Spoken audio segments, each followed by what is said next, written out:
It's the Great American Holiday Cookie Swap on Today All Day. This year, we're celebrating the season in a big way, bringing you 52 delicious and delectable cookie recipes from all across the country to ring in the holiday cheer. Coming up, beloved bloggers, seasoned chefs, and food-savvy friends will all be sharing tasty hometown treats. Fancy a beautiful Buckeye Diamond from Ohio?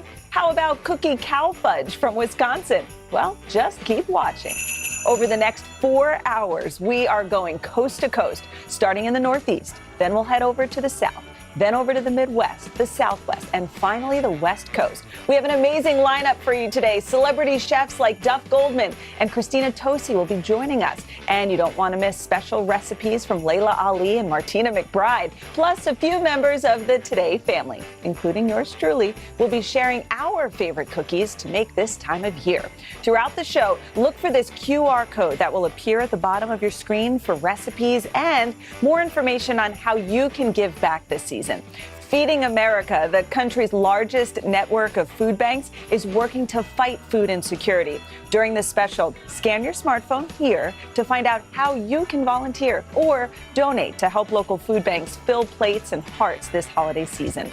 So let's get baking. First up, we are kicking things off in the Today Show's home state. Take it away, Adam Richman, repping New York. Hey, what's up? It's Adam Richman here, and I was born and raised in Brooklyn, New York. So I can't wait to show you guys a real taste of my childhood. Now, Hamantaschen are traditionally made for the Jewish masquerade holiday of Purim, but they are absolutely delicious any time of year. Now, to celebrate the Big Apple, I've created an apple pie filling for this classic cookie, and I just know that you and your family and friends are gonna love it. I like to work with a combination of Granny Smith and Golden Delicious. So we have some brown sugar. I'm gonna put that on in here.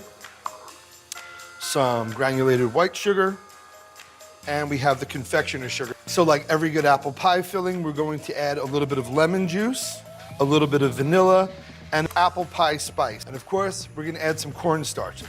We wanna make sure that there's no lumps of dry ingredients or there's some, well, pardon me, but kind of naked apples. So now we're gonna cook this all down and make a nice, ooey gooey, sweet and sticky apple pie filling for the center of our Hamantaschen. But we don't wanna put this directly into the pan because it'll burn, especially with all that sugar. So that little bit of fat is gonna help coat the pan, and also, you know, everything's better with butter. Make sure it coats the whole bottom of the pan. And essentially, we want it to be close to almost like a caramel apple you get at the fair. And you see how it moves all together? As we say in Brooklyn, bing bang. This is what we're looking for. Take it off the heat. Oh man, it smells like a Norman Rockwell painting makes you feel. First off, we have some cubes of chilled butter. It's gonna create a beautiful color, beautiful smell, and a real great richness and flakiness to the dough itself. So we have 2.5 cups of flour. To that, we're going to add some confectioner's sugar. We're gonna add baking powder, not baking soda. And then of course, we're gonna keep that theme going with those wonderful warm spices. Anyway, we're gonna throw in 2 pinches of salt right into the dough. And then we want to add about a teaspoon of orange zest. My grandma, my great aunt used to add orange juice. Remember, you don't want to go down to what's called the pith, which is the white layer. We want that top orange layer, which has all of the real essential oils that go into an orange. Let's go over to the food processor. So we have our butter, we have some brown sugar. We're gonna pulse this together till it has the consistency of almost sand, like clumpy sand. To that, we're going to add a little bit of vanilla extract and 2 eggs. We're gonna pulse it again. So now we've combined the wet, we're gonna slowly add in a little bit of the dry. Now, if you have a big work surface at home, you can actually put flour on it, and you want to work as quickly as you can while it's cold. And you want to roll this dough out till it's about 1/8 of an inch thick. So outside in, you want to work in all the different directions.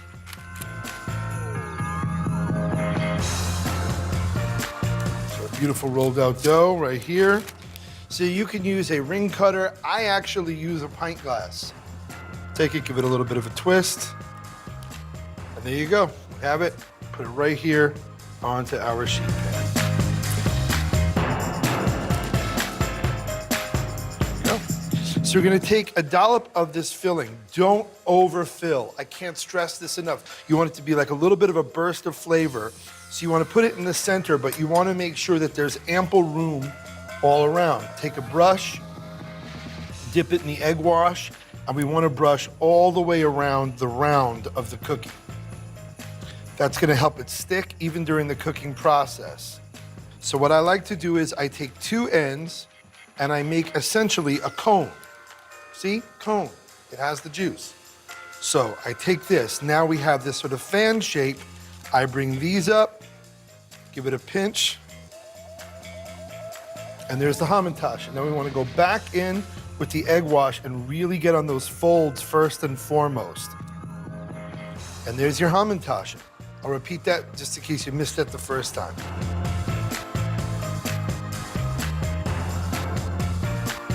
All right, these are stuffed, these are folded. Throw them into a 375-degree oven for 10 to 12 minutes till they're golden brown. Here they are, fresh, golden, and delicious. Apple pie Hamantaschen representing New York. I dressed for the occasion, representing my Junicorn roots. And whether or not you're even in the great state of New York, wherever you are, whoever you are, however you celebrate your holidays, whatever you eat, may your holidays be sweet.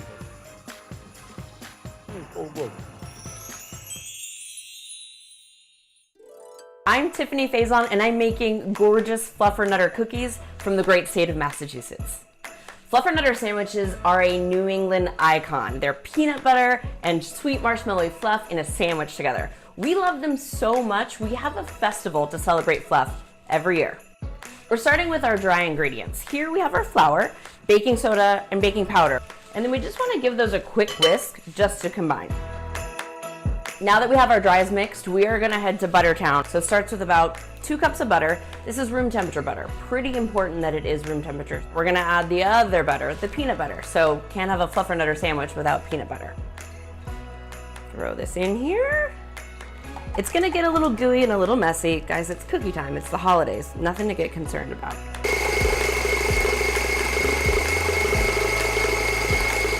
You want this gorgeous, airy, fluffy mix. That's what we're looking for. So to this mixture, to our peanut butter and butter mixture, we're gonna add light brown sugar,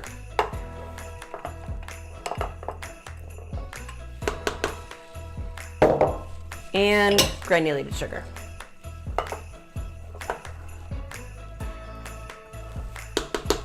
Same thing, scrape down, let it fly.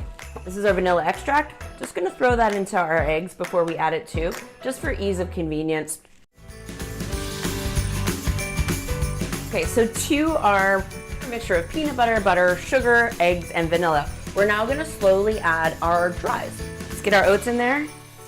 You don't have to be precious with them. They'll stand up to a good mixing. So now the fun part. We are going to scoop our cookie dough onto our sheet tray. We want them big because we're gonna pipe some fluff into our peanut butter cookie. It's gonna be gorgeous. So this is, for me, this is like a perfect holiday cookie. And I'd be remiss to tell you that I wait to the holidays to make this cookie. We start in Massachusetts the minute the leaves hit the ground. There's pumpkin and apple everything around here. So I start making pumpkin breads and I start making apple butter. It's just reminds me of why I choose to live here. So we have our cookie scooped. What we're gonna do is just take our scooper and make a little indention. Just use the back side of it. It's gonna stick a little bit.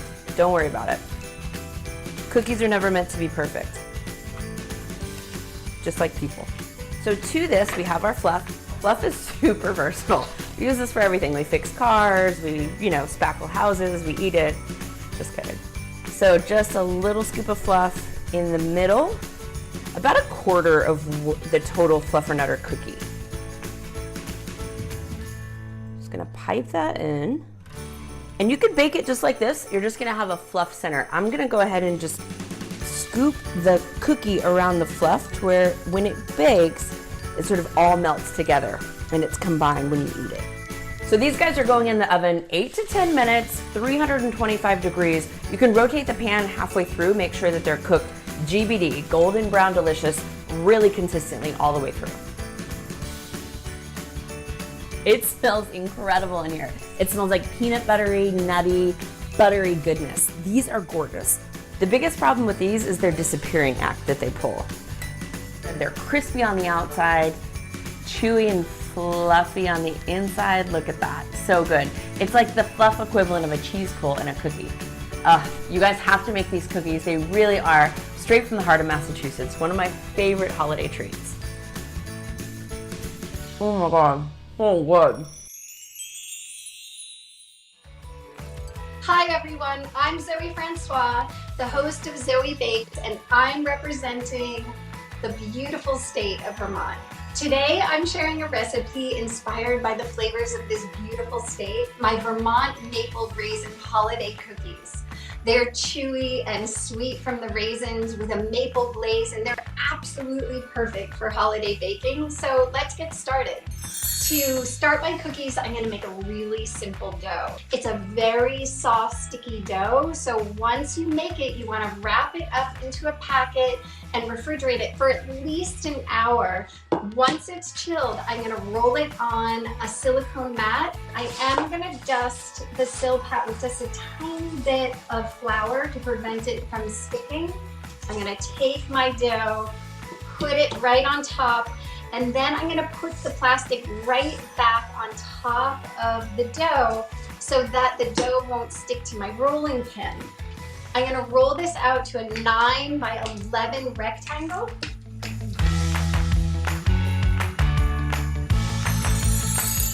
Once your dough is all rolled out and ready to go, I'm just gonna peel the plastic away. And then I'm gonna cover it with my chopped up raisins, but you can also use craisins or any dried fruit you want. I'm gonna put that onto half of the dough.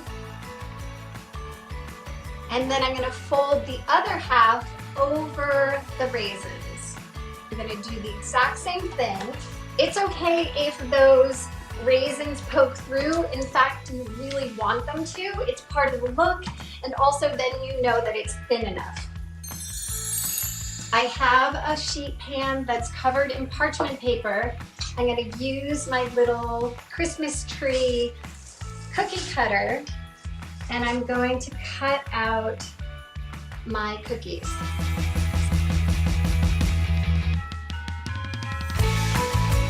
So the next thing that I need to do is put a really light egg wash on these, and then I'm gonna bake them at 350 for about 12 to 15 minutes until they're really golden brown and crispy and beautiful.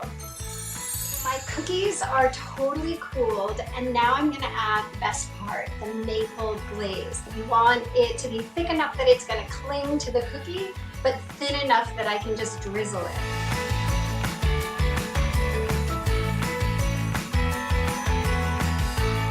I like to add just a little bit of festivity to it, so some little decorative sugar pearls.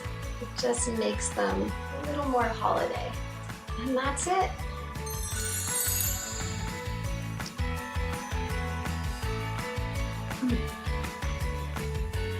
So good.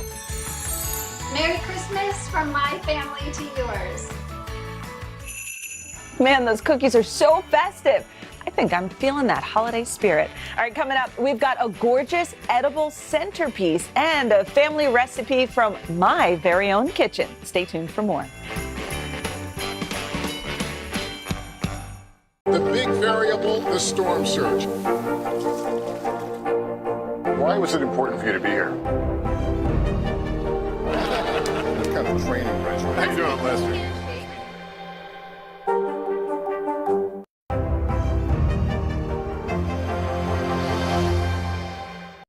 You get one beautiful life to live. Jenna doesn't stop till it's sold. We have this circle of women that love each other.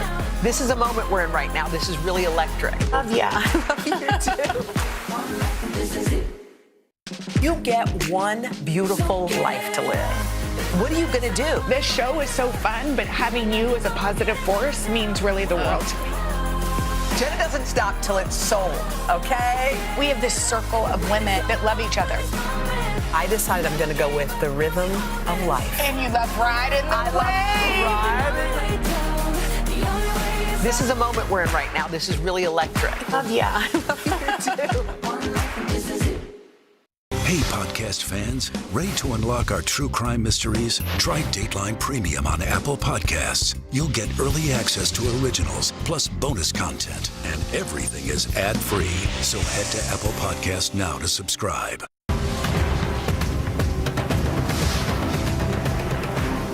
This is what it looks and feels From the storm zone. Bigger piece to the puzzle comes. New numbers just out this morning. Good evening. We begin tonight with breaking news just coming in. We begin this hour with the latest developments. We're coming on the air with some shakeups big time on Capitol Hill.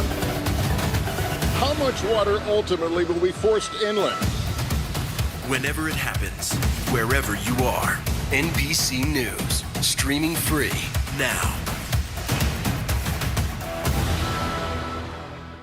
Today is now a podcast, available every morning. Listen wherever you get your podcasts.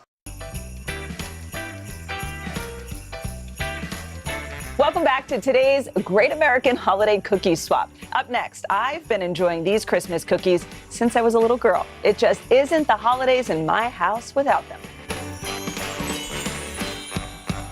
Christmas just isn't Christmas in my house without my great Aunt Tilly's cookies. They just remind me of big family dinners during the holiday season.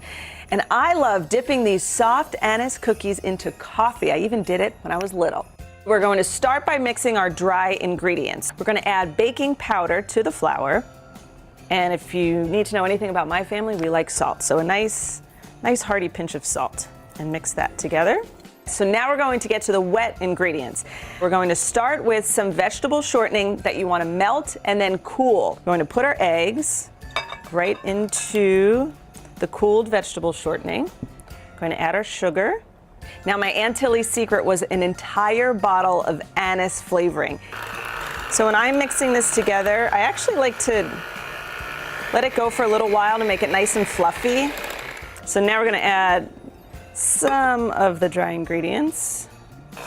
Start off slow, 'cause otherwise you will have flour everywhere. I'm just going to scrape this down, and then we can mix it by hand. This is where Calvin asked, can I lick the beaters? I know you're not really supposed to be doing it, but it was always the thing your mom let you do. And now looking back, it's like, well, it keeps them quiet for a few minutes. So like, here you go, have fun with that. So at this point, you can kind of make whatever size cookies you want, small, large. My Aunt Tilly actually used to get so sick of making cookies. She would make them into a nice log, and then after they baked, she would slice them. So we always had sliced cookies instead of, like little round cookies. So when you put these on the tray, you don't have to worry about them spreading like some cookies do. These more or less rise. So our cookies have come out of the oven. We let them cool because you don't want to put the icing on top of the hot cookies. But I want to just show you the color. On the top, you want them to still look sort of doughy. So now we're going to make the icing, which is probably the most stressful thing I do all year because you have to get the texture of the icing just right. So we have confectioner's sugar in here. Again, start off slow, like just put a little bit of water. Once it starts to loosen up though, it goes pretty quickly.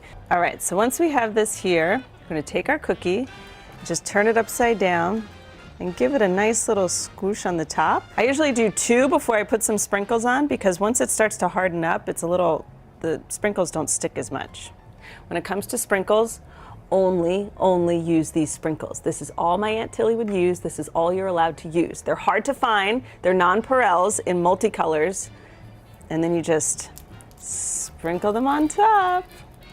And here they are, my great Aunt Tilly's Christmas cookies. Aren't they pretty? Happy holidays from my family to yours. Hey everyone, my name is Elijah Milligan. I lived in Philadelphia my entire life, and I'm a die-hard fan of everything Philadelphia sports. Today's cookies inspired by our Philadelphia Phillies, who had a phenomenal season and really made our city proud. So today's cookie is going to be our Phillies Red October Red Velvet Cookies. This cookie combines our iconic Phillies colors, and it will make any holiday table look great, and the flavor is out of this world. So first thing first, we're going to mix all of our dry ingredients. So we have our AP flour, we have our cocoa powder, baking soda, and sea salt. We're just going to give this a little whisk. Next step, we're going to cream our butter and sugar.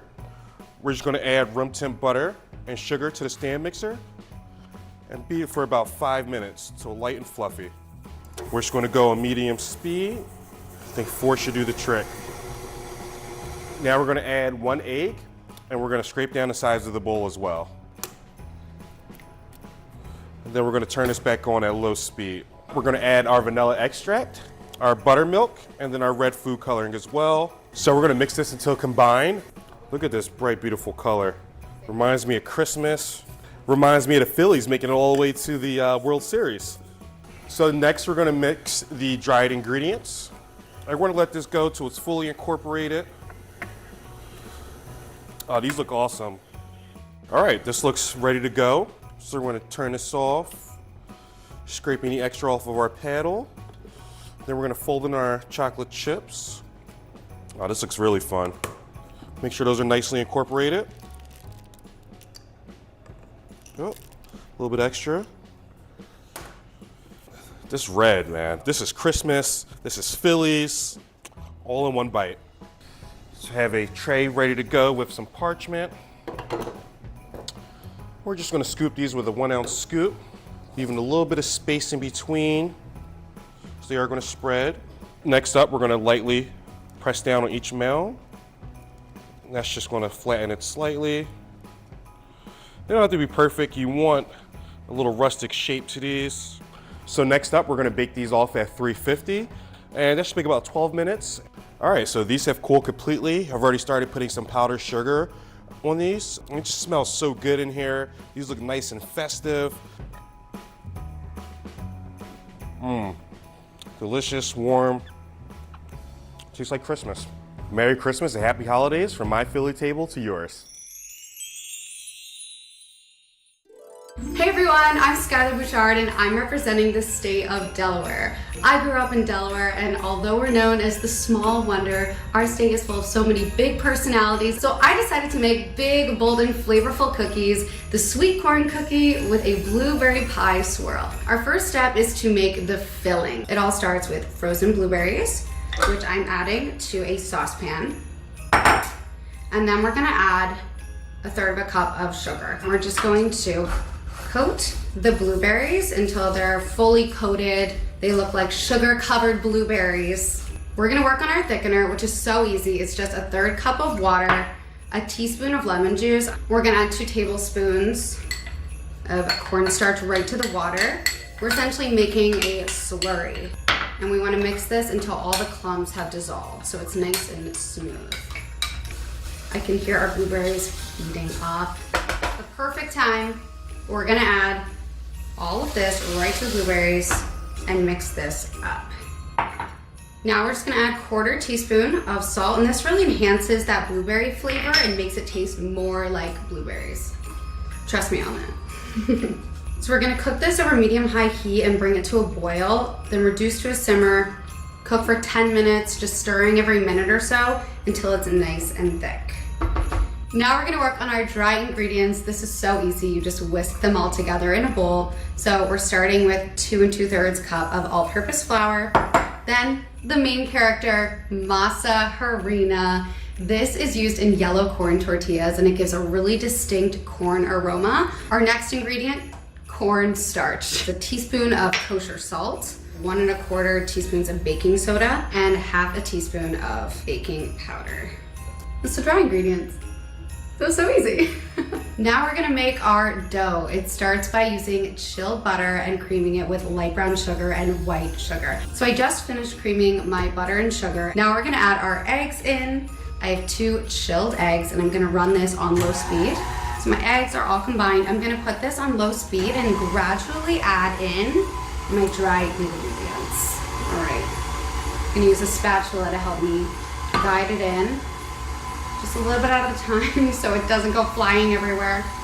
It's now time to make our cookies. So what I did is I separated my dough into 10 equal sized balls, and we're just going to flatten one of these in the palm of our hands. So these are about 1/2 inch thick, like this, and we're gonna basically make an empanada. We're gonna scoop our delicious filling and pop it in the middle. See this? So we're gonna bring the edges around to encase this filling. And it's okay if the filling comes out because that's just gonna give you a beautiful swirl later. Delicious mistakes, let me tell you. And we're gonna roll this into a ball. Just carefully close any holes. So I'm dipping this into some crushed cornflakes for a nice delicious crunch and some more corn flavor. And I'm putting it on a baking sheet that I lined with non-stick spray. So I'm gonna do this 4 more times, put 5 on this baking sheet and 5 on another baking sheet because they do spread out in the oven. We wanna give them enough room to do their thing. So I let these cool for 10 minutes and now they are ready to serve. They are gooey and soft and delicious. My husband, I can see him in the corner of my eye. He's been so excited for these cookies. I know he wants these. You gotta crack one open with me. Can I grab one? this one. It looks like a juicy beauty. Oh, yeah. All right, ready? Oh, look at that filling. All right, Cheers. Mmm. Oh, wow. That's the stuff. You did it. Oh my God, yeah. These cookies are so good. Clearly my dog wants them. My husband loves them. So happy holidays from my family to yours. I hope you enjoy this recipe. Don't go anywhere. We'll be right back with more holiday sweet treats from Aaron French, Nick DiGiovanni, and more chefs from the Northeast.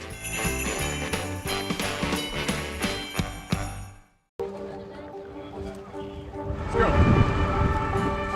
This is a critical choke point for this fire.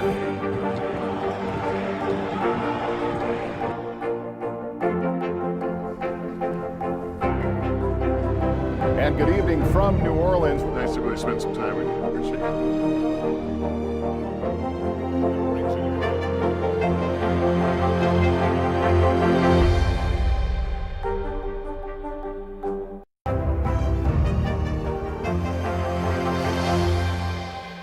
Hey, podcast fans, ready to unlock our true crime mysteries? Try Dateline Premium on Apple Podcasts. You'll get early access to originals, plus bonus content, and everything is ad-free. So head to Apple Podcasts now to subscribe. The big variable, the storm surge.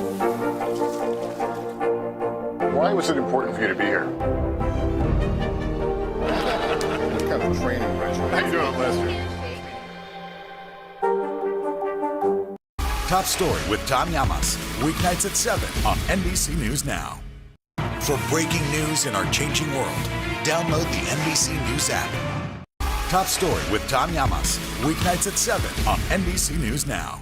This is what it looks and feels. From the storm zone. The bigger piece to the puzzle comes. New numbers just out this morning. Good evening. We begin tonight with breaking news just coming in. We begin this hour with the latest developments. We're coming on the air with some shakeups big time on Capitol Hill.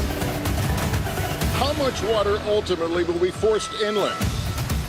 Whenever it happens, wherever you are, NBC News, streaming free now.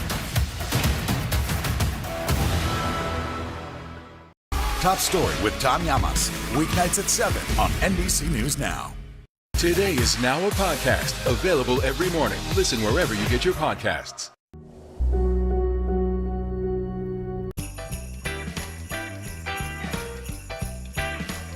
Welcome back to today's Great American Holiday Cookie Swap. Up next, edible Christmas trees that are truly almost too pretty to eat, and an iconic treat from Maine.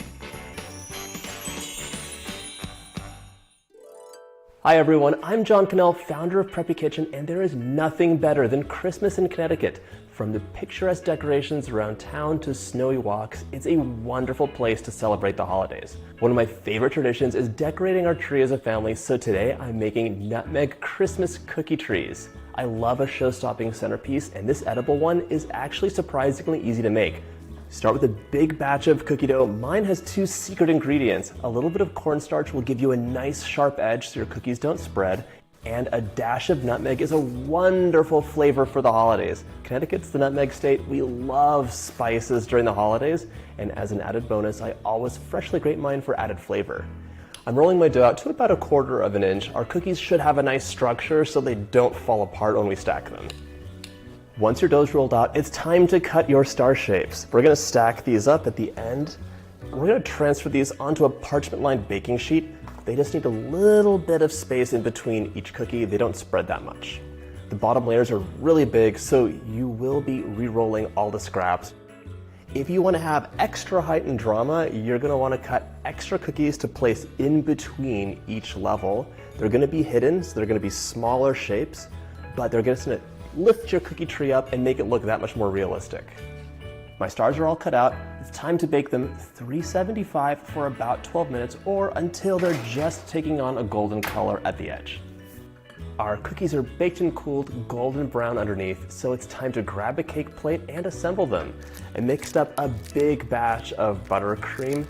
This has vanilla and nutmeg in it as well. It's a lovely combination of flavors. And for the green, I just used some green food coloring. We don't want this to move around a lot, so add a dollop of buttercream underneath. That's our glue. We're gonna add more buttercream. It's gonna add as our glue and hold everything together. You can use an offset spatula or any other tool you enjoy just to smooth things out so you have a nice flat layer of buttercream. Now we're gonna use a number 30 star tip. You could use any smaller star tip that you have hanging around. It's just gonna give you some texture and make it look like our tree is a little bit more realistic. Little dollops all over the surface of everything you see. Don't worry about the spacer, just the parts that are sticking out. And if it doesn't look perfect, it's totally okay. We're gonna cover this in Christmas ornaments, a little bit of snow, and you're not gonna be able to see any details.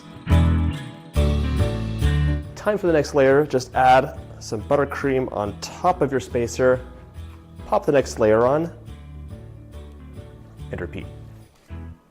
Our tree is complete, but it's a little bit bare, so it's time to decorate it up to the hilt. We want all the ornaments on here, snow, and of course, a big golden star for the top. I like to start off with a light dusting of snow. We can always add more later, but it's so satisfying and it really makes it come to life. For the decorations, you have so many choices. I happen to have some jumbo sprinkles. They also sell like little chocolate candy covered spheres that you could use. You can make them out of marzipan or anything else. This Christmas tree looks nice, but it's definitely missing a star. So set this aside for just a moment and we're gonna grab some gold luster dust and another cookie. 1 star for the top. I'm gonna brush it with a little bit of glaze. You want a very thin coating just to make it sticky so it grabs the gold luster dust. Place your star on top and you're ready to celebrate the holidays. I made an extra one to try out. Merry Christmas and Happy Holidays.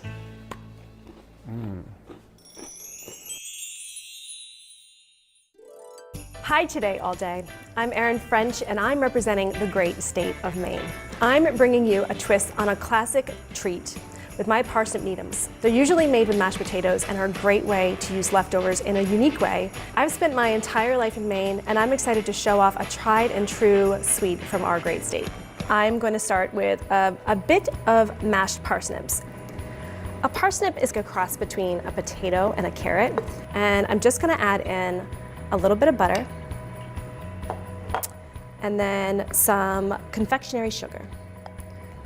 And I'm just going to stir it until the butter and the sugar start to melt. I know my Mainers might be a little bit upset with me calling this a cookie, but I want to vote for it to be a state cookie because I don't think we have one. And the next thing is we're going to add in this flaked coconut and then also a little bit of vanilla because that always makes the flavor a bit better. And you're just going to work it to kind of make it almost like a dough. So you're going to get the sweetness of the sugar, the creaminess of the butter, a little bit of vanilla, and then the crunch of that really delicious coconut. Now we've got this perfect, nice and sticky mixture here. This is how we're going to form them. And I just make little pucks. It almost looks like a peppermint patty. That's kind of what I'm going for. These are pretty rich. There's a lot of sugar and you've got all the coconut. So it's not something you want a lot of. So a nice small size is really perfect. You just want a few bites, like 3 bites is the perfect bite for this. Classic Maine needums are actually made on a sheet pan and then you would slice them into squares. So you can do that too. This is totally gluten-free, which is kind of a nice thing to have if you're doing a swap because then you don't have to worry about dietary restrictions. I'm just gonna put it in the fridge and let this set up for an hour.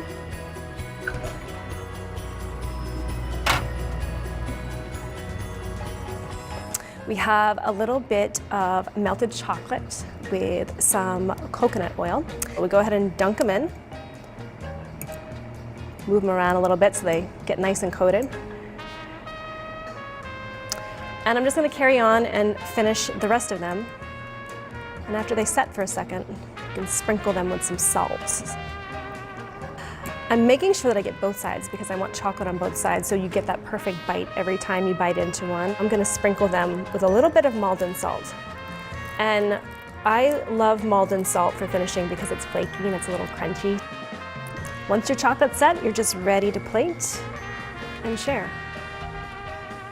These remind me of the holidays because they always felt like a special treat when I was a girl. If I got to get one off the counter at the convenience store, it felt special. So if I'm thinking about holidays and I'm thinking about something that tastes like Maine, this is it for me. Merry Christmas and enjoy.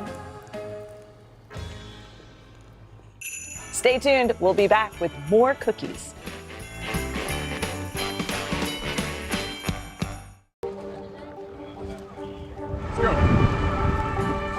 This is a critical choke point for this fire.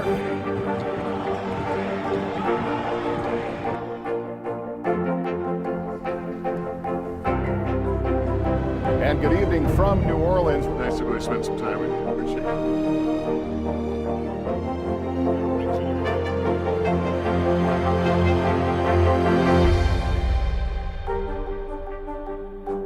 Hey, podcast fans, ready to unlock our true crime mysteries? Try Dateline Premium on Apple Podcasts. You'll get early access to originals, plus bonus content, and everything is ad-free. So head to Apple Podcasts now to subscribe. Top Story with Tom Llamas, weeknights at 7 on NBC News Now.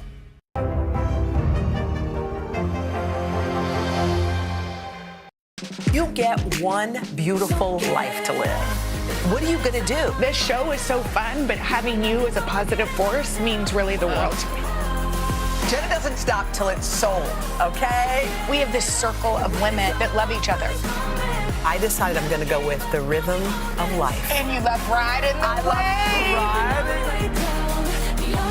wave. This is a moment we're in right now. This is really electric. Love ya. I love you too.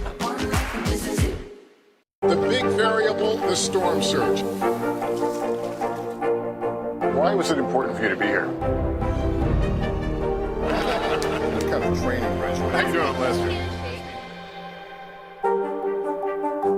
Hey, podcast fans, ready to unlock our true crime mysteries? Try Dateline Premium on Apple Podcasts. You'll get early access to originals, plus bonus content, and everything is ad-free. So head to Apple Podcasts now to subscribe. Top Story with Tom Llamas, weeknights at 7 on NBC News Now.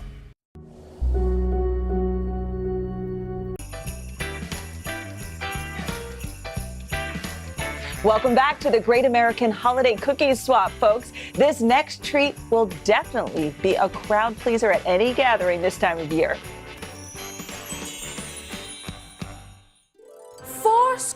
87 years ago, I, Paola Velez, am one of Washington, D.C.'s most iconic pastry chefs. I think. Today, I'm making Rock Creek Park cookies, an homage to one of Washington, D.C.'s largest nature spaces. So, let's get baking. The first thing that I'm going to do is brown my butter. But it's not brown butter per se, it's like toasty butter. Once you start smelling it, and once you start seeing, your butter is done. So this toasted butter is what makes my cookies fluffy because it still has a little bit of that moisture. So our butter is now cooled, and you can see because when you scrape it, it's nice and firm. We're going to add our granulated sugar. So we're gonna make sure that we get all of the delicious butter in here. So we're gonna set it on like speed 1 first. Now we're gonna do our eggs. And as that's mixing, we're gonna make sure that we add our vanilla. So here we have some all-purpose flour, kosher salt, and some baking soda. I'm gonna put in like half, and we're gonna do almost like a mixer shuffle. So let's incorporate the rest of it. So we're gonna stop here. We have our mini marshmallows, and these guys represent like the white oak trees that line Rock Creek Park. Candy-coated chocolate rocks. It's gonna be rocks that belong in Rock Creek Park. A little bit of 70% dark chocolate. Washington, D.C. is kind of serious, and this chocolate is serious. We're gonna add walnut pieces as well, and this is gonna lend a little bit of earthiness. We can't forget the sour cherries. Cherries are Washington, D.C.'s national fruit, but also George Washington, am I right? And cute earrings. We're ready to get scooping. So we're gonna do 2 of these scoops per cookie. So I'm just gonna add one right here, and then add one right on top. And then we're gonna shape them. So for this cookie, I wanna do 2 scoops because I really want to get that volume, but I want a little bit more spread. So we're gonna shape these guys. We're gonna make sure that we press in and just a little slight squish, and there you have it. So we've baked our beautiful cookies, and then for that last and final minute, I take a cookie cutter that's round and I shape them while they're hot, bake them for more last minute so that we can get one beautiful round Rock Creek Park cookie. And there you have it, gentle peoples, Rock Creek Park cookies. Merry Christmas, Feliz Navidad, and enjoy.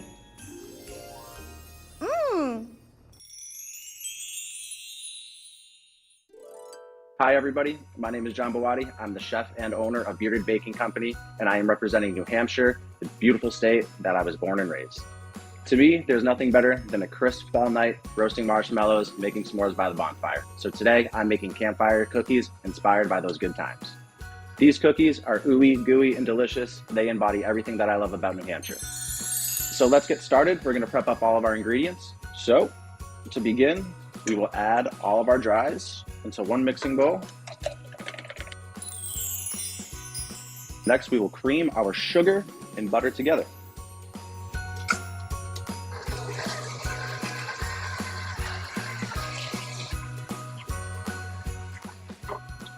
Scrape the edges, and then we will add our egg.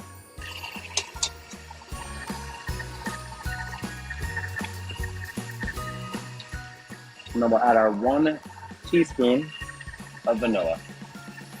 I have a half teaspoon here, so we'll add 2 of those. Okay, and we'll mix that until it's just incorporated, and then we will add our dry ingredients.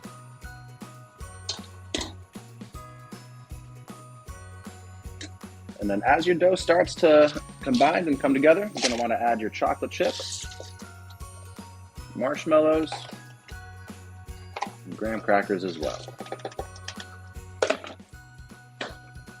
And then we just wanna lightly mix these into the batter here. Once our dough is combined, we can start to scoop the cookies. I will be making some golf ball shaped size cookies with my hands. But if you'd like to use a cookie scoop, you can definitely do that as well. And you want to be putting these on a parchment lined sheet pan.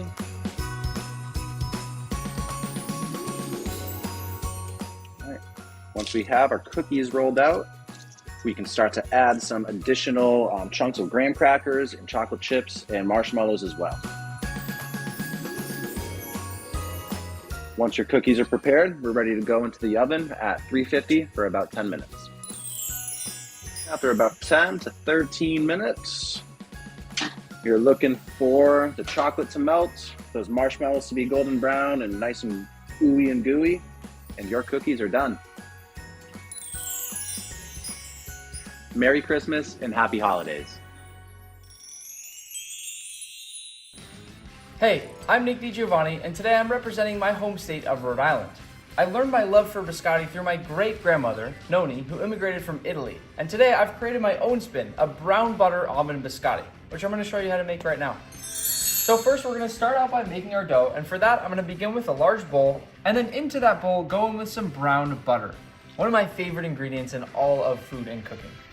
You really have to make sure you scrape out all those really tasty milk solid bits, because that's what gives you the real flavor of brown butter.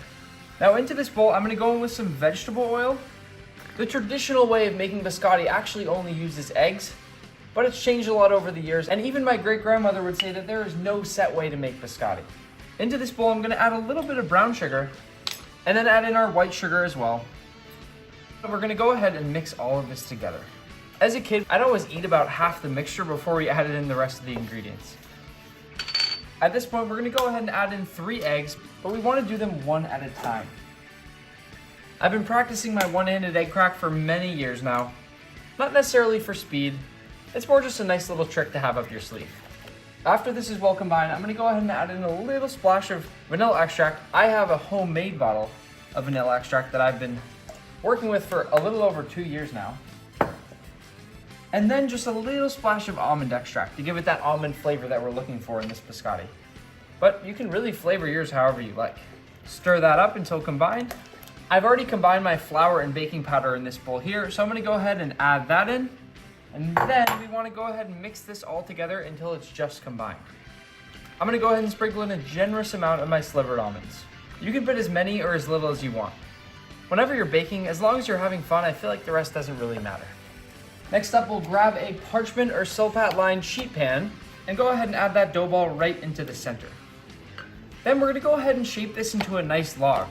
For biscotti, it's really not gonna change very much as it bakes. And to finish before baking, I also like to sprinkle a few slivered almonds right over the top.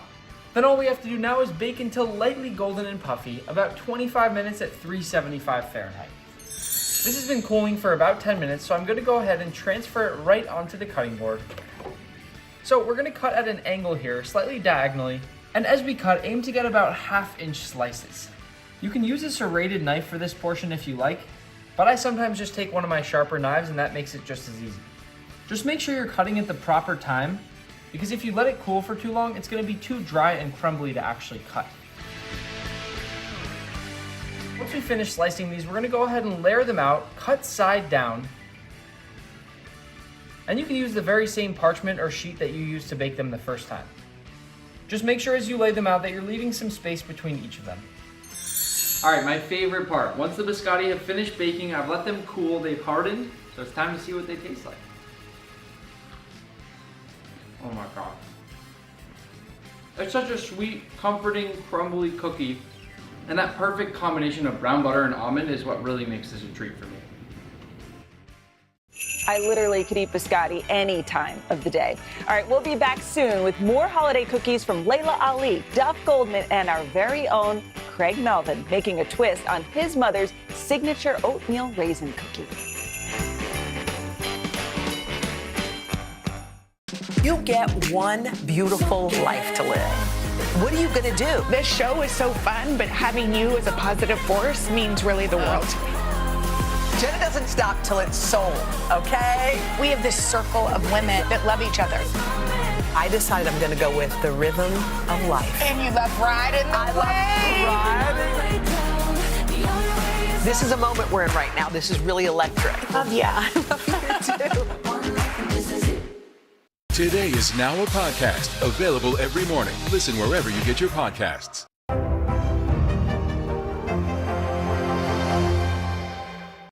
You get one beautiful life to live.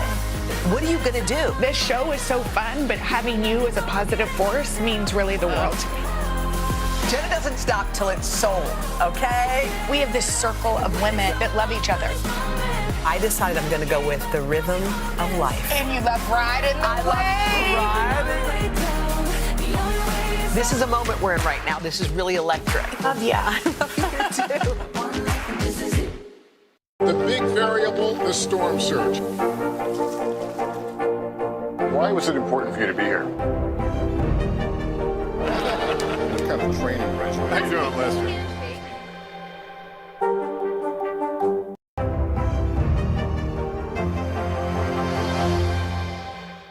Top Story with Tom Llamas, weeknights at 7 on NBC News Now.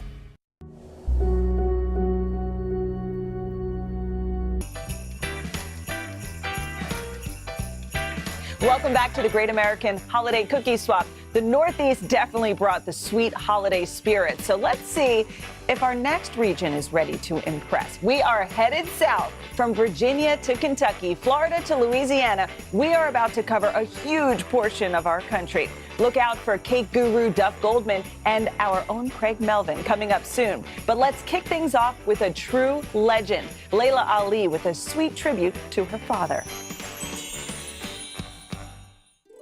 Hello, I'm Layla Ali, and today I'm honoring my father, the greatest of all time, Muhammad Ali. I'm gonna be making my knockout bourbon butter pecan chocolate chip cookies. So I'm gonna show you how to be the champion of the holiday cookie swap. You ready to get started? All right, so first we're gonna start with our dry ingredients. I have some 1-to-1 gluten-free all-purpose flour, and I'm going to add some baking soda. We're just gonna mix these together until combined. And now I'm gonna head over to the stove and make my bourbon butter pecan mixture. I'm gonna go ahead and turn my stove on medium, add our butter to the pot. Let that start melting down. Putting the pecans in the pan like this, give them a chance to get infused with that brown sugar and that bourbon and that butter. And I'm telling you, all of these steps really make a difference as you're layering on the flavor of this cookie. Kentucky is known for their bourbon, so I had to make sure I included it in this cookie recipe. So my father actually didn't drink alcohol. So if I was making these cookies for him specifically, I probably wouldn't use the bourbon, or I would use bourbon flavoring. It does cook off once you put it to the heat, and then of course we're gonna put these cookies in the oven. But, you know, it's Dad, so I would make them his way. I'm gonna go ahead and let this cool for about 10 to 15 minutes. So now I'm gonna go ahead and start making the batter. So the first thing that I'm gonna do is I'm gonna add this room temperature butter into my bowl. And then I'm gonna add the butter mixture. Butter on butter. And then I'm going to add my brown sugar, granulated sugar. Go ahead and give this a mix. And now we're gonna go ahead and add 2 eggs, some vanilla extract. And this batter is coming together really nicely. So now I'm gonna go ahead and fold in these dry ingredients. This cookie dough really start to form. Add our chocolate chips. I like to add a mix of milk chocolate and semi-sweet chocolate. So when I said that this recipe was inspired by one of my father's favorite treats, it's because he loved a good chocolate chip cookie. I can remember coming to visit him when he used to come in town, and we'd come to the hotel and they'd be ordering room service, and there were always cookies on the tray. Cookies and milk were some of my father's favorite treats. And now for the fun part, we're gonna go ahead and form our cookies. So what I like to do is just take a regular kitchen spoon and roll them into balls. And then I actually like to flatten them. Just standing here making these cookies brings back so many memories of my father. It's funny because there's so many ways that we are alike. I didn't want to embrace the butterfly and the bee, you know, with my father's famous saying, float like a butterfly, sting like a bee. But now that he's not here, I'm always trying to find ways to incorporate him into my life, even down to the butterfly logo. All right, so these cookies are done and ready to go in the oven. These cookies smell so good.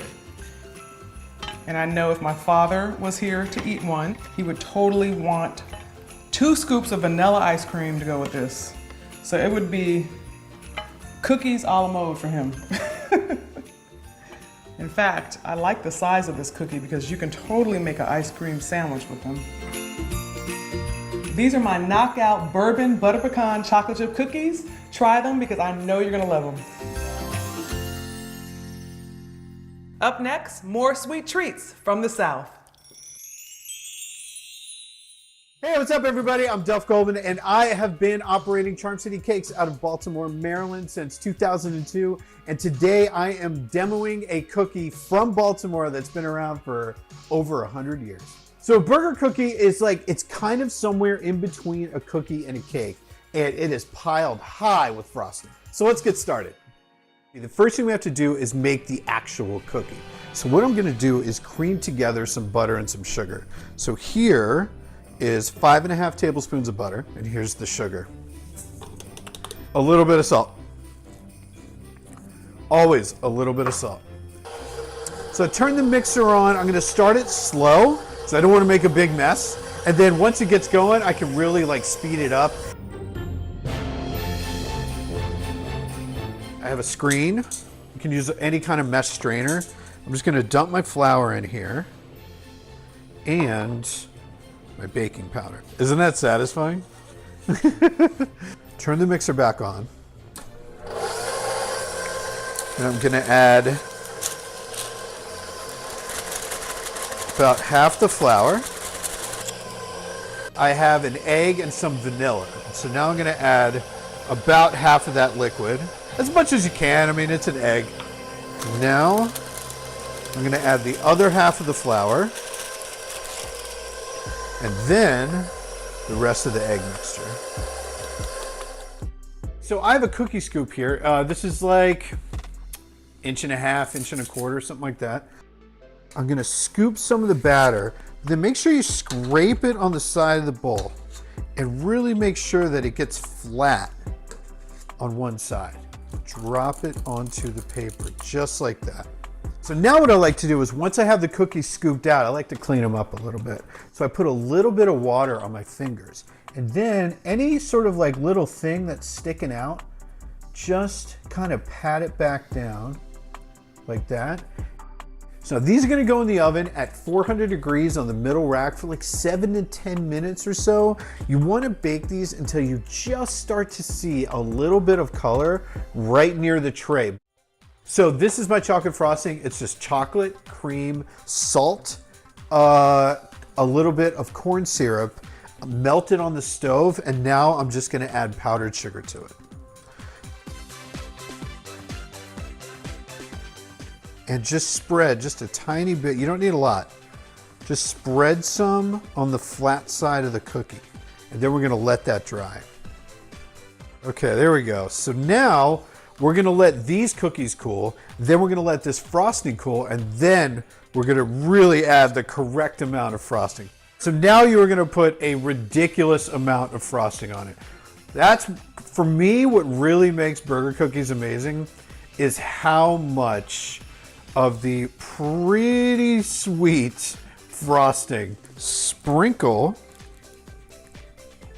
on top like that, but you can also just dunk it in there, which is pretty amazing. All right, well, I got my whole family here and it is time to eat some cookies. Are you ready? Here you go. That one has the most frosting. Oh, that's for mommy. That's for mommy. A baby wants a cookie. You're welcome. Can I have a bite? Have a sweet holiday season. It's time to dig in. All right, the oven is warm and we've got more chefs ready to show off their signature holiday cookies. Stick around. You get one beautiful life to live. What are you gonna do? This show is so fun, but having you as a positive force means really the world. Jenna doesn't stop till it's sold, okay? We have this circle of women that love each other. I decided I'm gonna go with the rhythm of life. And you love riding the wave. This is a moment we're in right now. This is really electric. Love ya. I love you too. The big variable, the storm surge. Why was it important for you to be here? What kind of training regimen? How you doing, Lester? Top Story with Tom Llamas, weeknights at 7 on NBC News Now. You get one beautiful life to live. Jenna doesn't stop till it's sold. We have this circle of women that love each other. This is a moment we're in right now. This is really electric. Love ya. I love you too. Top Story with Tom Llamas, weeknights at 7 on NBC News Now. Hey, I'm Hallie. It's good to be with you tonight. There's another legal filing today, and I want to cut through some of the weedsy stuff. And let's just get to the point. They have started to vote on the PACT Act. If you're like Hallie, stop speaking Washingtonese. This bill would basically give health care to veterans who have exposed to these toxic chemicals. So Scott, I'm trying to make this as not DC as possible. The increased sort of anger that we've seen now in politics. I saw you searching for, I think, your microphone, Dan. You are. I was trying to do it on the slide. Live TV, man. It's okay.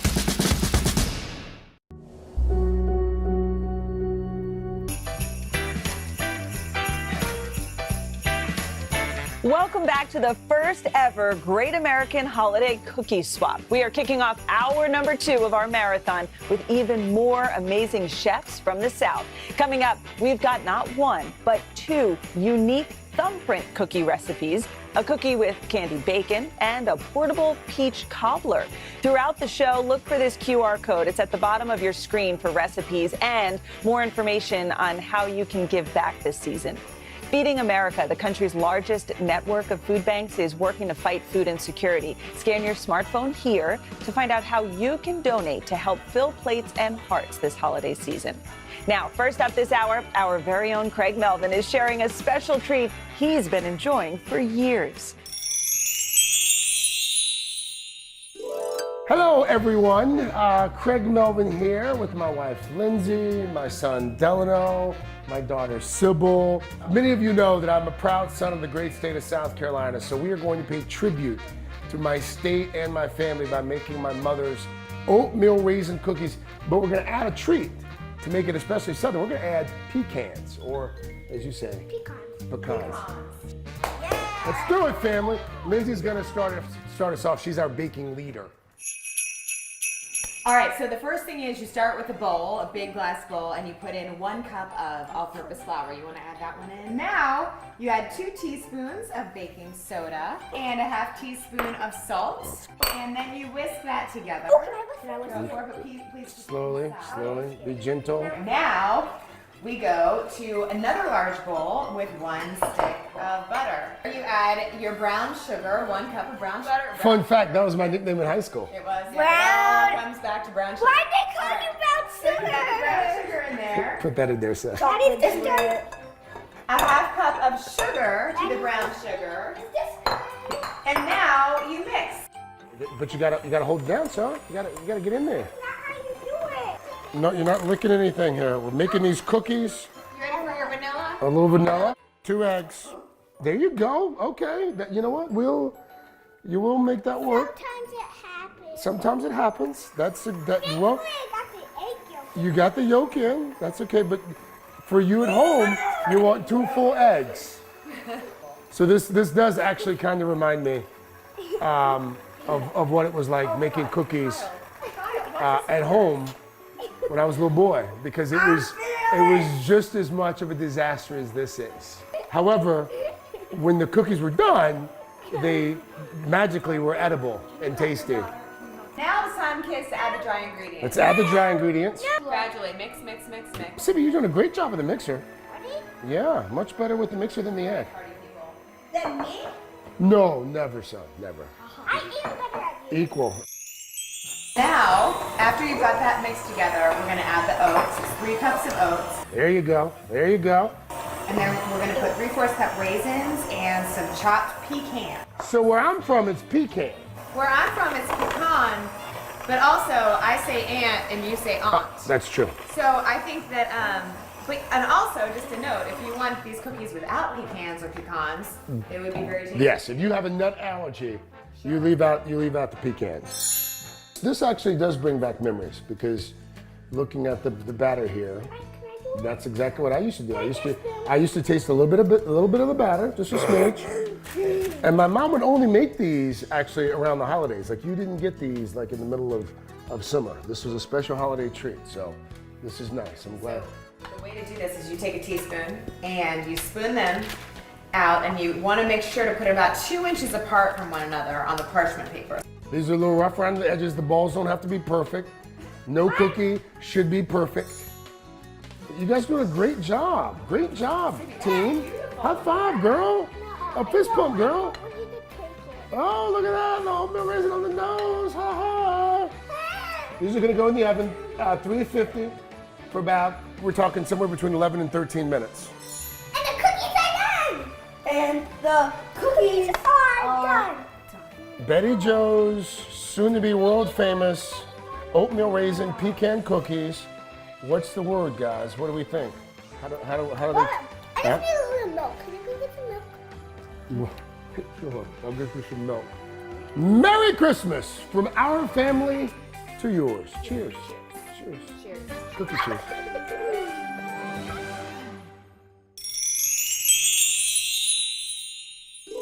Hi, Today All Day. I'm Chef Maria Kemp, and I'm repping the great state of North Carolina. To get into the Tar Heel spirit, we're making cherry chocolate chip cookies with a surprise. Bacon bits candied in cheer wine. They're sweet, salty, and a little bit savory. Cheer wine is a cherry flavored soda made right here in North Carolina, and I like to serve it whenever there's anything to celebrate. So let's get started. Use a sheet pan fitted with parchment paper for easy cleanup, and then put a wire rack on top. So I'm gonna put the bacon on the wire rack. And these are really long and thick pieces of bacon. So this is the step where we're gonna candy the bacon in the cheer wine syrup. And then we'll continue brushing the cheer wine on both sides. The bacon is out of the oven. You can see it's got a little bit of the glistening from the candied effect from the cheer wine. I wish you could smell it. But let's go ahead and start chopping it up. Now go ahead and place it in the bowl, and then we'll get started on the dry ingredients. And I'm gonna go ahead and cream up some butter, some granulated sugar, and brown sugar, and vanilla. And I'm gonna cream it until it's light and fluffy. Now you're gonna add your eggs one at a time, and you'll stop and scrape down the bowl as needed. Now we're gonna go ahead and mix in our dry ingredients. We got our batter all ready, but now it's time to put in the best part, the add-in. So we've got our candied bacon here that's been candied in the cheer wine syrup. Let's not leave any behind. And then the next thing we'll add are dried cherries, just enhancing that cherry flavor a little bit more. We're representing our home state well. And then last, almost last, we've got mini chocolate chips. These are semi-sweet chocolate chips. And then we've also got dark chocolate chips. Now it's time to scoop some cookies. So I'm gonna scoop the dough, and I always rub it along the inside of the pan, or the bowl, just to make sure it's level. And as I drop these onto the parchment paper, I'm gonna make sure the cookies are about 2 inches apart because they're gonna spread in the oven, and we don't want them to crash into each other.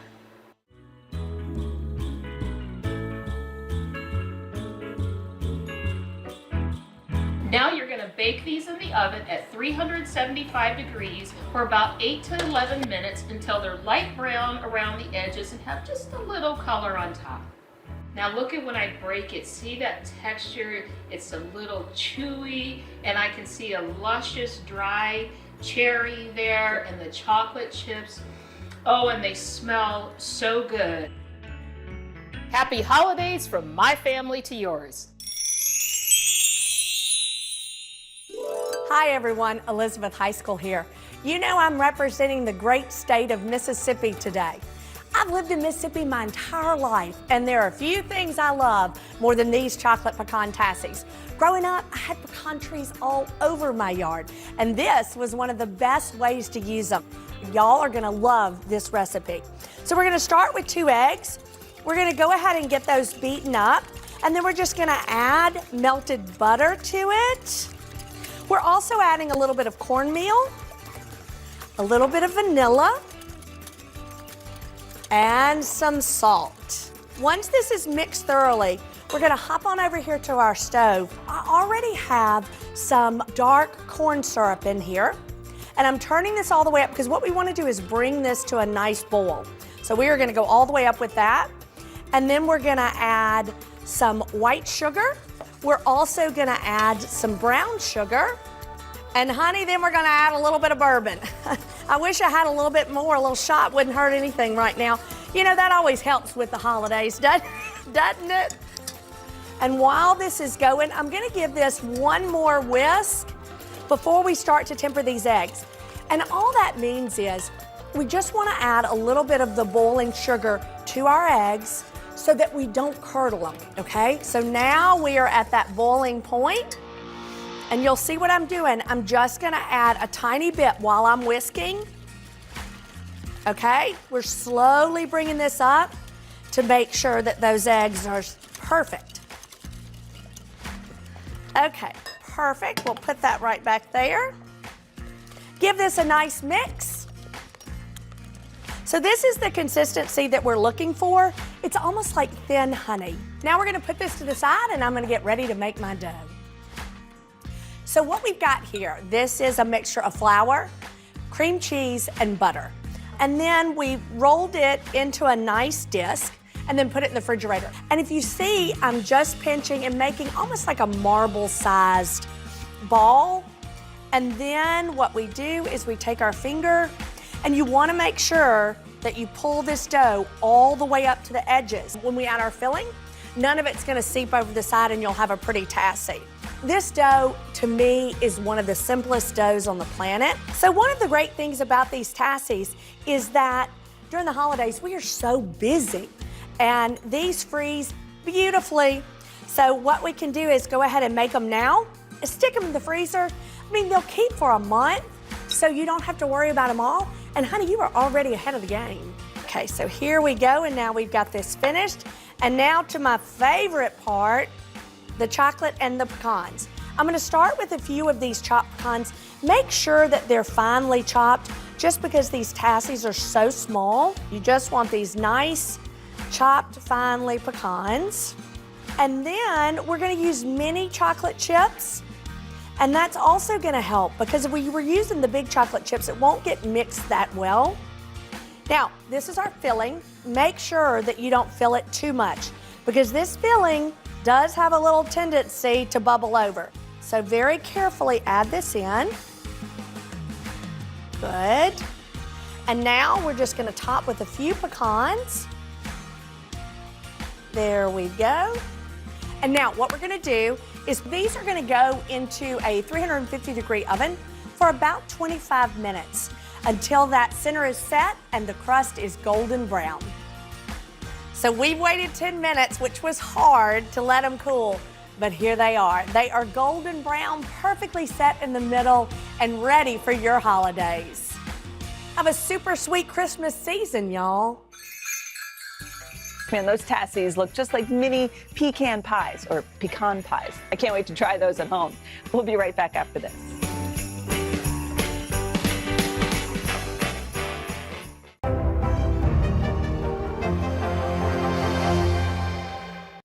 You get one beautiful life to live. What are you gonna do? This show is so fun, but having you as a positive force means really the world.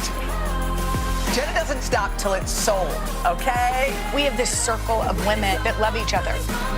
I decided I'm gonna go with the rhythm of life. And you love riding the wave. This is a moment we're in right now. This is really electric. Yeah. I love you too. For breaking news in our changing world, download the NBC News app.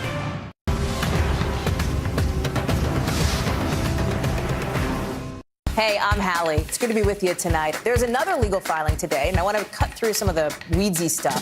And let's just get to the point. They have started to vote on the PACT Act. If you're like Hallie, stop speaking Washingtonese. This bill would basically give health care to veterans who have exposed to these toxic chemicals. So Scott, I'm trying to make this as not DC as possible. The increased sort of anger that we've seen now in politics. I saw you searching for, I think, your microphone, Danny. You are. I was trying to do it on the slide. Live TV, man. It's okay. For breaking news in our changing world, download the NBC News app. You get one beautiful life to live. What are you gonna do? This show is so fun, but having you as a positive force means really the world. Jenna doesn't stop till it's sold, okay? We have this circle of women that love each other. I decided I'm gonna go with the rhythm of life. And you love riding the wave. This is a moment we're in right now. This is really electric. Yeah. I love you too. Today is now a podcast, available every morning. Listen wherever you get your podcasts.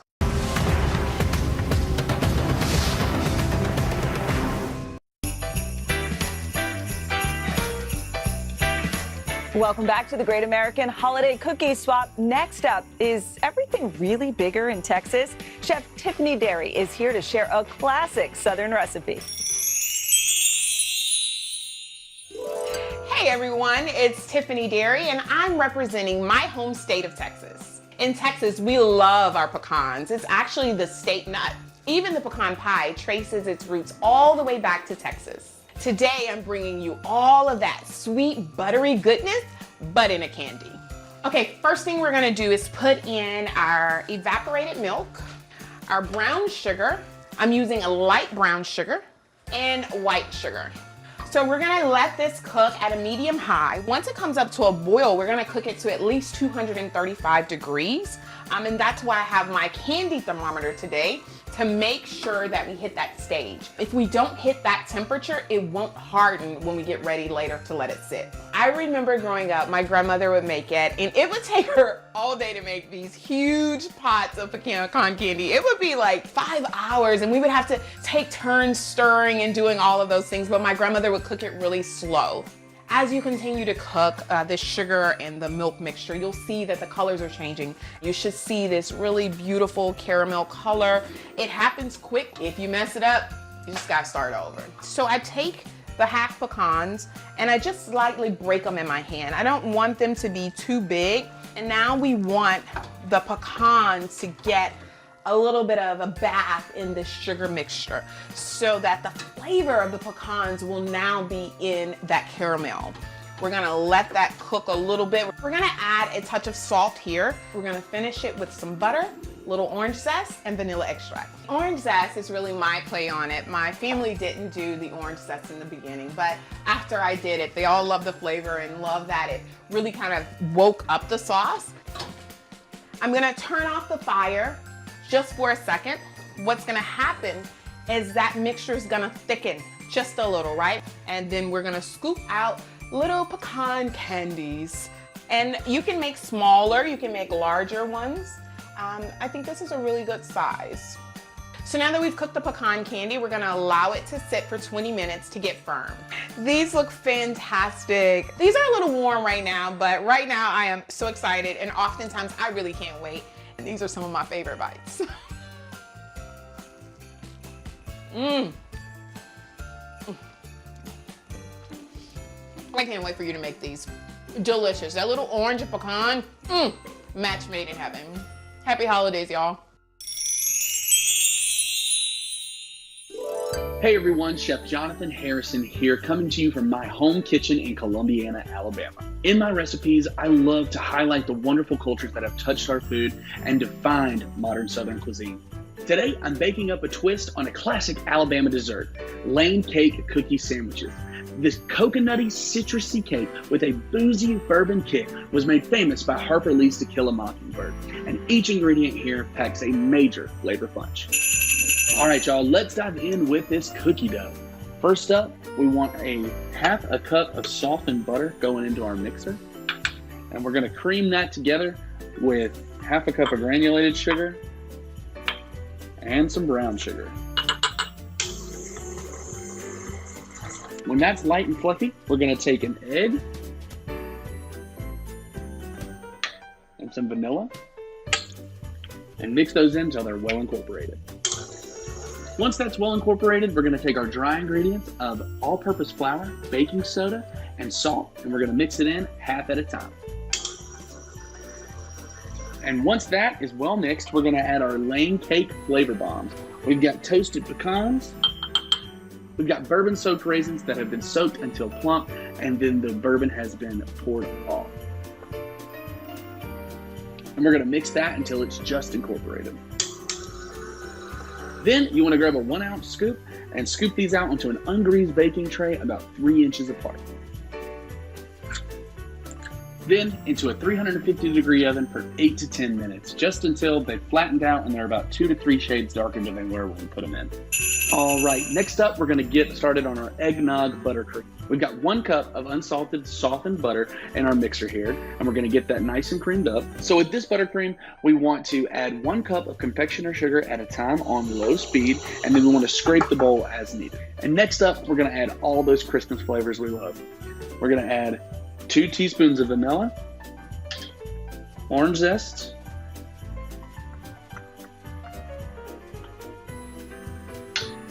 nutmeg, cinnamon,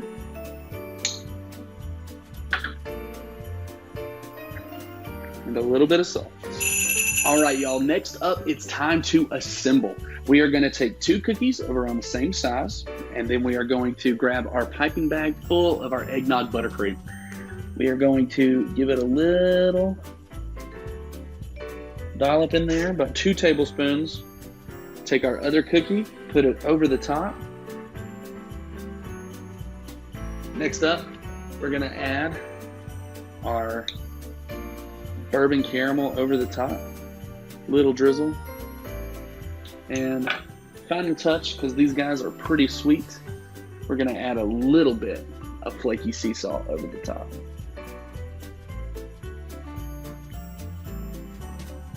You get all that Christmas flavor from that eggnog buttercream, that boozy bite from those bourbon soaked raisins, and from that caramel. And it's chewy, it's delicious, it screams Christmas.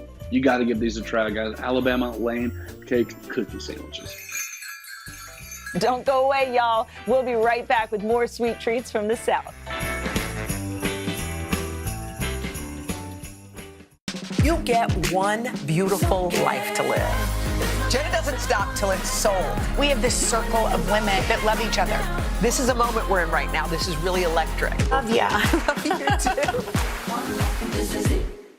Today is now a podcast available every morning. Listen wherever you get your podcasts. Let's go. This is a critical choke point for this fire.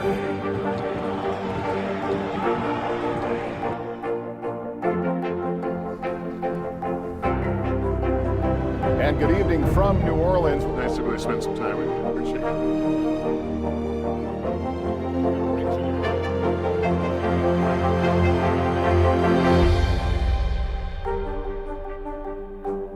For breaking news in our changing world, download the NBC News app.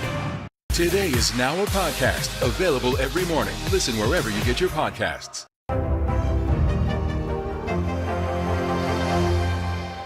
Hey, podcast fans, ready to unlock our true crime mysteries? Try Dateline Premium on Apple Podcasts. You'll get early access to originals, plus bonus content, and everything is ad-free. So head to Apple Podcasts now to subscribe.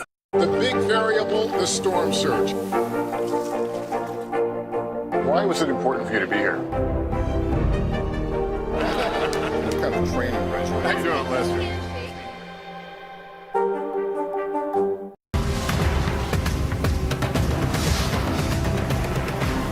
Today is now a podcast available every morning. Listen wherever you get your podcasts. For breaking news in our changing world, download the NBC News app. Top Story with Tom Llamas, weeknights at 7 on NBC News Now.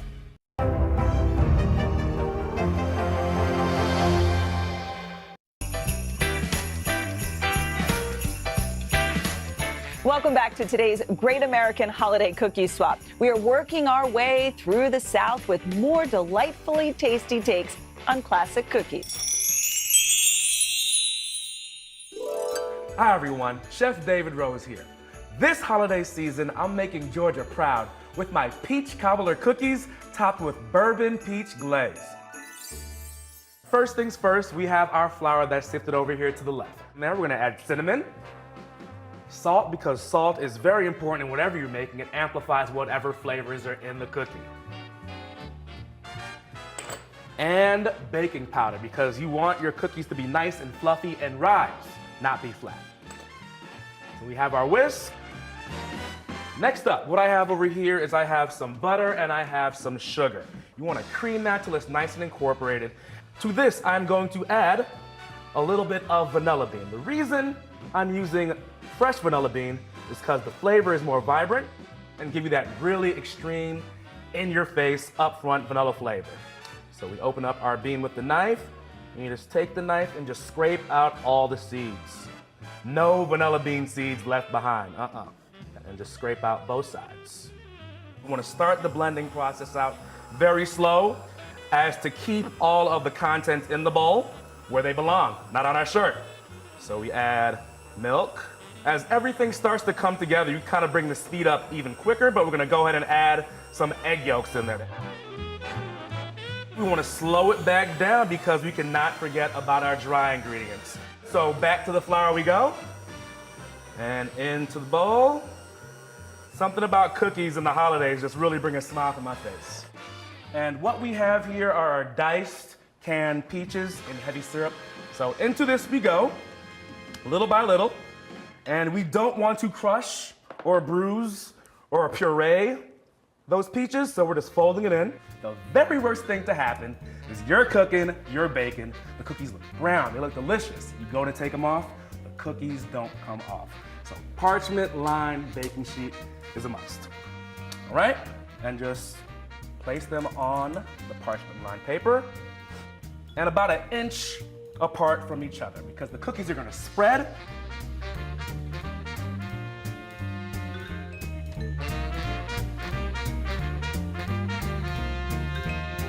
What I have here is I've reduced some bourbon and peach schnapps to about 1/3 in volume. What that's gonna do is gonna intensify and volumize those flavors.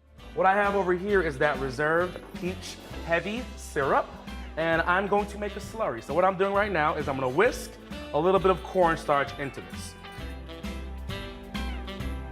What I'm gonna add to our pan here now, to our reduced bourbon and peach schnapps, is that I'm gonna add brown sugar. To this, I'm gonna add also a whole stick of butter, because we're making cookies. It's the holidays, so why skimp now?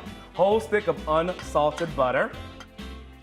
And a little bit of cinnamon, because cinnamon, those nice baking spices, are always found in a sweet Georgia peach cobbler. So we have it right now at about a medium-high heat, just enough to get everything melted. We're gonna add a little bit of heavy cream for a nice little creamy note. And you wanna reduce this down, about 2/3 in volume until the heavy cream just incorporates with all that niceness that's in there. So once that comes up and that heavy cream starts to reduce a little bit, we take our slurry, which we've made with the cornstarch and the peach heavy syrup, and we just bring that into our mixture. And just like that, you start to see it come together. Nothing left to it, but do it. All right, so start from up high and just glaze as much or as little as you like. You can't go too far on the south without finding bourbon or peach, and this cookie has both. And just drizzle all over. Now this is a cookie that has Georgia on my mind, in my heart, and most importantly, in my stomach. Merry Christmas, everybody. Hi everyone, I'm Jennifer Mon. I'm from Little Rock, Arkansas. I'm a lifestyle blogger, chef, and mom of 6. My grandmother raised her family on Gingerbread Lane right here in Little Rock. I've made a pine cone shaped gingerbread cookie sandwich that I'm going to share that represents the state of Arkansas because we have a beautiful landscape of pine trees all across the state. So I'm excited and ready to go. Let's get to it. So we'll start by making the cookie dough. I have 4 cups of flour here, and I'm going to add cinnamon. We'll add ginger and a little bit of allspice. We're also going to add cocoa powder, and we have baking soda and salt. Now I'm just going to give this a quick stir to combine all of our ingredients. Now I'm just going to incorporate the honey and eggs. So we mix that until it's well incorporated, and now I'm going to add my dry ingredients.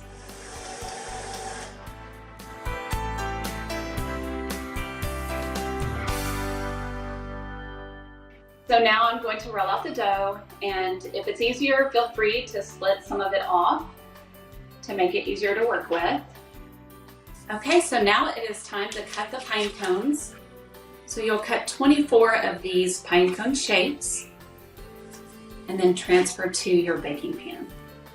Once we transfer these over, we will emboss our cookies and create those perfect little pine cone edges. And as you make your pattern, you're going to overlap And you will only need to create the design on half of the cookies. Since this is a cookie sandwich, just the top cookie will need the design added. So now that we're done embossing, we're going to place these into an oven set for 350 degrees Fahrenheit. So now it's time to make the chai cream cheese frosting. It is so delicious, and if you love chai tea, you will love this recipe. But I've already added our butter and cream cheese and have creamed that together until it's light and fluffy. And then we are going to add our cinnamon, ginger, nutmeg, cloves, allspice, a little bit of vanilla. Now we'll add the powdered sugar and a little bit of salt. So we'll mix this until it is smooth and fluffy. Now it's time to assemble the cookies. I've transferred the icing to a piping bag here with an open star tip, and it's time to frost the cookies. You'll want to use about 2 tablespoons of icing per cookie. Now we'll add the embossed cookies on top and press gently to create the sandwich. And here is our pine cone gingerbread cookie sandwich. So delicious and so cute. Coming up, it's time to enjoy a taste of Florida with key lime cookies. And you don't want to miss a real throwback to childhood with a PB&J cookie.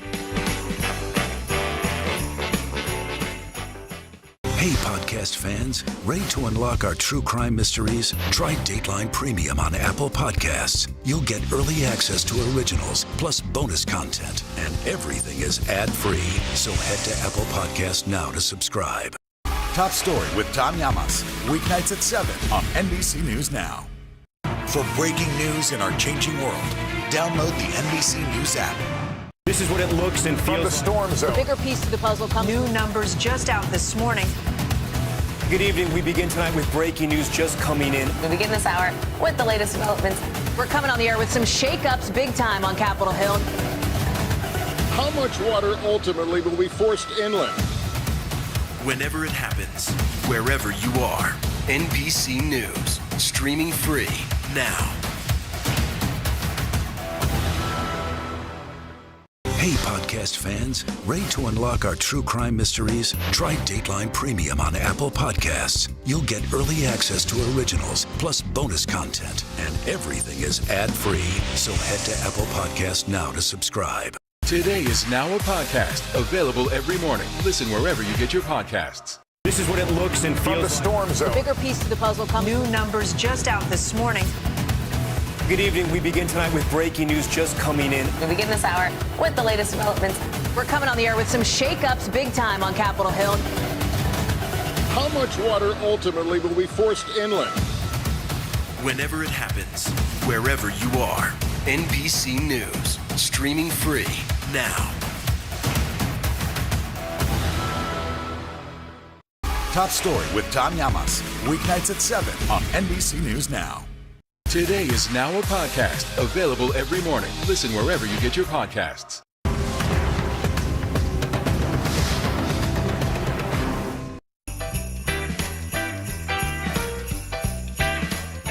Welcome back to the Great American Holiday Cookie Swap. Up next, a vegan twist on a Southern classic. Hi there, it's Chef Danny Bowen here. I'm a Korean-American chef who grew up in Oklahoma and I'm making one of my favorite Southern desserts. I'm thinking outside of the box by turning the divinity vegan, a recipe from a new cookbook, Mission Vegan. This sweet nougat treat will be a crowd favorite at the swap. So let's get started. The first thing we're going to do is we're going to make something called aquafaba. Aquafaba is essentially an egg replacement. This recipe typically calls for egg whites. And what we're going to do is we're going to whip the juice of a can of chickpeas into a nice stiff peak. And you want to start this out at a little bit lower speed until you get some micro bubbles. And you just want to monitor this. You'll start to see the bubbles form on the outside. As they start to populate towards the center, then you know that you're ready to increase the speed. So we're getting a lot of nice bubbles forming here. What you basically want it to do is you want it to really hold its form. So at this point, it's finished. Sugar syrup should not be intimidating. The most important part is to have a really good candy thermometer. Put your water in your pot, get it up a little bit past the simmer to a medium heat, You're gonna add your sugar first. And then you'll add your corn syrup.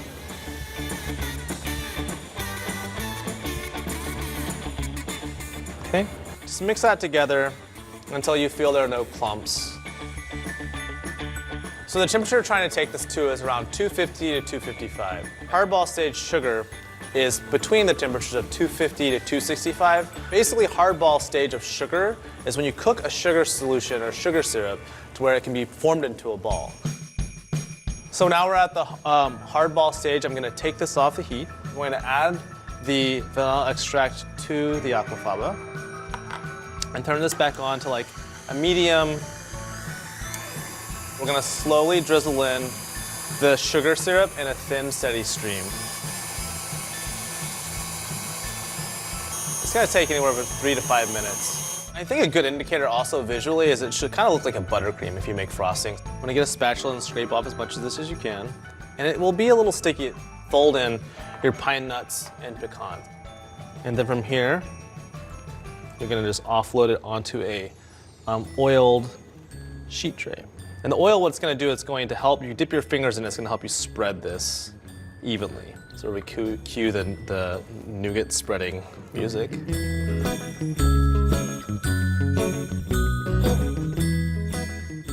And you wanna make sure this is about a ½ inch thick. Just gonna let it set uncovered overnight to firm up. All right, so we have our fully set divinity. It's definitely firmed up. And what I'm gonna do is I'm just gonna cut it into nice squares.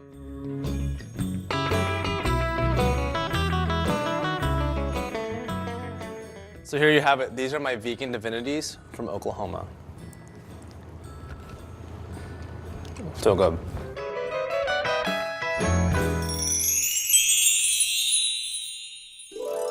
Hi everybody, I'm Chef Therese Gregoire, but you can call me Chef T.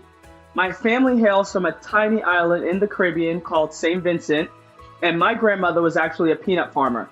I remember as a kid being so excited when she brought home that haul of green peanuts. Fast forward several years and I moved to Virginia. The taste of the Virginia peanut just brought back so many memories. So today, I'll be making peanut and jelly thumbprints. Virginia's for peanut lovers, y'all. Let's get started. I started with my mixer fitted with a paddle attachment, and I'm gonna cream my room temperature butter and brown sugar together. Just wanna mix about 2 to 3 minutes. You're just incorporating a lot of air into your butter and sugar. I have separated the eggs. The yolks are going into the dough, and the whites will be used a little bit later. I've got 2 cups of flour, and I'm gonna incorporate it until it's fully mixed in. So now we're gonna shape, coat, and bake our cookies. Super easy. I'm using a small cookie scoop. The scoop is gonna be about the size of a melon baller. I'm gonna scoop my cookies onto a baking sheet or cookie sheet, and I've lined it with some parchment. I have my egg whites that I separated earlier, and I'm gonna whisk them until they're foamy. We're going to roll our cookie dough. They shouldn't be too tacky. You can use the egg whites as an adhesive to coat your cookies. This is the fun part. You can drop it right in. You can use your hands. This is the part where you get the kids involved. And now you just roll them in crushed peanuts. So I used a food processor for this to get the peanuts down. You just want to make sure that it's where it's crushed evenly. I have my oven set to 375. I've placed the coated dough rounds on a parchment-lined sheet pan. And I am going to bake these cookies for 5 minutes until they are slightly puffy. Now we're gonna go ahead, add the jam, and bake again. So we're just gonna press right in the middle of the cookies to create a well for the jam. Now I'm using grape preserves.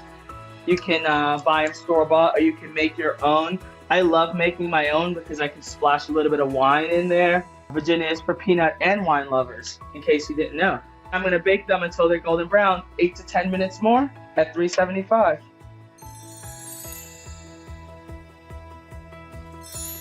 Voila. These cookies look amazing. Have a holly jolly holiday, guys.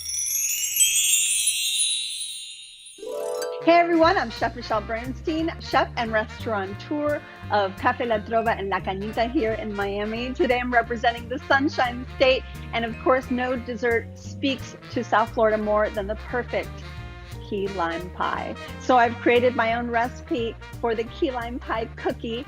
It hits all notes in your palate. It's like sweet versus tart versus creamy and of course crunchy.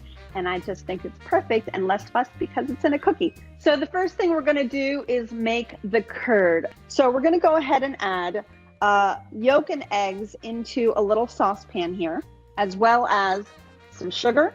We have to add condensed milk. It makes everything just so creamy. So now I'm just gonna add lime juice. Now this is fresh squeezed lime juice. It's really important that the lime juice is fresh because every key lime pie should always be made with freshly squeezed lime juice. If you're gonna go ahead and head to the stove, but I'm taking my whisk with me because we have to warm this and turn it into an actual curd. All right, so the next thing we need to do for the curd is the butter. That is the last ingredient. So mix that in. So once the butter has melted thoroughly into our curd, we're gonna go ahead and strain it. I use a mesh strainer. Takes a little bit of muscle to get that through, but I promise you this is the hardest part of the recipe. Great. Now you need a piece of plastic because what you're gonna do is touch the plastic wrap directly to the curd, making sure we don't have any bubbles, making sure that we don't get a skin. All right, so let's go ahead and make the cookie. So this is just regular granulated sugar. And I've decided to make it a little creamier by adding cream cheese and butter. Let's combine and make it really creamy. Once everything is really creamy as it is, I'm gonna go ahead and add egg, some vanilla paste, and I'm gonna zest a lime into this mixture. Now we're gonna just combine the two dry ingredients. So we have graham cracker crumbs, a little bit of salt. Go ahead and mix those two together really well. And I'm just gonna throw this all into the creamed egg, butter, cream cheese mixture. And all you have to do is use your hands to roll. And all you have to do is roll them into little balls, place them down. And of course, this takes a little while. So I actually have a sheet pan ready. Thank you. Press into the cookie very lightly to make a little divot. Let's do that again. After we have our little divots, we're gonna go into a 350-degree oven to bake. So these cookies just came out of the oven. You see how they're nice and golden. So I just shut the oven off, but we're gonna go back in the oven once the curd is placed into the cookie. Remove the plastic wrap from your curd, and we're gonna go ahead and fill the cookies with the curd in those little divots that we made. And going back into the now off oven, but still warmed oven, is going to allow them to set. The curd has set beautifully. Look how gorgeous they are. Just like key lime pie, but so much easier. Merry Christmas and Happy Hanukkah. Looks good. Thanks so much, Chef. We'll be right back. This is what it looks and feels From the storm zone. The bigger piece to the puzzle comes. New numbers just out this morning. Good evening. We begin tonight with breaking news just coming in. We begin this hour with the latest developments. We're coming on the air with some shakeups big time on Capitol Hill. How much water ultimately will be forced inland? Whenever it happens, wherever you are, NBC News, streaming free now. You get one beautiful life to live. What are you gonna do? This show is so fun, but having you as a positive force means really the world to me. Jenna doesn't stop till it's sold, okay? We have this circle of women that love each other. I decided I'm gonna go with the rhythm of life. And you love riding the wave. This is a moment we're in right now. This is really electric. Yeah. I love you too. Hey, I'm Hallie. It's good to be with you tonight. There's another legal filing today, and I want to cut through some of the weedsy stuff. Let's just get to the point. They have started to vote on the PACT Act. back if you're like Hallie. Stop speaking Washingtonese. This bill would basically give health care to veterans who have exposed to these toxic chemicals. So Scott, I'm trying to make this as not DC as possible. The increased sort of anger that we've seen now in politics. I saw you searching for, I think, your microphone, Dan. You are. I was trying to do it on the slide. Live TV, man. It's okay. You get one beautiful life to live. Jenna doesn't stop till it's sold. We have this circle of women that love each other. This is a moment we're in right now. This is really electric. Love ya. Love you too. For breaking news in our changing world, download the NBC News app. Top Story with Tom Llamas, weeknights at 7 on NBC News Now. Today is now a podcast, available every morning. Listen wherever you get your podcasts. Welcome back to the Great American Holiday Cookie Swap. Up next, Chef Valerie Lomas is sharing a sweet treat from Louisiana. Hey everyone, I'm Valerie Lomas, and I'm here to celebrate my home state of Louisiana. Growing up in Baton Rouge, there is no holiday season without sweet potatoes. So I'm bringing this southern staple to the cookie swap this year with my sweet potato cookies. They are fluffy and rich, adding that cozy feeling to your table. The first thing I'm gonna do is I'm gonna whisk my dry ingredients together. I've got flour, and I'm gonna add some baking soda, baking powder, a little bit of salt, and some pumpkin spice. This is just a blend of cinnamon and nutmeg, and I like it because it makes things a little bit easier when I wanna make cookies pretty quickly. I creamed my butter, sugar, and brown sugar. And to really add something to bring out the sweet potato flavor, we're gonna add orange zest. It's nice to add something that has a little bit of acid and citrus because it does balance the flavors. So I'm gonna go ahead and beat my orange zest into my creamed butter and sugars. I can already smell that orange zest, definitely giving me the holiday feels. So now I'm gonna add my egg, vanilla extract, and my sweet potato. I roasted a sweet potato and mashed it to get this sweet potato puree. So I've added my sweet potatoes, egg, and vanilla, and I'm gonna go ahead and beat this. I just want this to be nice and combined. So I'm adding my dry ingredients in about 3 additions. And just mixing on low, so the flour doesn't get all over my holiday sweater. And I can tell my dough is really starting to come together. One of the great things about this cookie dough is as soon as it's done, we can go ahead and scoop it and bake it. This cookie dough is actually quite fluffy. It's not very dense. And that's thanks to our star ingredient, the sweet potato. We're gonna bake these at 375 degrees for 11 to 13 minutes. So I pulled these out of the oven and I let them cool on a cooling rack. So now it's time to taste them. They are so good. So much holiday in one little bite. Have a sweet and tasty holiday season. Hi, I am Manique Chauhan and I'm representing the great state of Tennessee. We moved here around 9 years ago. We have 3 restaurants, breweries, raising our family over here.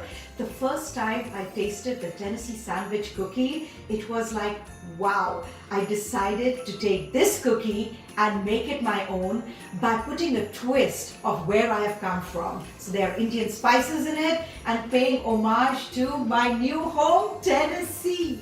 Let me show you how to make this delicious cookie. So I have the dough pre-made. We do need to chill it for an hour before we roll it out. Now, we'll take the cookie dough and go ahead and roll it out. So once this is done, we go ahead and use the cookie cutter to cut it into rounds. So our cookies are ready to be baked. So the next step in making these delicious cookies is to make the filling. So I have some marshmallow cream over here. To this, I am going to be adding some of my favorite flavorings. So start off with dried rose petals.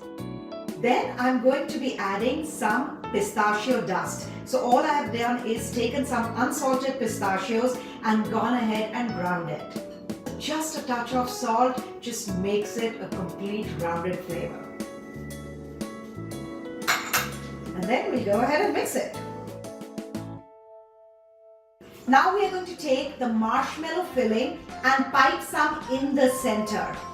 When I do this, I go ahead and put a blob and then stop. Do not spread it. When you're pressing the cookie on top, that's the time it's going to spread all over. So right over here, press it. So this is what we are looking for. So now that our sandwich cookies are chilling, we're going to go ahead and make a chocolate coating to it. So I'm going to take the dark chocolate and put it in a double boiler. Just look at this. So at this stage, I am going to be adding some vegetable oil right over here. And then we are going to add some Tennessee whiskey. We are ready to go. So I'm going to go ahead and take this cookie, put it in the chocolate. Make sure that you have 2 forks with you. Flip the cookie over. Pull it out. And then put it on a sheet pan. Before it sets, I go ahead and put some beautiful toppings on it. We will put it in the refrigerator for around 15 minutes to let the chocolate harden. So here we have it, our Tennessee whiskey sandwich cookies. Not only do they look absolutely beautiful, I mean just look at this. They are really delicious.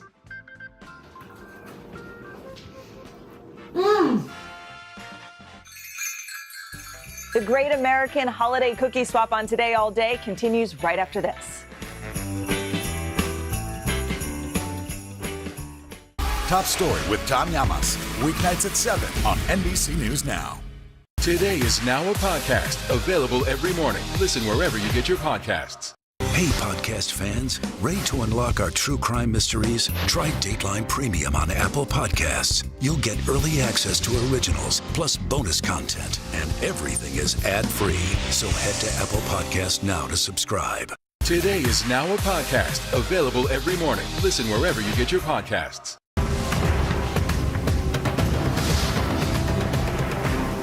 The big variable, the storm surge. Why was it important for you to be here? What kind of training regimen? How you doing, Lester? This is what it looks and feels From the storm zone. The bigger piece to the puzzle comes. New numbers just out this morning. Good evening. We begin tonight with breaking news just coming in. We begin this hour with the latest developments. We're coming on the air with some shakeups big time on Capitol Hill. How much water ultimately will be forced inland? Whenever it happens, wherever you are, NBC News, streaming free now.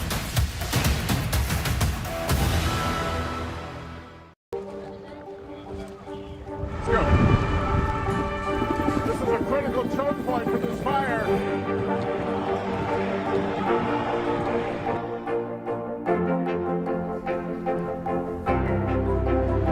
And good evening from New Orleans. Nice to really spend some time with you. Appreciate it.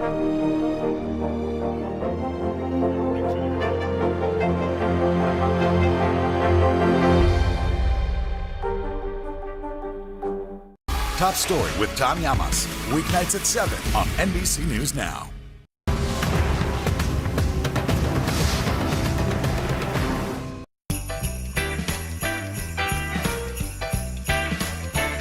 Coming up, we have more Southern chefs sharing their favorite recipes. Then it's off to the Midwest.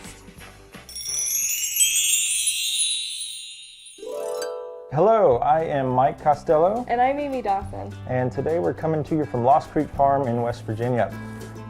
So today, in honor of West Virginia's state fruit, which is the Golden Delicious apple, we are making apple butter thumbprint cookies with some of the apple butter that we make here at the farm with some of the heritage varieties that grow here in our orchard.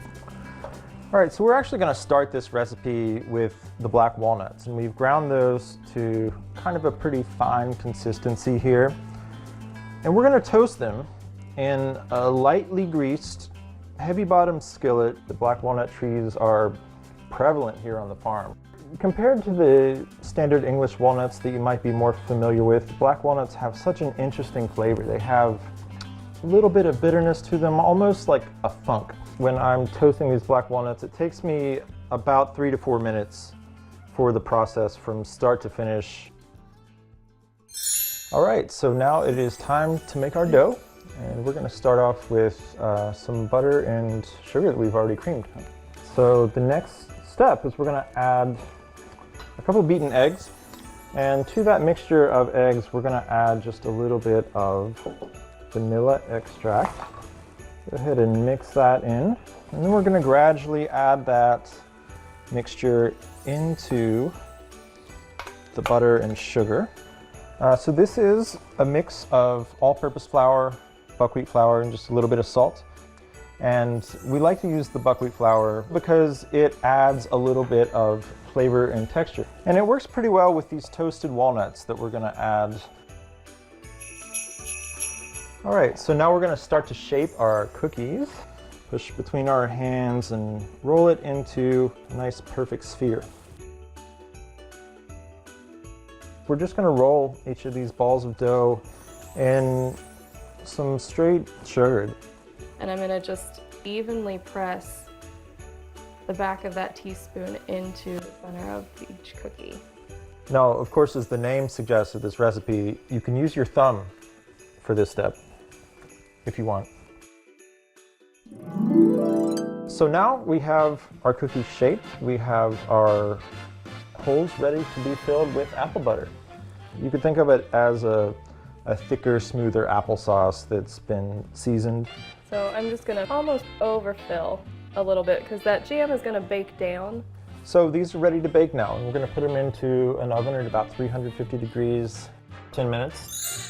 All right, so these cookies have baked and they have cooled. There's an additional optional step that we really like to employ here, and that is just dusting them with a little bit of powdered sugar. Cheers. The perfect holiday snack. It's a nice taste of West Virginia with the apple butter and the black walnuts. We hope you have a delicious Christmas season.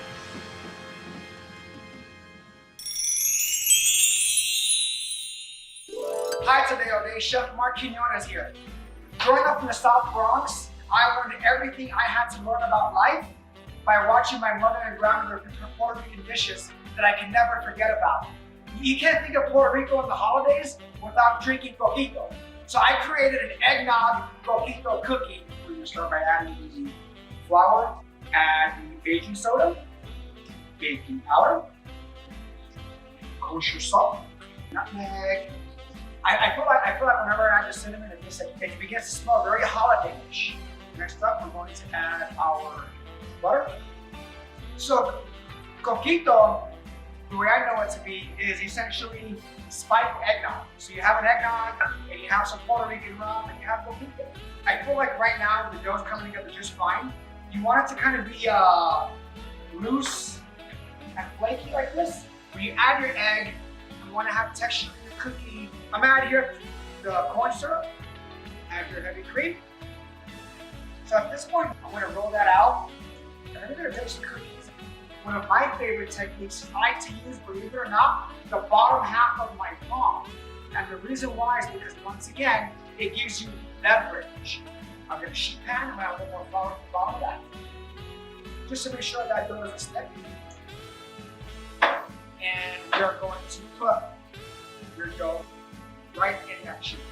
When it comes out of the fridge, we're going to cut the cookie out with the bowl. Let's go ahead and cut some cookies out right now.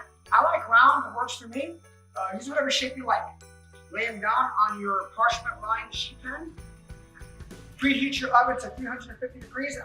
I always bake for at least 12 minutes, and I look at them. When no longer than 15 minutes, let's make the icing. Powdered sugar, cinnamon sugar, rum, coconut cream.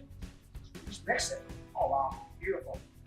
You're gonna put a small amount in the middle of the cookie, And you're gonna work your way to the outer edges, and you're gonna stop before you get there, because you're gonna add the toasted coconut on top as well. So literally just kind of go like that. And oh my God, look. It just screams holidays, it screams Puerto Rico, and it screams good times. And then I'm going to come over here and add some more coconut over the top. This is so good. This is so Puerto Rican. And let me tell you right now, this was so much fun. Happy holidays, my family to yours.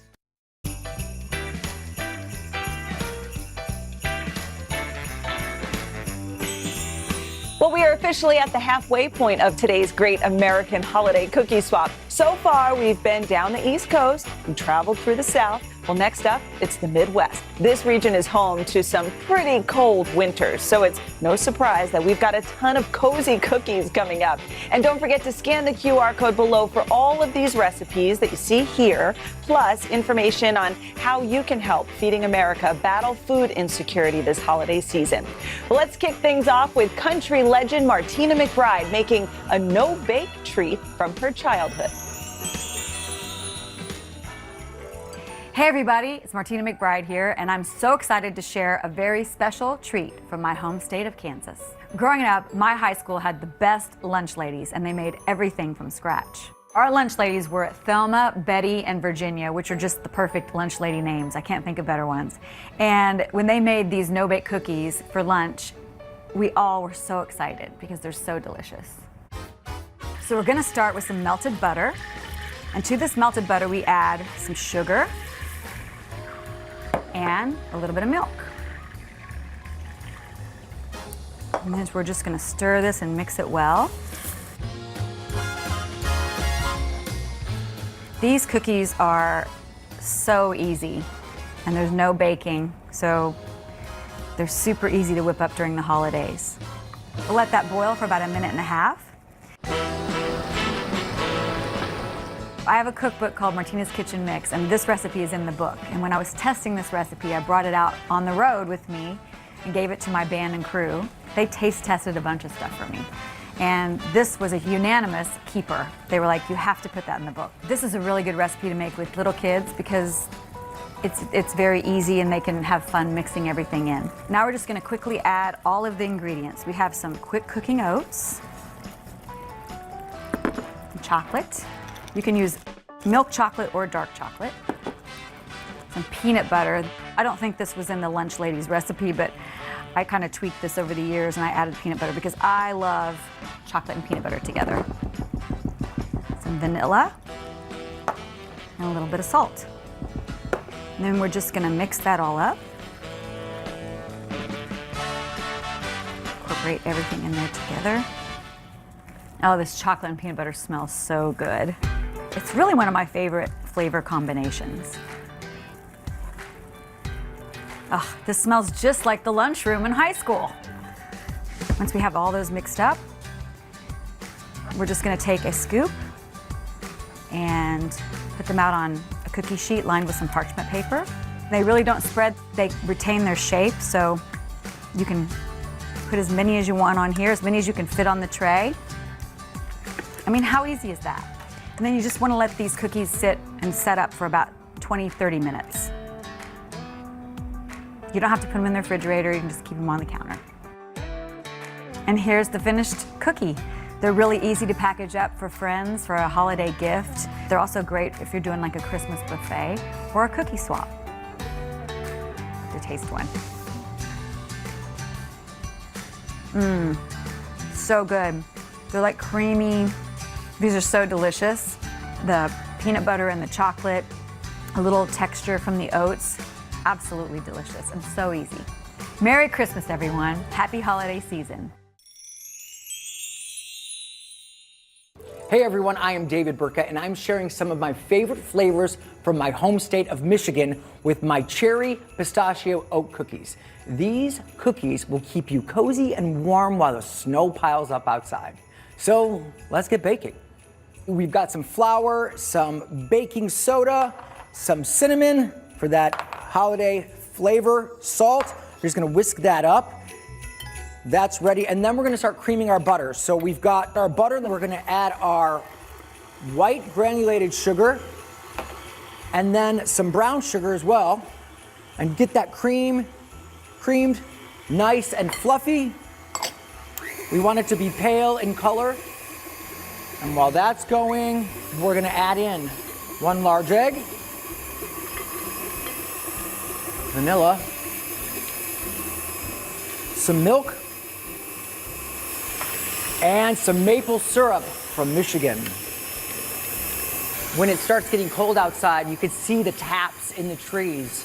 It was a really fun, nostalgic thing from Michigan to see these great, beautiful maples being tapped for syrup.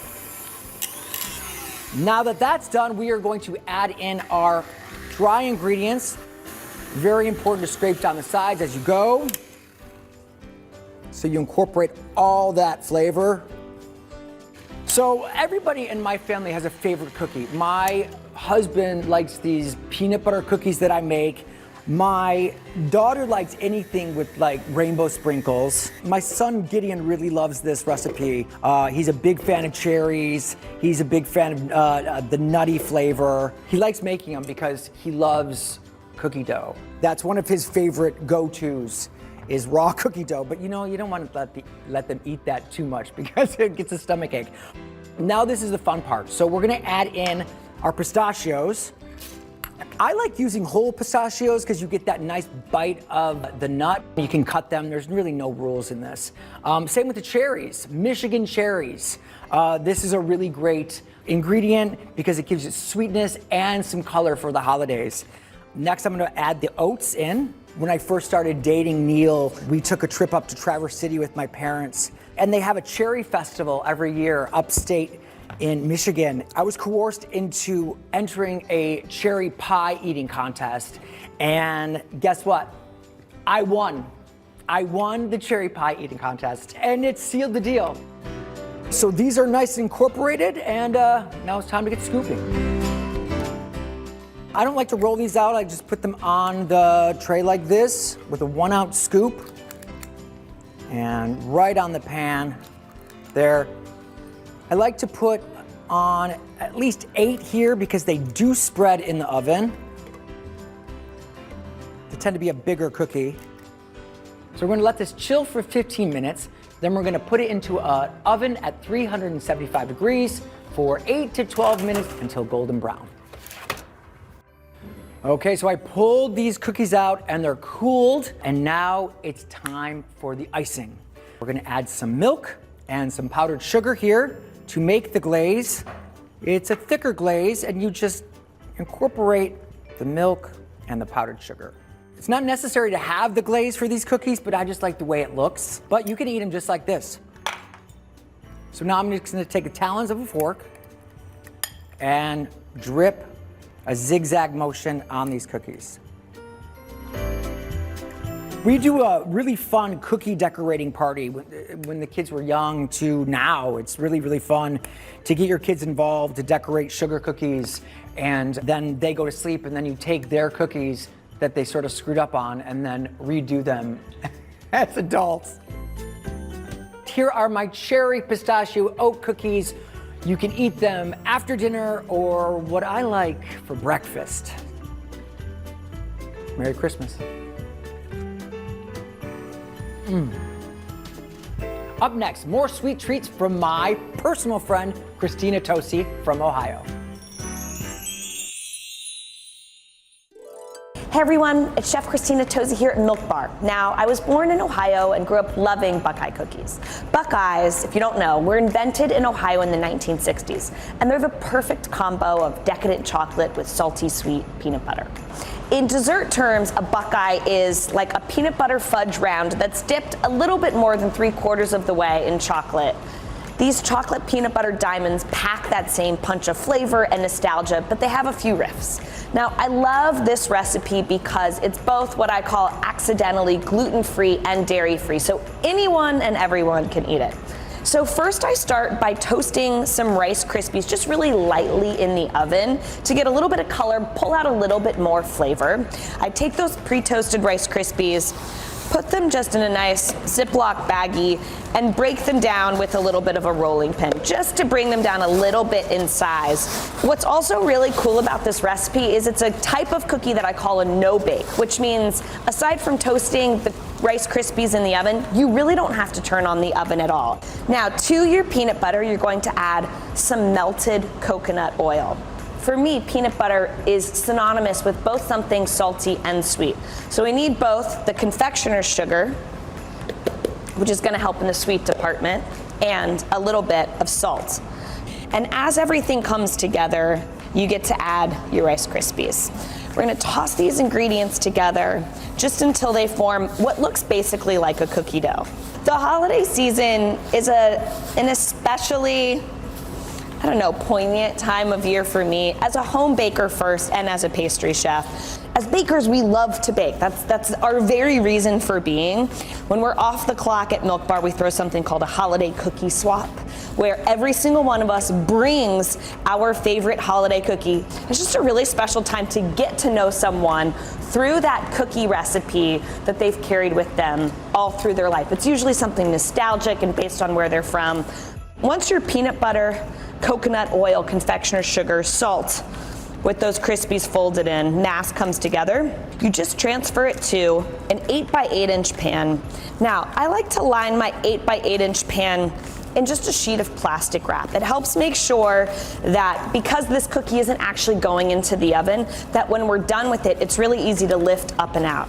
You want a nice even spread of this peanut butter crispy element. So you can use a knife, a new spatula. You can also use the palm of your hand, wrapped in a little plastic wrap so that you don't get too much peanut butter going on your fingertips. But one nice solid smooth mass. Next step is to melt down some semi-sweet chocolate just until it's a nice smooth fluid state. I like to test my chocolate both for smoothness and for temperature by just lifting it up over my eye. No chunks, no lumps. We're gonna add a little bit more peanut butter to this melted chocolate. And what that's gonna do is it's gonna give us a really nice chocolate top that's not so hard to crack when you go to slice it, or most importantly, when you go to eat it. From here, you're gonna take this gorgeous mass and put it in the fridge or the freezer until it's nice and firm, 2, 3, 4 hours. So once it comes out of your fridge or freezer, you'll notice that the chocolate is set really nicely. It should lift up really easily as one solid piece. And then I just transfer it to a cutting board. From here, I like to slice the edges of the chocolate peanut butter mass off. Those are snacks for you. Then I start by slicing in rows. From here, you're basically going to cut your rows at an angle. That's gonna give you that beautiful diamond shape. A little bit of flaky salt I find really helps make that moment, that Buckeye moment, that ode to Ohio, my hometown, the Buckeye State. Just a little bit more of what it is, a little more special, but this is it, my chocolate peanut butter diamond. Oh, every time. I cannot wait to serve these at our Milk Bar Holiday Cookie Swap, and I can't wait to see you bake them at home.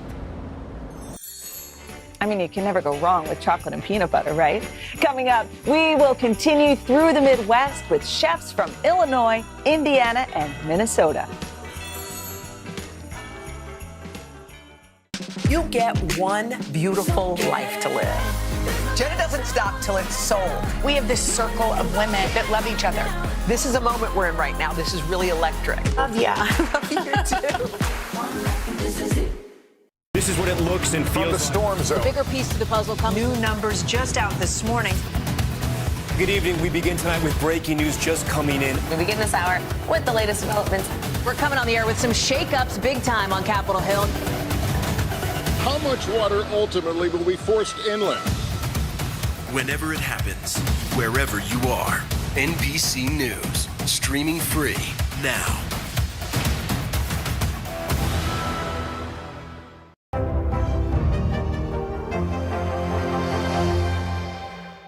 Top Story with Tom Llamas, weeknights at 7 on NBC News Now. Today is now a podcast, available every morning. Listen wherever you get your podcasts.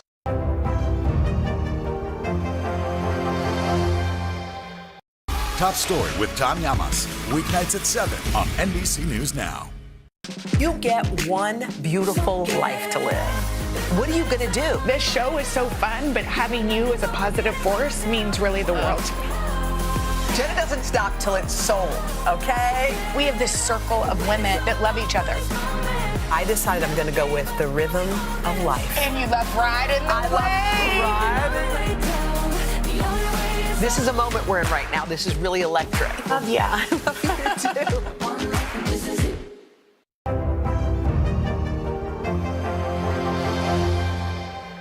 Hey, podcast fans, ready to unlock our true crime mysteries? Try Dateline Premium on Apple Podcasts. You'll get early access to originals, plus bonus content, and everything is ad-free. So head to Apple Podcasts now to subscribe. Welcome back to the Great American Holiday Cookie Swap. We are working our way through America's heartland, the Midwest. Next up is Chef Connie Lovely Jackson, paying homage to a city she loves, Chicago.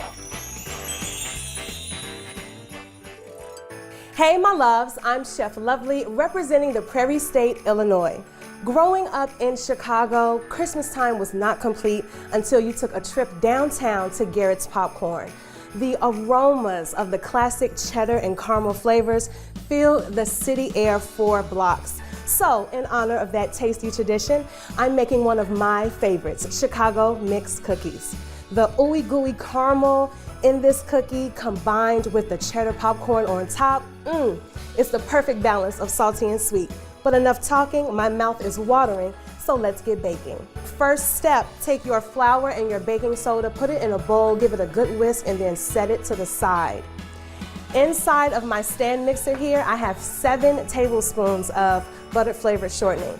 Now that's because I want to intensify this rich buttery flavor and I want a nice tender cookie. Here I have my cooled brown butter. Put this in a saucepan over medium-low heat. It's going to take about 5 to 7 minutes. Let it cool completely, and then I'm adding that right in with my shortening. And let's give this thing a whip around for about 5 minutes. I have light brown sugar, about a half a cup there. We have white granulated sugar, also a half a cup. And then a little pinch of salt, 1/4 teaspoon. We want to season our sweets. Next, 1 egg. If it can be room temperature, that's gonna be perfect, my love. So 1 room temperature egg goes right in. And then to give it a little floral sweetness, I have some vanilla bean paste. Now here we go again. We gotta give it another mix. Another 2 to 3 minutes on medium speed. Vanilla bean paste, it does cost a little bit extra money, but it has a wonderful flavor payoff. The aroma, the gentle kiss of sweetness, it's definitely worth it for this Chicago mixed cookie. Now let's add our dry ingredients. Now this time it only needs about 30 seconds to come together. You just don't want to see any of the white streaks here. And don't give yourself a flour shower. Start on low and then gradually increase. Don't lick the beaters. I know you're tempted. Don't lick it. All right, now we add in the fun. So I have some caramel here. Next, I have some milk chocolates. And last, for a little crunch, a little texture, some chopped pecans. And with your spatula, go in by hand and just give it a really good mix. Now we need to get them on a parchment-lined or Silpat-lined baking sheet. Go ahead, take your scoop, and we're gonna make sure they're about 2 inches apart on the cookie sheet. This is gonna make sure that they don't touch while they're baking. And because we're using a cookie scoop, all of the cookies are gonna be the same size. That's my little pro tip. I'm gonna pop these in the oven. They're gonna take about 12 minutes, and when they come out, the fun is gonna continue. While it's still warm, I want you to gently and carefully take a round cutter, because if you're like me, you love a perfectly round cookie. Put this right on top of the cookie, and it should be slightly larger than the cookie as well. Put it right on the center here and just give it a go around in a nice circular motion. Now that little bit of Chicago, that Garrett's cheddar popcorn, and if you don't have Garrett's, that's okay, just use your favorite cheddar popcorn. While the caramel is still nice and gooey and warm on top, it's gonna act as our glue. Take about 3 or 4 pieces and give it a gentle push right into the cookie and just pop it right on top, and then have a little snack too. So good. You can use the caramel popcorn as well if you want a little extra crunch and variety. With a little spatula, take your cookies, transfer it to a cooling rack so that they cool down completely. Your friends and family are going to absolutely love these cookies, so make the entire batch, let them cool, and then go in, take a bite, and share the love. Happy holidays.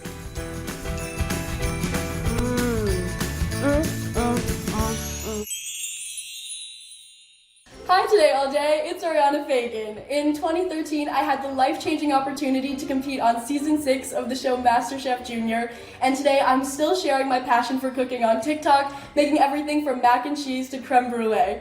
But my favorite recipes take me back to my childhood home in Minnesota. I'm the oldest of 5 siblings, and one of my fondest winter memories is going sledding with them on this little hill we had in our backyard. We would come inside with our cheeks red from the cold, and it was tradition for me to whip up a big batch of hot chocolate, which we would have together with some candy canes and tons of marshmallows, and that's the flavor combination that inspired these peppermint hot cocoa cookies. First up, in a large bowl, we're gonna crack 2 eggs.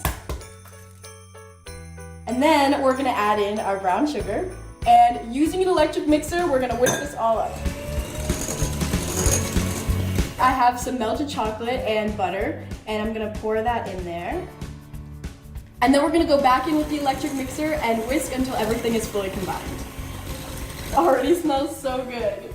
Here we have our dry ingredients. It's just a little bit of flour, salt, baking powder, and cocoa powder. It should be nice and smooth and look almost like brownie batter, a little thinner than your traditional cookie dough. And now we're gonna go in with our chopped chocolate chunks. And then here I have some vanilla extract. And then we're gonna add our peppermint extract, which is gonna give these their signature peppermint hot cocoa flavor.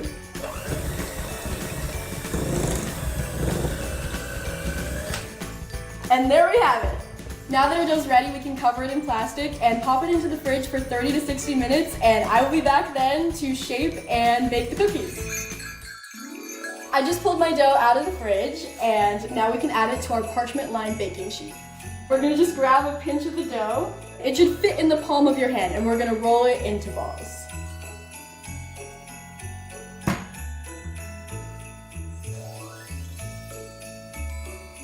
Okay, and now we can pop these into the oven at 325 degrees for about 10 minutes.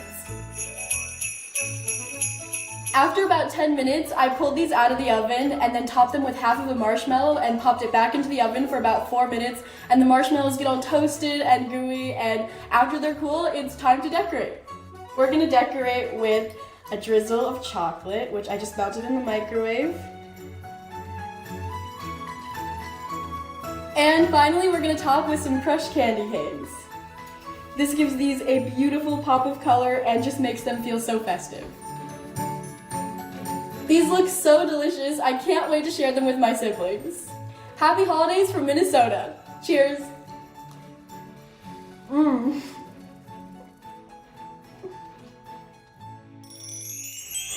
Looks good. Thanks, Chef. Stick around because up next, we head to Indiana and Wisconsin.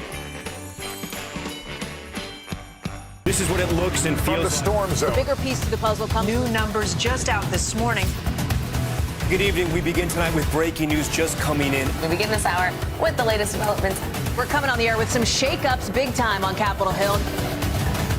How much water ultimately will be forced inland? Whenever it happens, wherever you are, NBC News, streaming free now. You get one beautiful life to live. Jenna doesn't stop till it's sold. We have this circle of women that love each other. This is a moment we're in right now. This is really electric. Love ya. I love you too. Hey, I'm Hallie. It's good to be with you tonight. There's another legal filing today, and I want to cut through some of the weedsy stuff. And let's just get to the point. They have started to vote on the PACT Act. If you're like Hallie, stop speaking Washingtonese. This bill would basically give health care to veterans who have exposed to these toxic chemicals. So Scott, I'm trying to make this as not DC as possible. The increased sort of anger that we've seen now in politics. I saw you searching for, I think, your microphone, Dan. You are. I was trying to do it on the slide. Live TV, man. It's okay.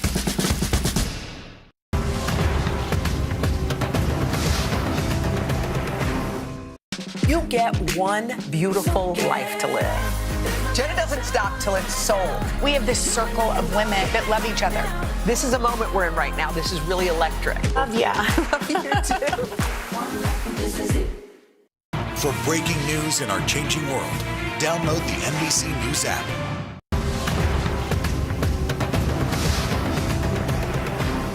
The big variable, the storm surge. Why was it important for you to be here? What kind of training graduate? How you doing, Lester?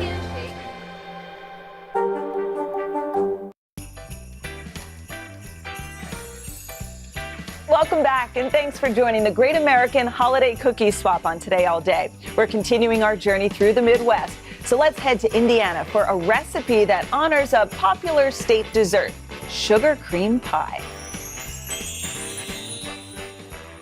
Hey everyone, I'm Chef Kelsey Murphy, owner of Inspo Restaurant in Indianapolis.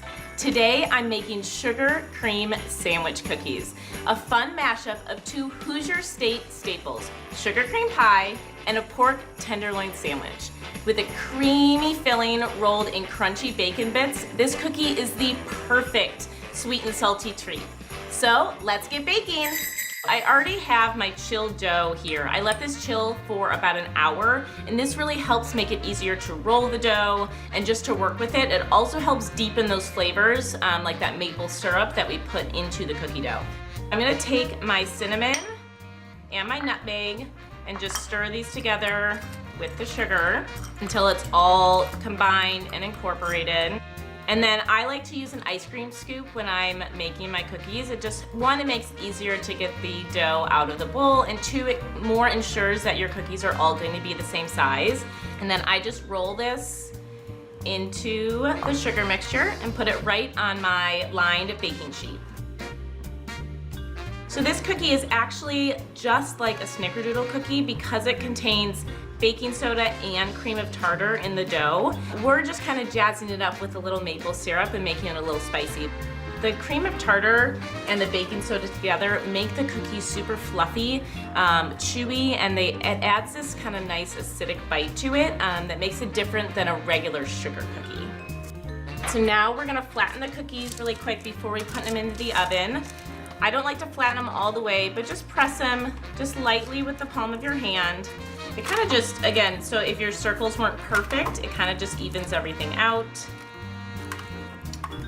And then we're all set. These go in the oven right now, 9 minutes, 350 degrees. While our cookies are baking, we're gonna start making our frosting for the sandwich cookies. I like using cream cheese frosting for this cookie because it really plays down the sweetness a little bit, especially when you're eating two cookies with filling and the bacon. We have our stand mixer and we have 4 ounces of cream cheese in there. And to that, we're gonna add butter. And then we're gonna go ahead and add some vanilla, some salt. And then we are gonna go ahead and blend this together. And now we're gonna slowly add our powdered sugar. I'm gonna crank this up a little higher to make sure that cream cheese is super smooth. And we're done. It's a perfect consistency, nice and smooth and creamy. It's not too fluid, but it's also not too stiff. Here I have my finished cookies fresh out of the oven. I let them cool on a cooling rack for about 15-20 minutes until they're at room temperature.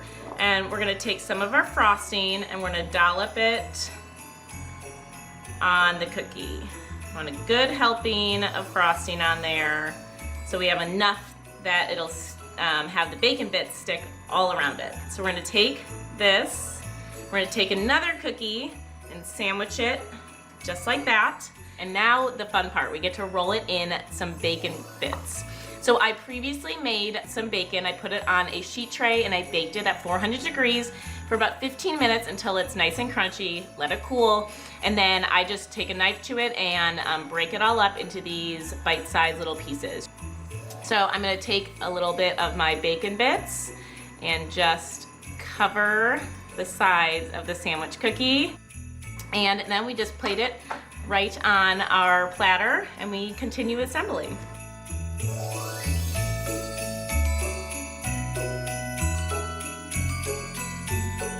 I am so ready to dive into these. Guys, oh, these are even better than they look. And the cookies have a perfect chew and bite to it. Super creamy, super delicious, and then the crunchy and salty bite of the bacon on the outside. You have to try these at home. Have a super sweet Christmas season. Hey everyone, I'm Jen Barney, a pastry chef and owner of Meringue Bakery in La Crosse, Wisconsin. I was born and raised in Stanley, Wisconsin, and I'm very proud to come from a long line of dairy farmers. So today, I've created a recipe that both celebrates and supports our awesome farmers, cookies and cream cow fudge. The first step is to make the black cow spots. I'll take my sugar, cream cheese,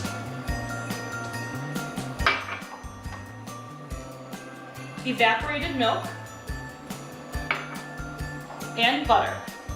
This fudge will look like a Holstein cow, which is a white cow that has black spots. It's really the cow of my people. It's what we farmed when we were growing up. It's a really good idea to stir this continuously. And as you see it cook, it's not uncommon for you to see little brown bits that are forming at the base. That's normal, and you can strain that out later on. It doesn't ruin the recipe. I'll add in a little bit of cream.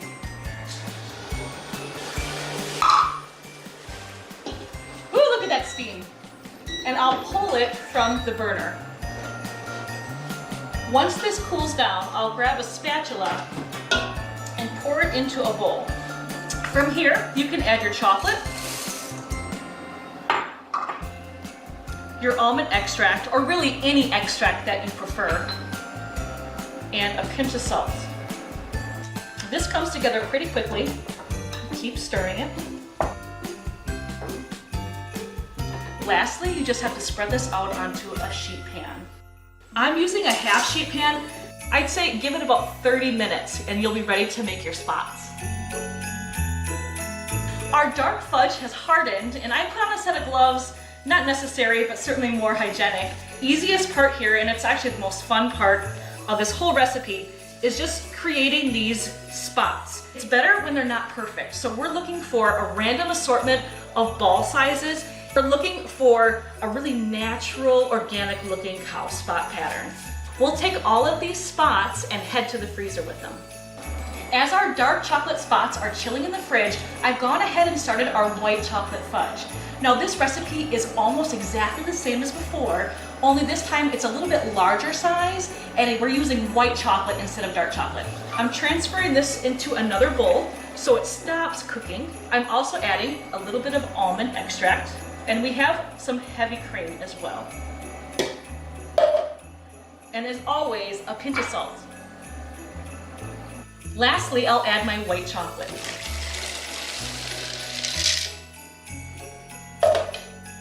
And I continuously stir while it's melting. And we're ready to assemble. Take the black spots fresh out of the fridge, and I put about half of them down. Now, I am able to pour my white fudge in, all the way in, and I place the last half of the chocolate spots right on top. Here we have our finished cookies and cream cow fudge, but you know what? I need some official taste testers here. This is my family. I have Millie, my son Wyatt, and my husband Brian. Let's dig in. Thank you so much, and happy holidays from Wisconsin.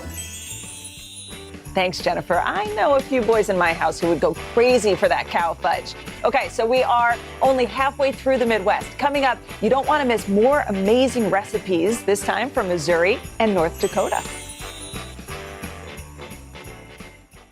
Hey, I'm Hallie. It's good to be with you tonight. There's another legal filing today, and I want to cut through some of the weedsy stuff. And let's just get to the point. They have started to vote on the PACT Act. If you're like, Hallie, stop speaking Washingtonese. This bill would basically give health care to veterans who have exposed to these toxic chemicals. So, Scott, I'm trying to make this as not DC as possible. The increased sort of anger that we've seen now in politics. I saw you searching for, I think, your microphone, Dan. You are. I was trying to do it on the slide. Live TV, man. It's okay. For breaking news in our changing world, download the NBC News app. This is what it looks and feels From the storm zone. The bigger piece to the puzzle comes. New numbers just out this morning. Good evening. We begin tonight with breaking news just coming in. We begin this hour with the latest developments. We're coming on the air with some shakeups big time on Capitol Hill. How much water ultimately will be forced inland? Whenever it happens, wherever you are, NBC News, streaming free now.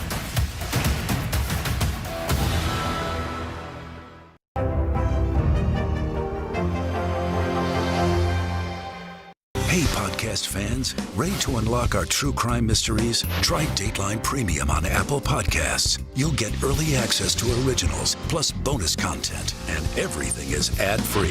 So head to Apple Podcasts now to subscribe. Let's go. This is a critical choke point for this fire.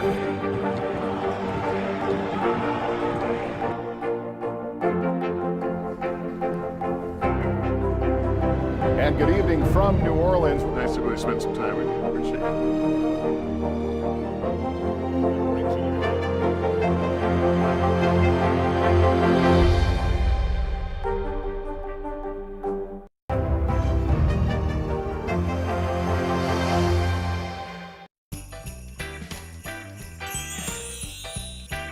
Welcome back to the Great American Holiday Cookie Swap. Next up on our Midwest Roundup, we've got a chef turning Missouri's famous gooey butter cake into a cookie. And bonus points. This is a fun one to make with the kids. Check it out. Hey everyone, I'm Sarita Geller, the food writer behind the Ritzy Mom blog. But most importantly, I am the mother of these two beautiful girls. My daughters, Bea and Tilly, are going to help me today with a really easy and fun cookie recipe that is just perfect for the holidays. This gooey butter cookie is my take on a very classic St. Louis dessert, the gooey butter cake. It is always the crowd favorite, so I decided to put my own spin on it and turn it into a cookie. You are going to love it. So girls, let's get baking. Yay, cookie time! Okay, great, let's get started, girls. So Bea, I'm gonna just move you away from the mixer so that I can show everybody what we're gonna do first. The first step, I have some salted butter and some full-fat cream cheese. They're both soft, and we're just gonna give it a quick blend. Once that gets going, we're gonna add some granulated sugar. And the really great thing about gooey butter cake and gooey butter cookies is that it's a fluffy cookie. It has a hint of vanilla and kind of a cheesecake, butter cake, mixed together, which is truly beautiful.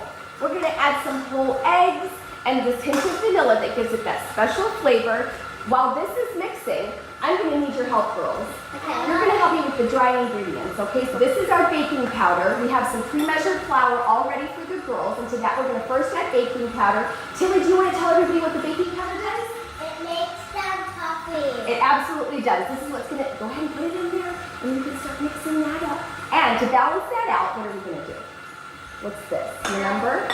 Yes, it's the cornstarch. And the cornstarch is gonna soften that cookie. It's gonna add the gooiness and tenderize it. And then you did a great job with that. And we're gonna add a little bit of sea salt.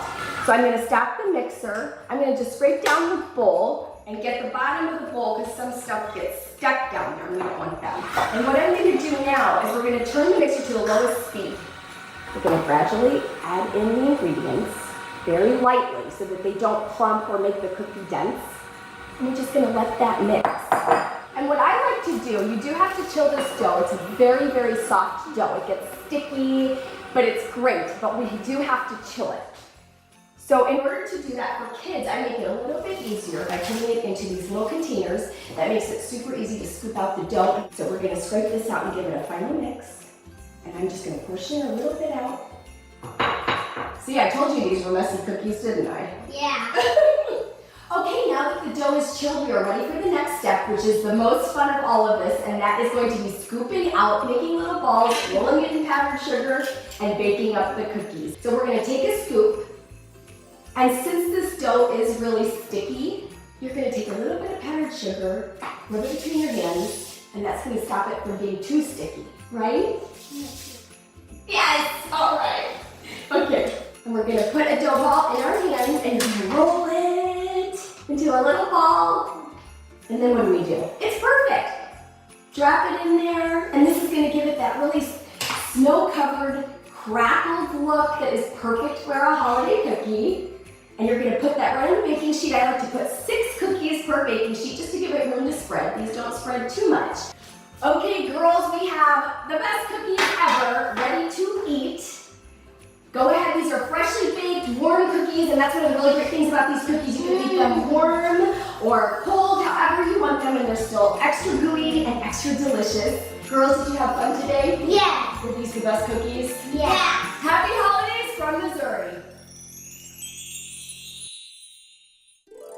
Hi folks, I'm Kevin Sharf, chef and owner of Brazen Open Kitchen here in my hometown, Dubuque, Iowa. Growing up, Scotcheroos were a quintessential celebration treat for us. At any potluck, you could always expect someone to show up with these amazing chocolate peanut butter delights.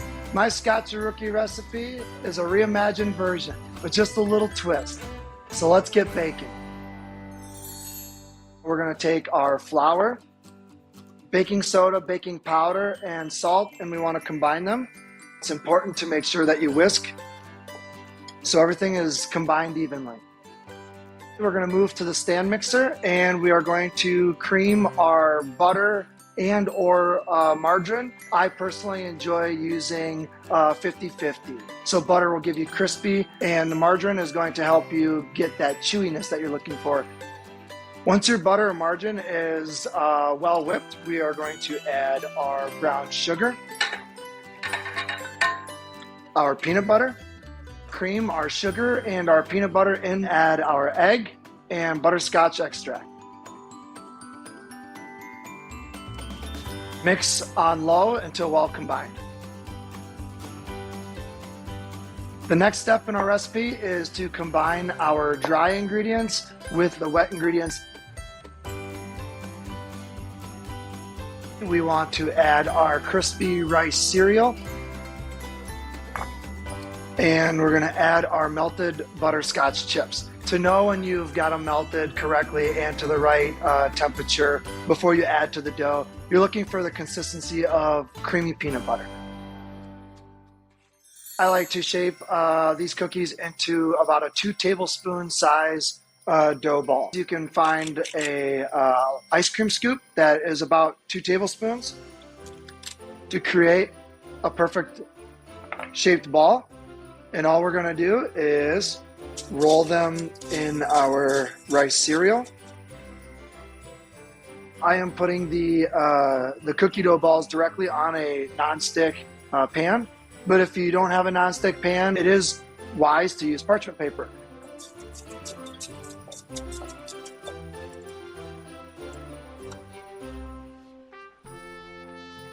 Let's work on our chocolate ganache. We have our heavy cream with our chocolate in a heat-resistant bowl. Pour the cream, once it comes to a simmer, over the chocolate and just gently give it a stir until it becomes smooth.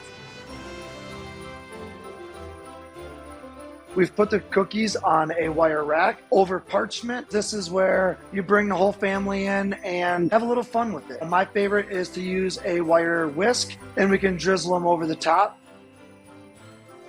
Now that our ganache has set, we have our Scotcherookies with just a little sprinkle of sea salt. From all of us here at Brazen Open Kitchen, have a super sweet holiday season.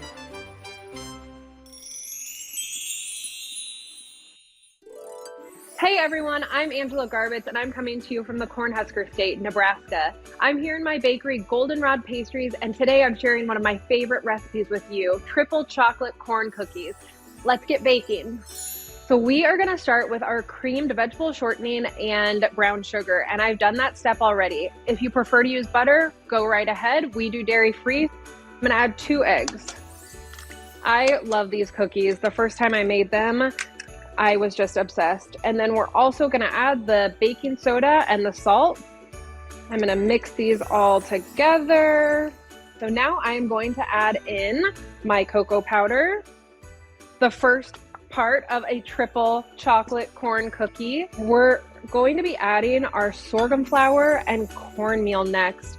And Goldenrod Pastries is a gluten-free bakery, and I've actually found that flours like sorghum make the most tender cookie. So it's perfect for this. We're gonna add sorghum flour, and we're gonna add our cornmeal, really nice fine cornmeal, and get this all combined. Okay, we're gonna add in some vanilla extract, and that's gonna really bring the whole dough together. The great thing about doing a gluten-free cookie is that you can't overmix it. Because you're not forming gluten, it's not gonna get too tough. All right, we are going to add in our dark chocolate and get this all combined. So we are going to shape these cookies. I have a baking sheet here lined with parchment. We have some sugar to roll the cookies in. Get a nice scoop here, drop that in the sugar. I just feel like that sugar adds such a nice little touch and a nice texture on the outside of the cookie. I'm gonna keep shaping these and fill up the tray. So I have just been melting some milk chocolate over here over a hot water bath. And so we are ready to dip our cookies. This is the third part of our triple chocolate cookies. We have the cocoa powder, we have the dark chocolate chunks, and now we have milk chocolate melted for the outside. So we have our finished cookies, and I love to do just like a little half dip. Looks so nice. We're gonna pop these on another sheet tray so that they can cool before we put them out on display. So we have one last cookie that is dipped in our milk chocolate, and I have these really, really cute little snowflake sprinkles that I'm gonna put on the warm milk chocolate. I just pulled my cookies out of the fridge. The chocolate is nice and set, and I'm ready to plate them. We use the corn flour, the cornmeal, the sorghum flour, all grains that are grown here in Nebraska. I just love this cookie. So Merry Christmas and Happy Holidays from Nebraska. Still ahead, we're about to wrap up our time in the Midwest with North and South Dakota. Then we're headed to the Southwest. We'll have more after this.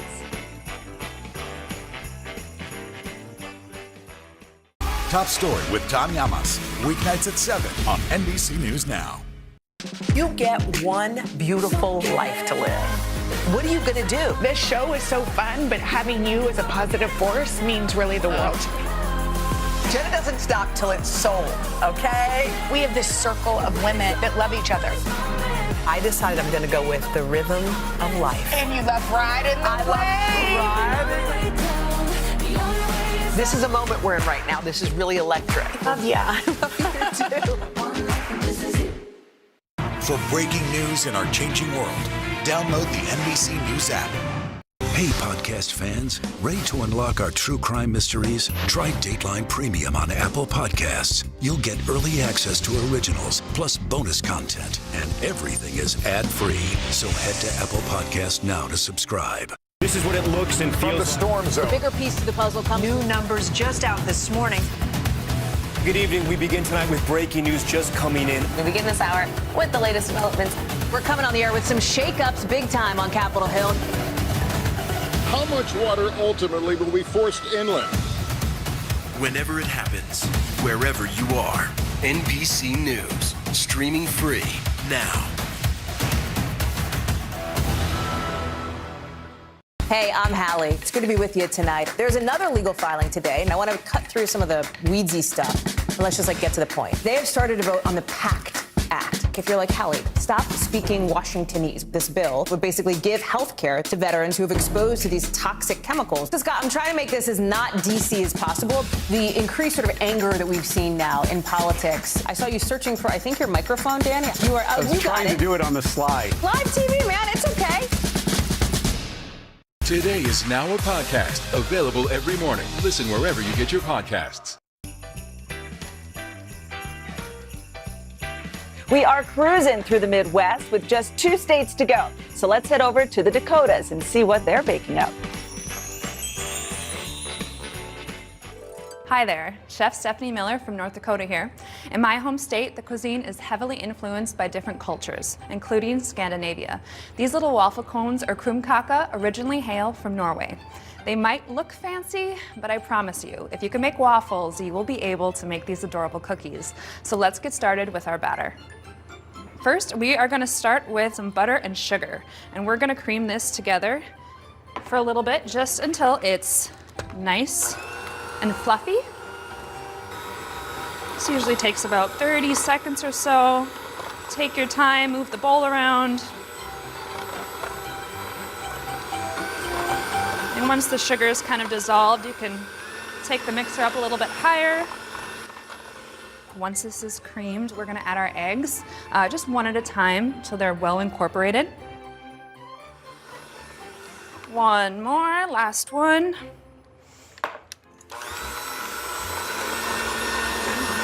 This is the consistency you're looking for. After we added the eggs, we are going to want to add the vanilla and the cardamom. And the cardamom is kind of just the real flavor and star of the show. It just really makes for a delicious cookie, in my opinion.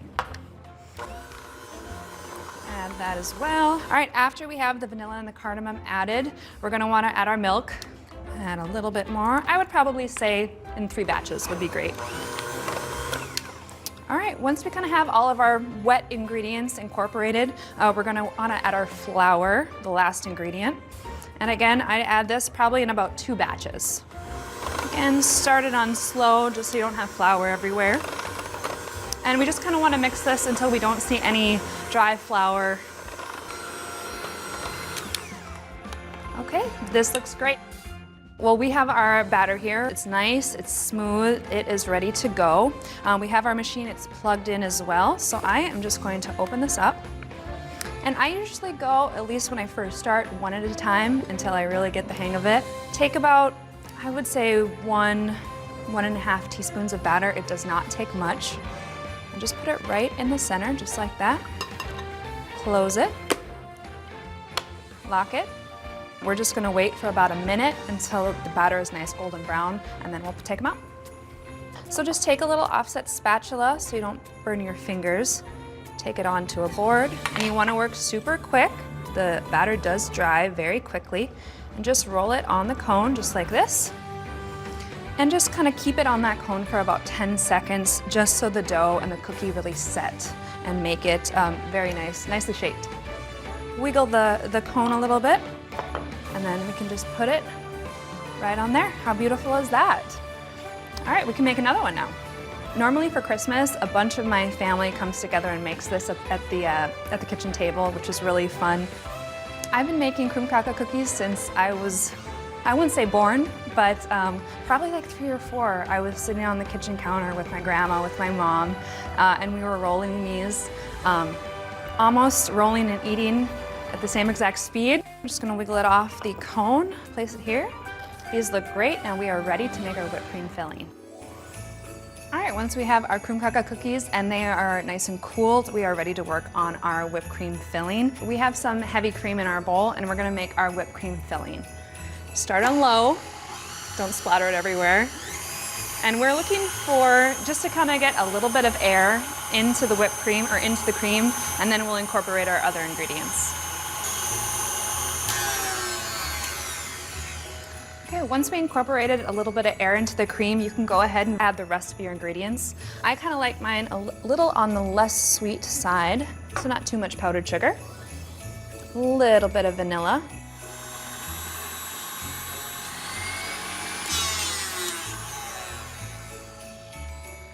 Okay, now that we have our whipped cream filling ready to go, we are going to put it in our piping bag and fill these.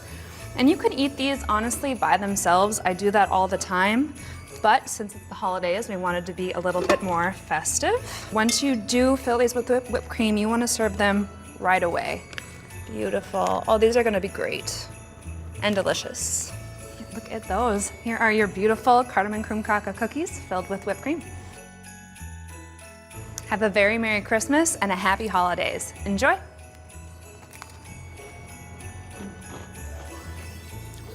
The Great American Holiday Cookie Swap on Today All Day continues right after this. This is what it looks and feels From the storm The zone. bigger piece to the puzzle comes. New numbers just out this morning.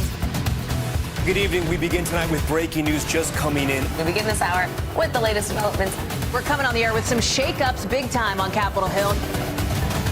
How much water ultimately will be forced inland? Whenever it happens, wherever you are, NBC News, streaming free now. Hey, podcast fans, ready to unlock our true crime mysteries? Try Dateline Premium on Apple Podcasts. You'll get early access to originals, plus bonus content, and everything is ad-free.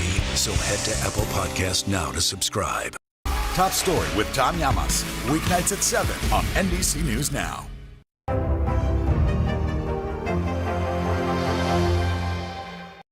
You get one beautiful life to live. Jenna doesn't stop till it's sold. We have this circle of women that love each other. This is a moment we're in right now. This is really electric. Love ya. Love you too.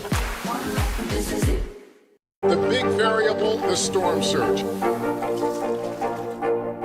Why was it important for you to be here? What kind of training regimen? How you doing, Lester? Top Story with Tom Llamas. Weeknights at 7 on NBC News Now.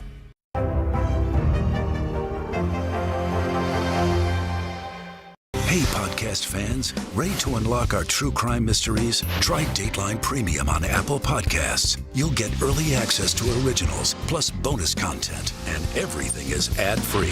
So head to Apple Podcasts now to subscribe.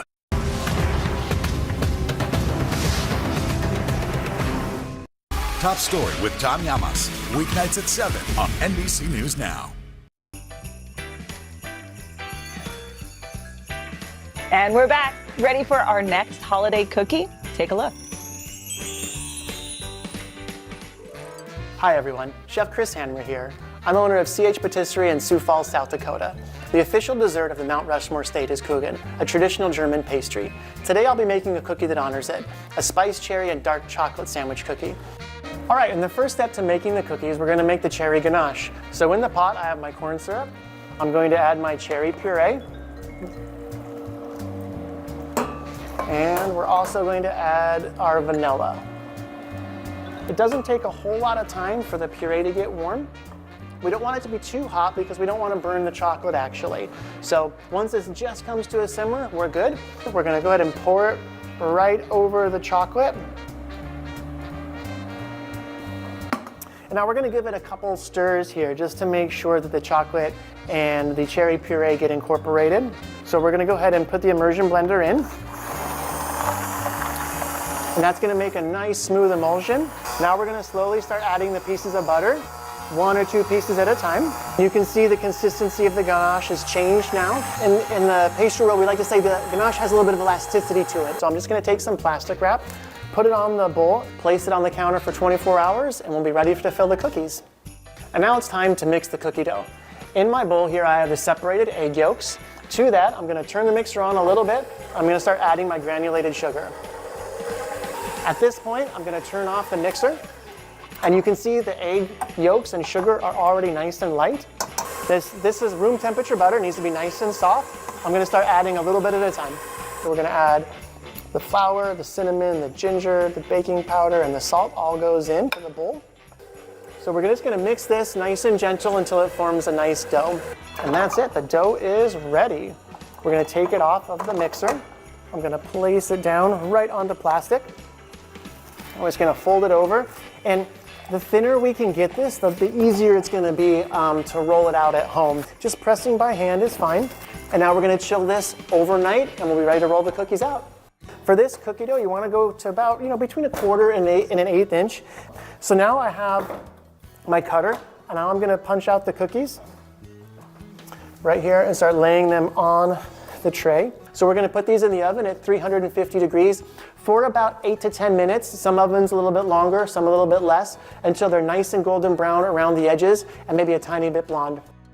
All right, so now it's time to finish the cookies. We have our baked cookies that we put on a cooling rack to get them down to room temperature. So we're gonna put about a tablespoon of filling in the center of each cookie, both face side up, so baked side up.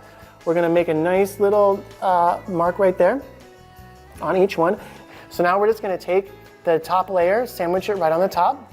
Dusting them with powdered sugar really adds that kind of finishing touch to it.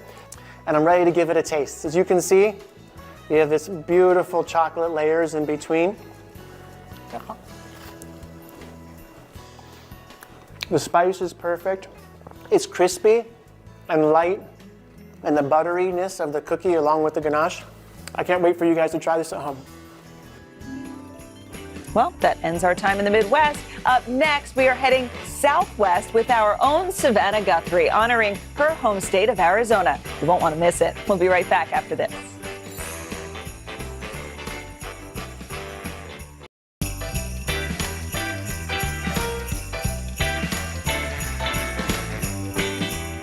Welcome back to today's Great American Holiday Cookie Swap. We are cruising across the country. We visited chefs from almost 40 states in the Northeast, the South, and the Midwest, and we still have plenty of great recipes to go. Throughout the show, look for this QR code that will appear at the bottom of your screen for recipes and for more information on how you can give back this season. Feeding America, the country's largest network of food banks, is working to fight food insecurity. So scan that code with your smartphone to find out how you can volunteer or donate to help your local food banks this holiday season.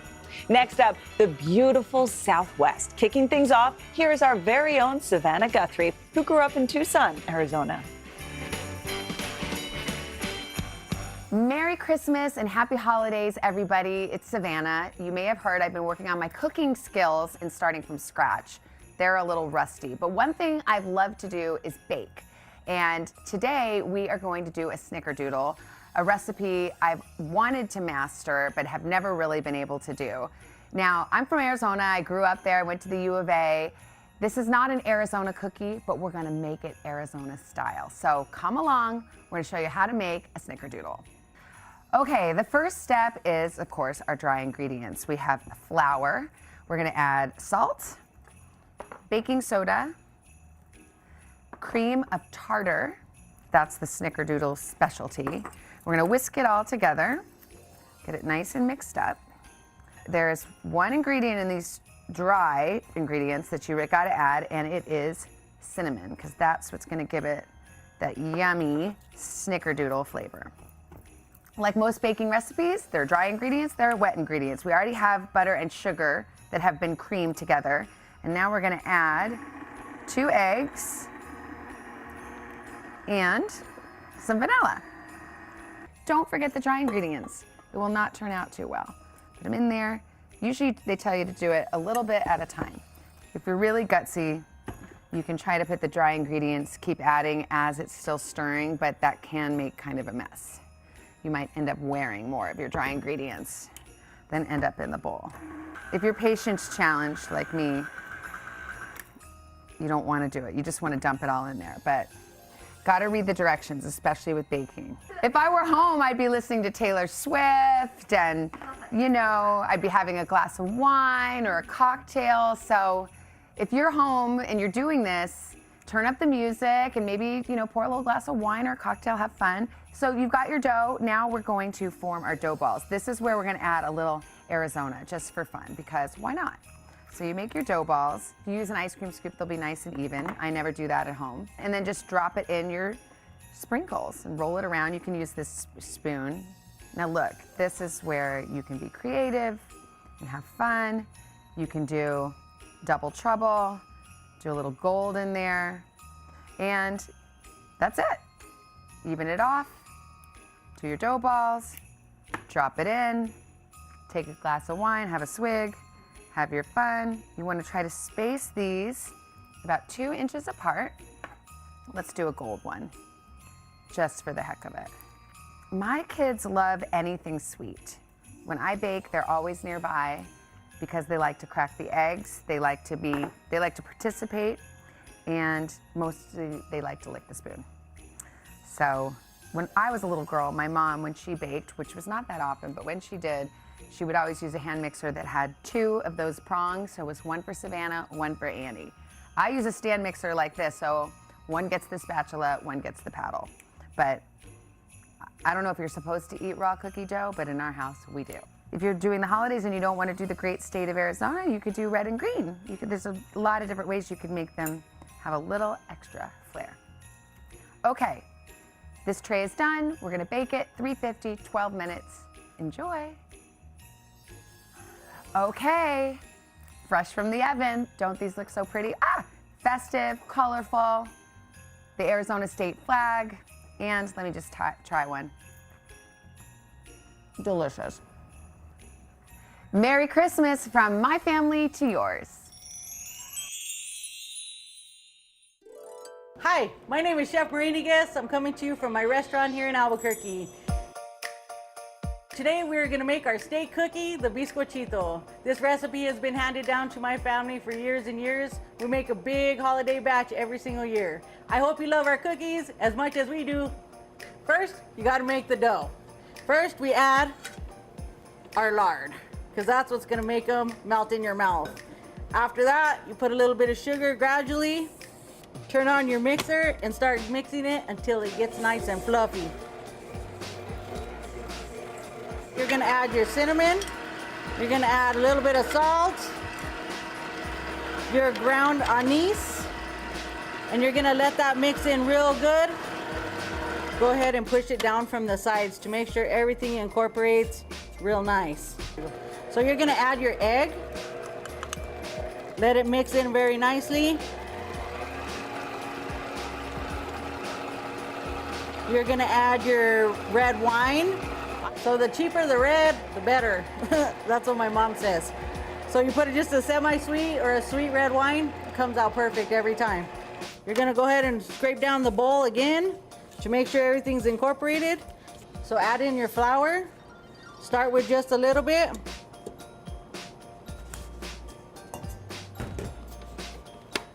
Get it mixing. And as it's mixing, you're just gonna add little by little. You want it soft, nice and soft, but you don't want it sticky. At this point, you can add walnuts, pretty much anything you want to. Walnuts are normally not too much part of a bizcochito, but this is something that my family likes to add to make it just a little bit different. All right, it's looking good. After your dough's done, you go ahead and pack it up in your cookie gun.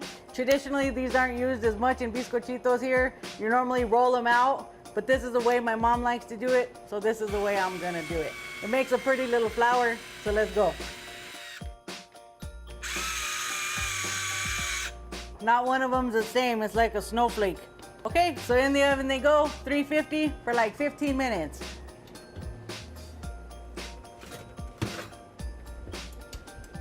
All right, you want them to get nice and crispy and brown on the edges. Make sure they're hot when you're gonna cinnamon and sugar them. This makes a big batch. Make sure your family comes and helps you because that's what makes them more fun, and then you get the job done faster. The cookies are done, they're on a plate. My family's ready to eat. Come on guys, cookies are ready. Oh, grab one, come on, come on. Let's go, let's go. Merry Christmas and Happy Holidays! Man, those look so delicious. All right, coming up, we're staying in the sunny Southwest with more creative cookie recipes for your holiday table. We'll be right back. Hey, I'm Hallie. It's good to be with you tonight. There's another legal filing today, and I want to cut through some of the weedsy stuff. But let's just get to the point. They have started to vote on the PACT Act. If you're like, Hallie, stop speaking Washingtonese. This bill would basically give health care to veterans who have exposed to these toxic chemicals. So, Scott, I'm trying to make this as not DC as possible. The increased sort of anger that we've seen now in politics. I saw you searching for, I think, your microphone, Danny. You are. I was trying to do it on the slide. Live TV, man. It's okay. You get one beautiful life to live. What are you going to do? This show is so fun, but having you as a positive force means really the world to me. Jenna doesn't stop till it's sold, okay? We have this circle of women that love each other. I decided I'm going to go with the rhythm of life. And you love riding the wave. This is a moment we're in right now. This is really electric. Yeah, I love you too. For breaking news in our changing world, download the NBC News app. Hey, podcast fans, ready to unlock our true crime mysteries? Try Dateline Premium on Apple Podcasts. You'll get early access to originals, plus bonus content, and everything is ad-free. So head to Apple Podcasts now to subscribe.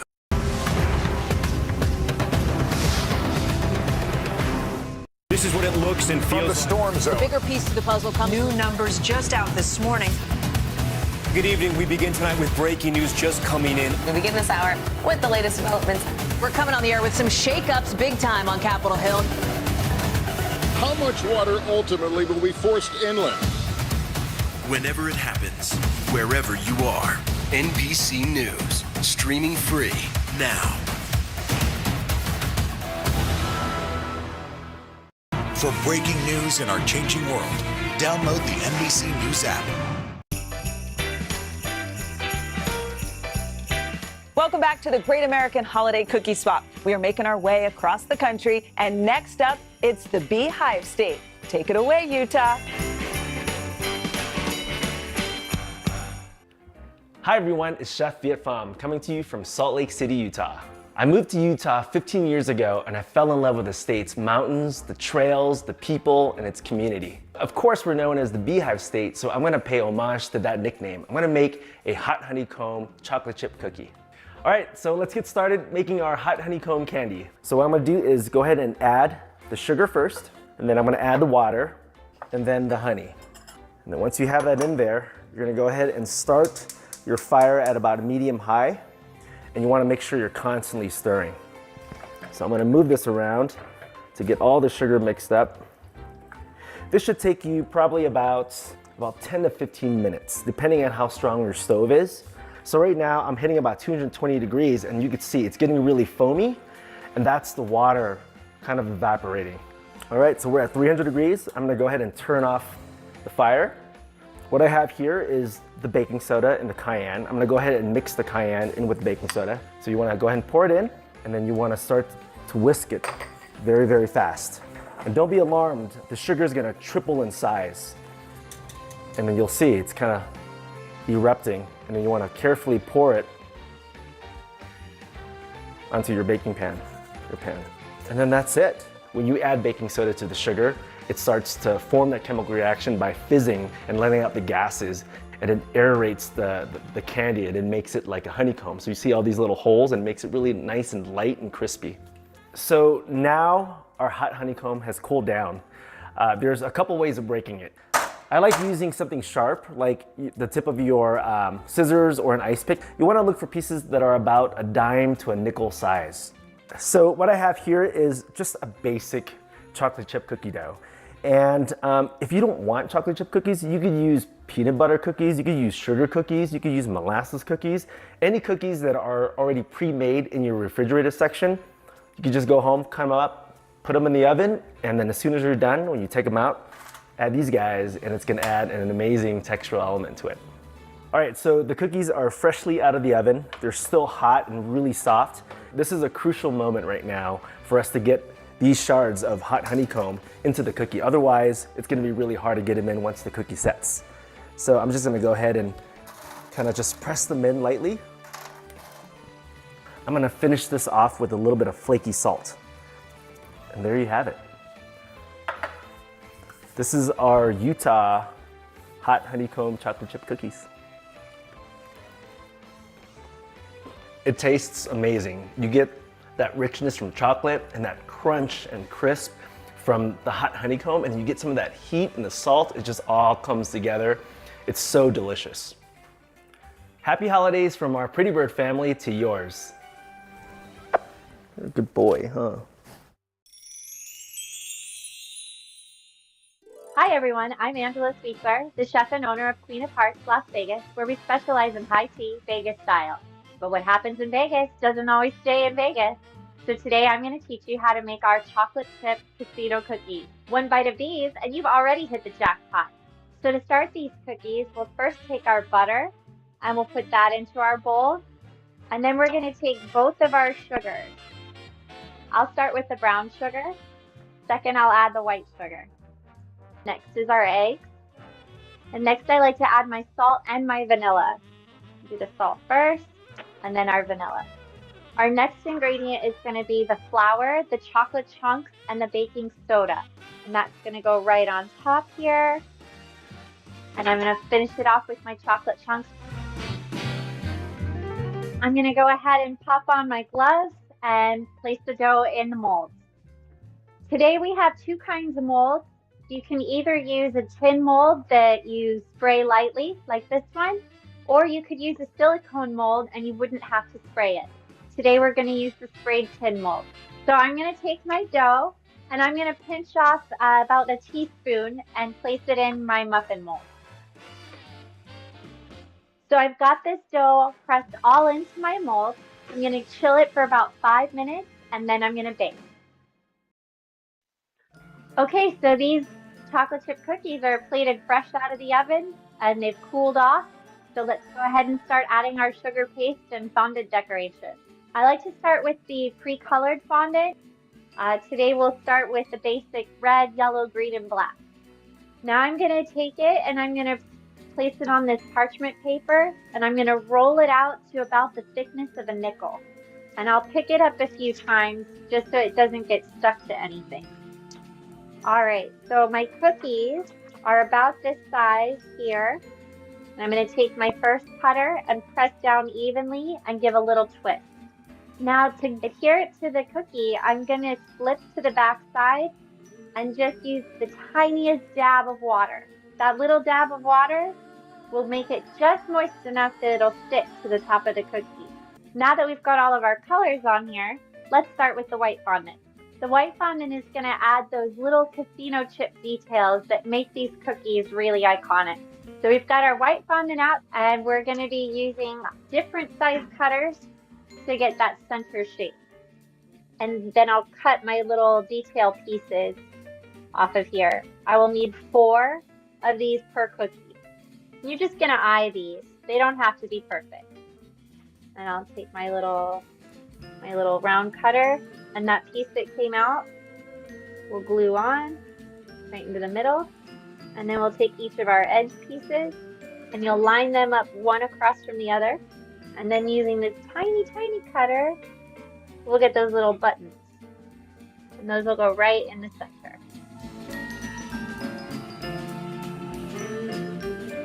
So our casino chocolate chip cookies are all done, but I'm going to need some help tasting them.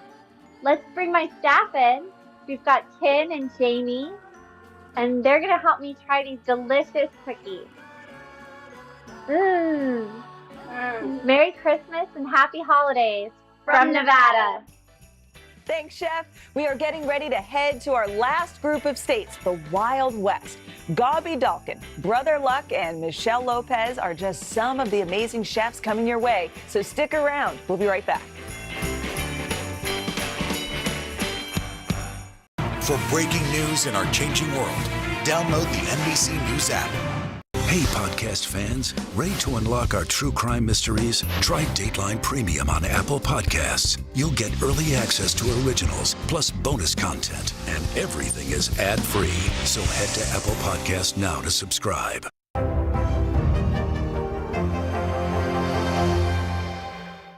You get one beautiful life to live. Jenna doesn't stop till it's sold. We have this circle of women that love each other. This is a moment we're in right now. This is really electric. Love ya. Love you too. Hey, I'm Hallie. It's good to be with you tonight. There's another legal filing today, and I want to cut through some of the weedsy stuff. And let's just get to the point. They have started to vote on the PACT Act. If you're like, Hallie, stop speaking Washingtonese. This bill would basically give health care to veterans who have exposed to these toxic chemicals. So, Scott, I'm trying to make this as not DC as possible. The increased sort of anger that we've seen now in politics. I saw you searching for, I think, your microphone, Dan. You are. I was trying to do it on the slide. Live TV, man. It's okay. For breaking news in our changing world, download the NBC News app. Let's go. This is a critical choke point for this fire.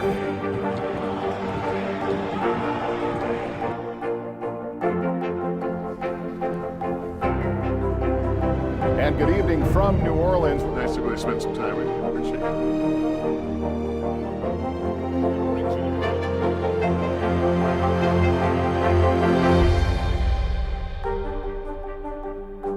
The big variable, the storm surge. Why was it important for you to be here? What kind of training regimen? How you doing, Lester?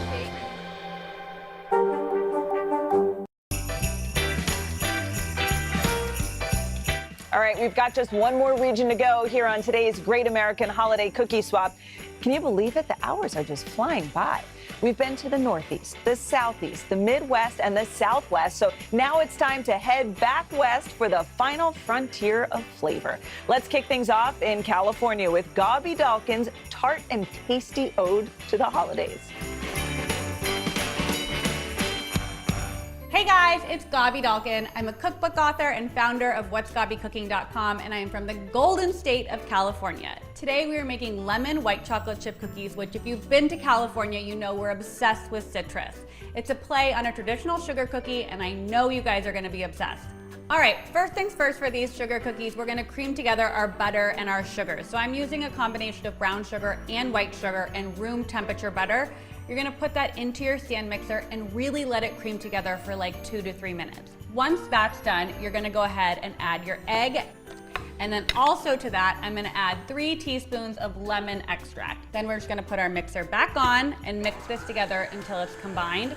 Now we need our dry ingredients. We're just gonna do 2 1/4 cups of flour. So I like to scoop and level. So scoop it off and then just take like a knife or anything with a flat edge, level it out. 2 1/4 cups right into our mixer. And this is just all-purpose flour. Like no need to buy anything fancy for this recipe. And to that, we're gonna add some baking soda. And then the key to cookies, which I never did as a child because it freaked me out that there's salt in your cookie. Now as a 30-something-year-old, I'm like, what was I thinking?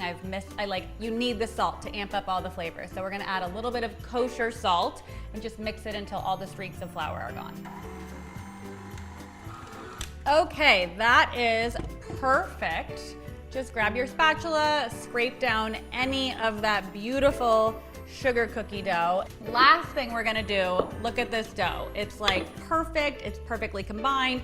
The last thing we're gonna add to this are the white chocolate chips. So just about 12 ounces, a cup and a bit, and then take your spatula.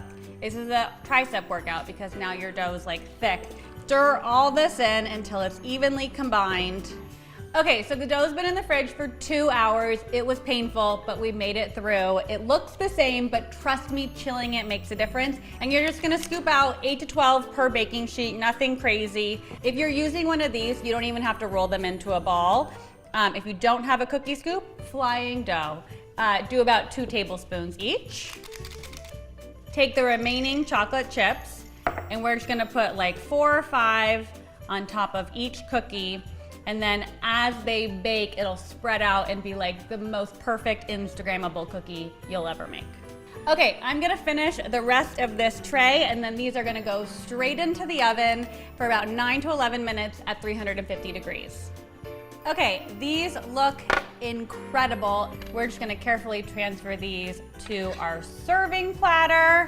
You guys, my house smells insane. I'm so excited about this. Get them all on here. And then we gotta take a bite because what's a cookie party if you don't eat them all? These are incredible. You're gonna be obsessed. Make them. Merry Christmas and happy holidays from California. Hello everyone, I'm Chef Eduardo Garcia, and I am proud to be representing the great state of Montana. I'm the host of the cooking show Big Sky Kitchen and the owner of the food brand Montana Mex. Today I'm going to be showing you how to bake a huckleberry pine torte cookie inspired by the berries that we pick in the late summer months here in Montana. So the first step in making our huckleberry jam is you have to find some huckleberries. I usually don't find huckleberries until late July. Maybe in your part of the country you'll find them sooner. But huckleberries are a perennial berry. They look very much like a blueberry. We'll place 4 cups of our huckleberries into a small saucepan. And next up, we'll put a 1/4 cup of lemon juice. I like to add a little acidity to our jam and jelly because they are loaded with so much sugar. We'll add this to our pot. And if we get any of these seeds in here, we just have to scoop those out. Next up, we'll add calcium water, which helps sort of give it that jellied or like viscous consistency. So we have a vanilla pod, we've got some cardamom, and we've got honey. When you heat up spices, the flavor jumps up and wakes up. So we're gonna heat this up. I've never counted them, I don't think you could. There's millions of little seeds in a vanilla pod. And we wanna scrape those and make sure they end up in our pot. We'll go with our honey. I think we're doing about 1/2 cup. So we're gonna wanna add 2 tablespoons of bourbon. We wanna heat it up enough so that honey warms up enough to receive that bourbon. There it goes. It flambéed, which cooked off all the alcohol. We're gonna add it to our huckleberry jam. Once our mixture comes to a boil, I'm gonna add our pectin and we're gonna puree it. So we'll puree it, we'll add it back to the jam, we'll stir it up, and that'll give it a spreadable consistency. See how our pureed mixture is thick and smooth. I've already made my dough, but basically very similar to many cookie recipes. Our dough is composed of creamed butter and sugar, flour, but what makes it a Linzer cookie is the ground almond that's present in it. So usually it's a little almond extract and ground almond themselves. This is just a gentle, slow process where we're gonna start always from the center and work out, bouncing around to all sides here. I'm gonna roll this out to about 1/4 inch thick. I'm into that. I can work with that. So now we get to cut our cookies. And so we're gonna go to the very edge, just like this. I'm gonna push down evenly. These are the bottoms, now we'll cut the tops. The tops for a Linzer torte cookie are gonna have a little window into the interior jam or jelly filling. And just for fun, my brother-in-law made us a great little owl cutout. It's also a bird that I hear every night here in Montana almost. This is a heart cookie cutter, and we're gonna pop a heart right here into the center of our owl. From here, we'll bake our cookies off at 350 degrees, 8 to 10 minutes. And the next step is a fun one, spreading our jam. Right into the center. Got our jam evenly spread out over our cookies. We'll take our tops, give it a nice gentle, just push. Now we want to dust it with a little powdered sugar, AKA blizzarding Montana snowfall. Now, I'm gonna add a touch to this. We've got some ponderosa pine needles. These are edible flowers, fine edible silver. Because our state of Montana has such a rich history in mining, and in the history of mining, I thought I can't miss this opportunity. I think that there would have been a miner somewhere on a mountain somewhere that could you have told him about this cookie, even described it to him next to a campfire. A smile would have creased his wrinkled face. I hope you love this cookie as much as I loved preparing it for you in honor and in pride of this great state of Montana. Have a delicious and sweet Christmas season. Cheers. Mm. Mm.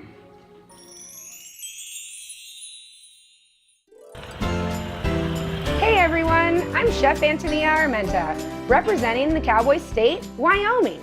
Bonafide Food Love is my catering company, and our food truck travels all over the state.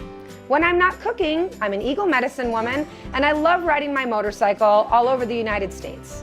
Today, I'm baking The World Needs More Cowboy Cookies, a spin on the classic treat packed with all the best mix-ins. The first step for this recipe is going to be browning of the butter. The reason that we do that in this particular recipe is because we're honoring the University of Wyoming and the brown and gold. Those are our colors, and the title for these cookies come from the University of Wyoming's tagline, "The world needs more cowboys."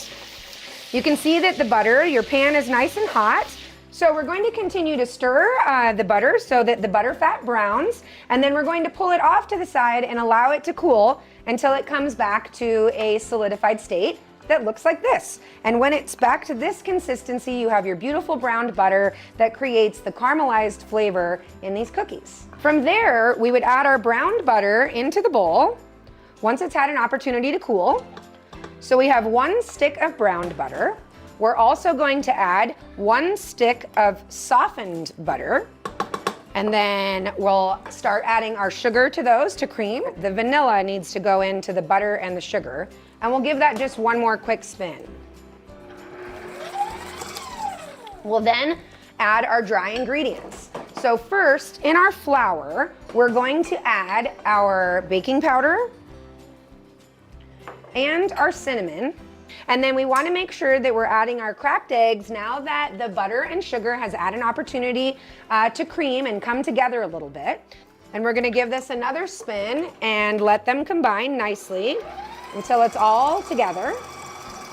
Then you're going to add in your flour and dry ingredients. We're going to gently combine the ingredients just until it starts to pull together. Then these cookies have a lot of add-ins. So we first start with the heaviest, with our oatmeal, and let it gently combine for just a few moments. And then I like to add all of the rest of my deliciousness. My family really enjoys craisins instead of raisins, so we put some cranberry, dried cranberry in there. We also love the coconut for the chewy texture and the flavor that it gives. And then you really could use any type of nut, but we prefer pecans. We're just going to lightly combine all of these until it pulls together into a nice batter. I like to say that you can see it start to climb out of the bowl. Once it starts to climb, we're ready to start putting them together. We like to place them on the sheet about 2 inches apart so that there is room for them to spread. And now that we have our cookies on the sheet ready to go, the last and final touch that we love is just a little sprinkle of sea salt. It gives it that wonderful contrast to the sweet. The little bit of salt is so refreshing. Look at these beautiful The World Needs More Cowboy Cookies. Ready for your Christmas delight, and we hope you have a really happy holidays from Wyoming. Stick around because we have more coming up from our West Coast chefs right after this. Hey, podcast fans, ready to unlock our true crime mysteries? Try Dateline Premium on Apple Podcasts. You'll get early access to originals, plus bonus content, and everything is ad-free. So head to Apple Podcasts now to subscribe. Top Story with Tom Llamas, weeknights at 7 on NBC News Now. For breaking news in our changing world, download the NBC News app. You get one beautiful life to live. Jenna doesn't stop till it's sold. We have this circle of women that love each other. This is a moment we're in right now. This is really electric. Love ya. Love you too. Hey, podcast fans, ready to unlock our true crime mysteries? Try Dateline Premium on Apple Podcasts. You'll get early access to originals, plus bonus content, and everything is ad-free. So head to Apple Podcasts now to subscribe.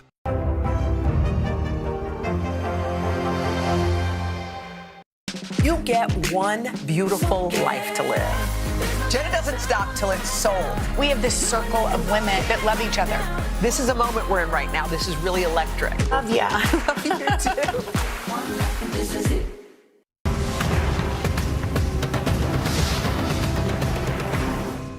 You get one beautiful life to live. What are you gonna do? This show is so fun, but having you as a positive force means really the world to me. Jenna doesn't stop till it's sold, okay? We have this circle of women that love each other. I decided I'm going to go with the rhythm of life. And you love riding the wave. This is a moment we're in right now. This is really electric. Yeah. I love you too.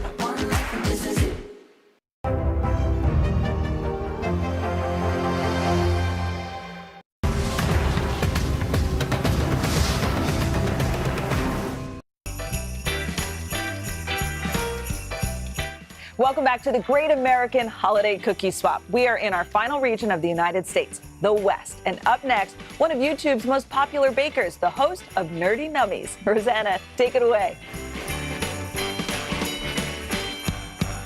Hi everyone, it's Rosanna Pansino. I can't wait to share this cozy cookie recipe with you all. I grew up in Seattle and my home state of Washington is known for apples. So to celebrate Washington apples, I'll be showing you how to make these delicious apple cider cookies.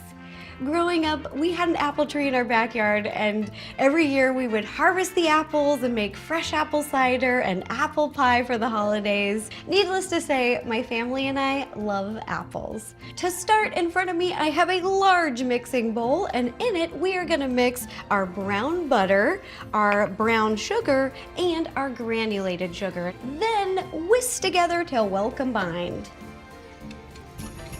All right, this is looking good. Now we're gonna add some more ingredients. We're gonna add a whole egg, the yolk and the white, plus an extra yolk. We're gonna add some vanilla extract. Delicious. This is an apple cider reduction. If you've never made one of these before, I highly encourage you try it. It smells so good. You don't even need holiday candles when you're making this. The entire house smells like heaven. Now take your whisk again and whisk together till well combined.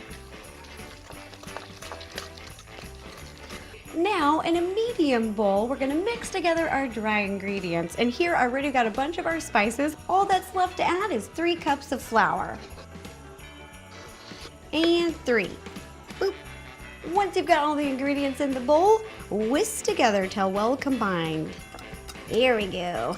We're gonna pour all the dry ingredients into the wet. Boop, boop, boop, boop, boop. And using a wooden spoon, we're gonna mix together. This dough is looking good. Now I'm gonna set it off to the side and get our apples ready. Next step is to peel, core, and cube your apple. I'm using a Honeycrisp because I love them and I think they're perfect for this recipe. Once your dough has chilled, it's time to scoop these cookies. And now gently with the palms, you're just gonna press them down to kind of flatten them. While the cookies are baking, we're gonna make some things to sprinkle and enjoy on the top of our cookies, starting with our butter mixture. Over here, I've got 2 tablespoons of butter, and then you're gonna pour 1 tablespoon of the apple cider reduction. Next, we're gonna make our sugar mixture, which is just some regular sugar, and then all of my favorite holiday spices. Last but not least, before these cookies are out of the oven, we're gonna make a little homemade icing. In a medium bowl, we're just gonna add all of these ingredients together and mix it up. Once the cookies have baked, give them plenty of time to cool, and now you're ready to decorate. We're gonna take these delicious cookies and make them even more delicious. Start with your butter mixture. Try not to drown your cookie. You just want to cover the whole top so that your sugar will stick to the cookie. Now I'm just gonna drizzle all over. They're all done, they're ready to enjoy. I can't even wait to get a plate, you guys. I've got to have a bite right now. They are just smelling so good. Oh yeah. I know this cookie takes a little bit of time to make from scratch, but it is worth it, you guys. I hope you try it and I hope you enjoy. My name is Chef Brother Luck and I am a restaurant owner from Colorado. Now you might recognize me from Top Chef, but today I'm going to take you on a journey of my Pikes Peak Snowdrop cookies. Now this is a dish that represents the beauty of my state, living at the base of Pikes Peak, the snow falling, the smell of all these toasted nuts and oats. My grandmother left me this recipe, so today I'm going to share it with you and we're going to bake together. Step 1 means we're going to mix the dry ingredients. So I'm just going to take this sifter, I'm going to put that flour in there, I'm going to put the dry ingredients of the baking powder and the baking soda right in there, and we're just going to give it a little love tap. We're just going to tap it on the side, get all those lumps out of there, and work it all the way into the bowl. It's like it's snowing. Step 2, what we're going to do is we're going to begin to cream our butter. This is one of the most important parts. But instead of butter, we're actually going to use shortening. I like to use shortening because my grandmother used shortening.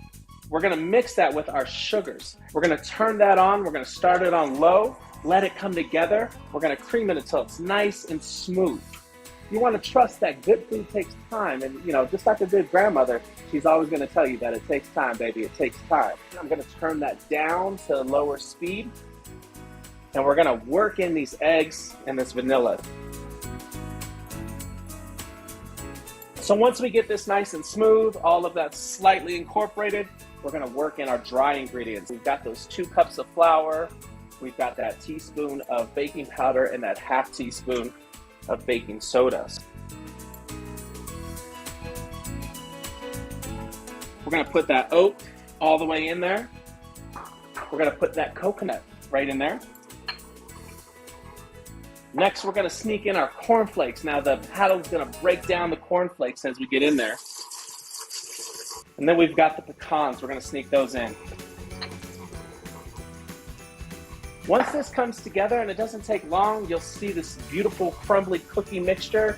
You know you're ready to go. The next step, what we're going to do is we're going to take a teaspoon, and we're just going to drop those cookies on there. I like to do smaller cookies. That way they cook a little bit easier. They don't spread too much, and they don't have to be perfectly pretty. So these go into a 350-degree oven. My house smells amazing, and so will yours. So what we're going to do is we're just going to dust these with a nice little amount of powdered sugar. It's going to give it that finish, that look that we want, and it'll bring it all together. Oh my goodness, I'm transported to my childhood as we speak. They're good to go. Gorgeous Pikes Peak snowdrop cookies. Oh, good cookie. Happy holidays from my kitchen to yours.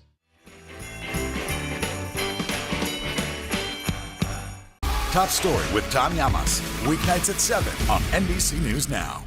This is what it looks and feels From the storm zone. The bigger piece to the puzzle comes. New numbers just out this morning. Good evening. We begin tonight with breaking news just coming in. We begin this hour with the latest developments. We're coming on the air with some shakeups big time on Capitol Hill. How much water ultimately will be forced inland? Whenever it happens, wherever you are, NBC News, streaming free now. The big variable, the storm surge. Why was it important for you to be here? That's kind of training, right? How you doing, Lester? You get one beautiful life to live. What are you going to do? This show is so fun, but having you as a positive force means really the world to me. Jenna doesn't stop till it's sold, okay? We have this circle of women that love each other. I decided I'm going to go with the rhythm of life. And you love riding the wave. This is a moment we're in right now. This is really electric. Yeah. I love you too.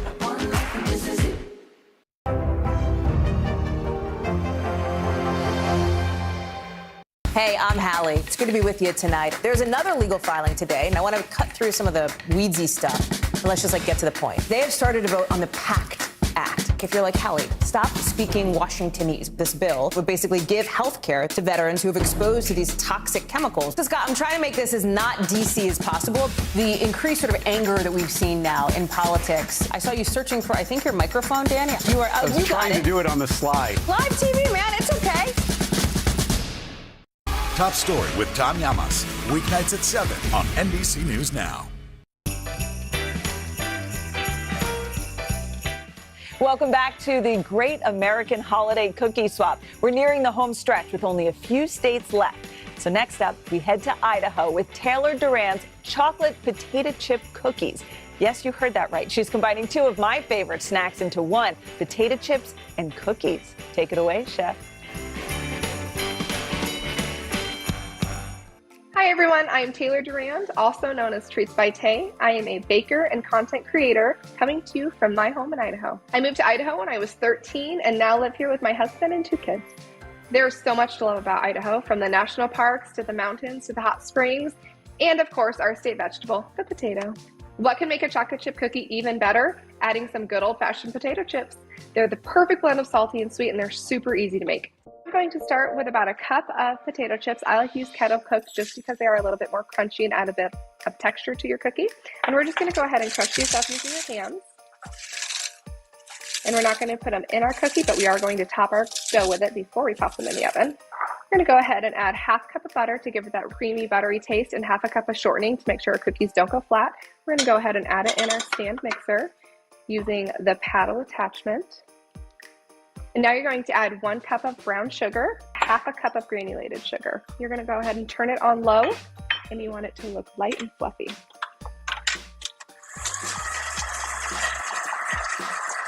Now that that is well combined, it's looking pretty fluffy, we're going to go ahead and add 2 large eggs.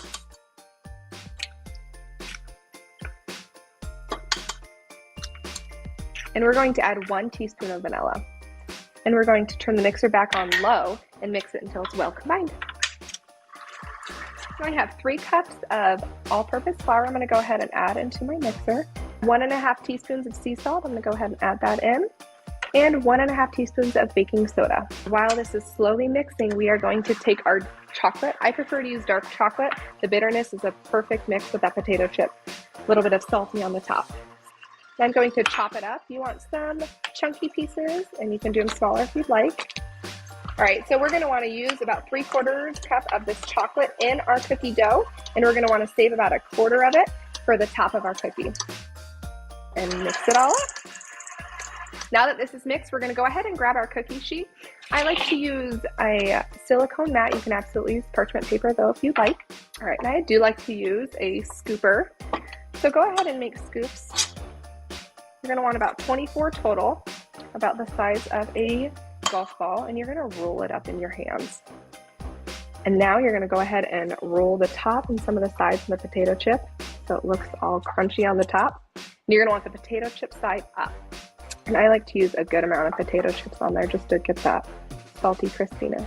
Now once your dough is all rolled out and dipped into your potato chips, I like to add, now come the dark chocolate chunks. And we're going to go ahead and just shove some pieces in the top of the cookie. Now that our cookies are ready to go, we're going to put them in our preheated oven, and we're going to bake them for about 12 to 15 minutes or until they turn a light golden brown.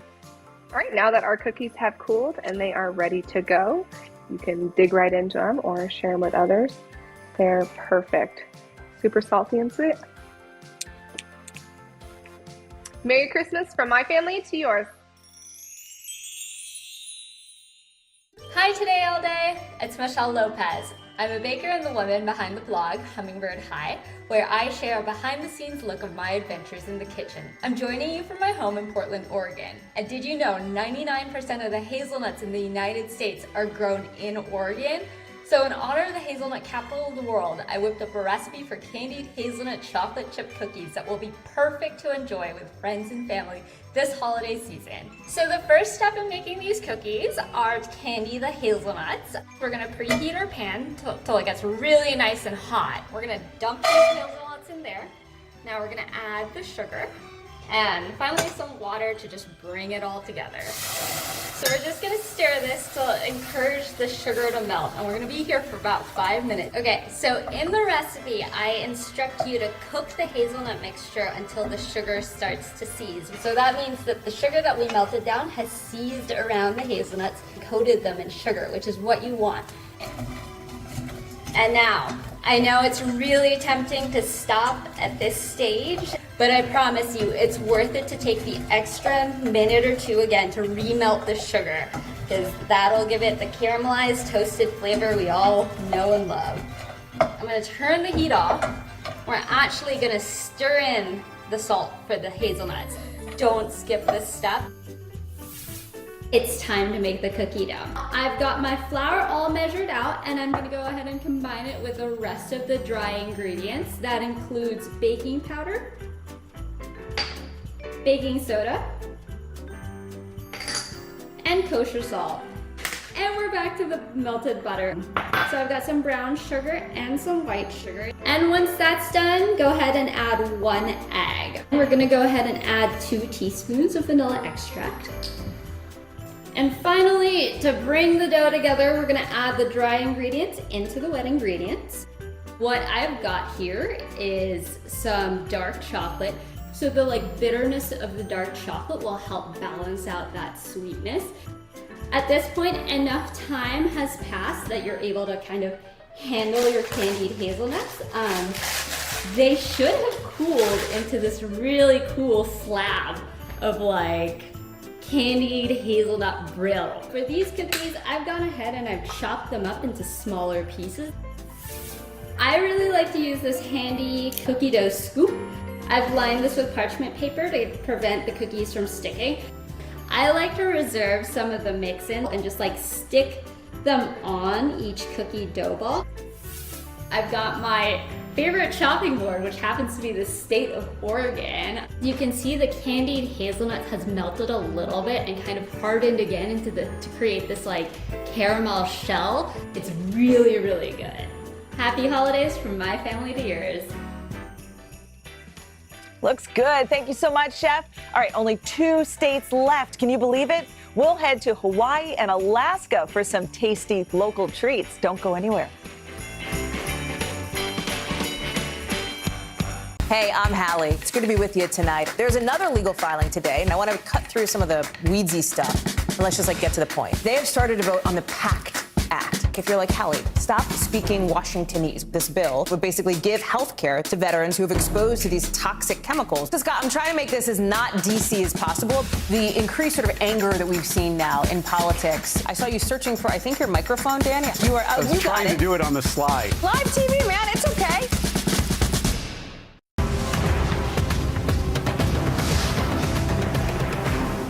Hey, I'm Hallie. It's good to be with you tonight. There's another legal filing today, and I want to cut through some of the weedsy stuff.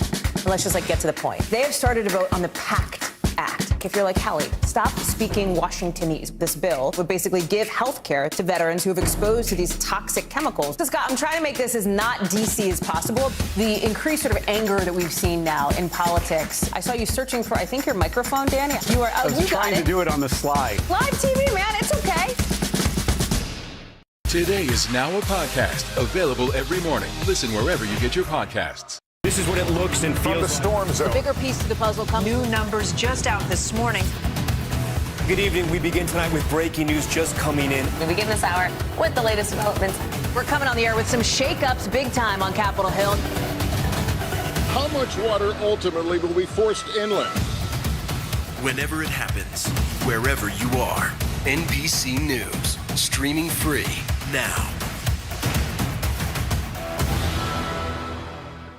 Today is now a podcast available every morning. Listen wherever you get your podcasts.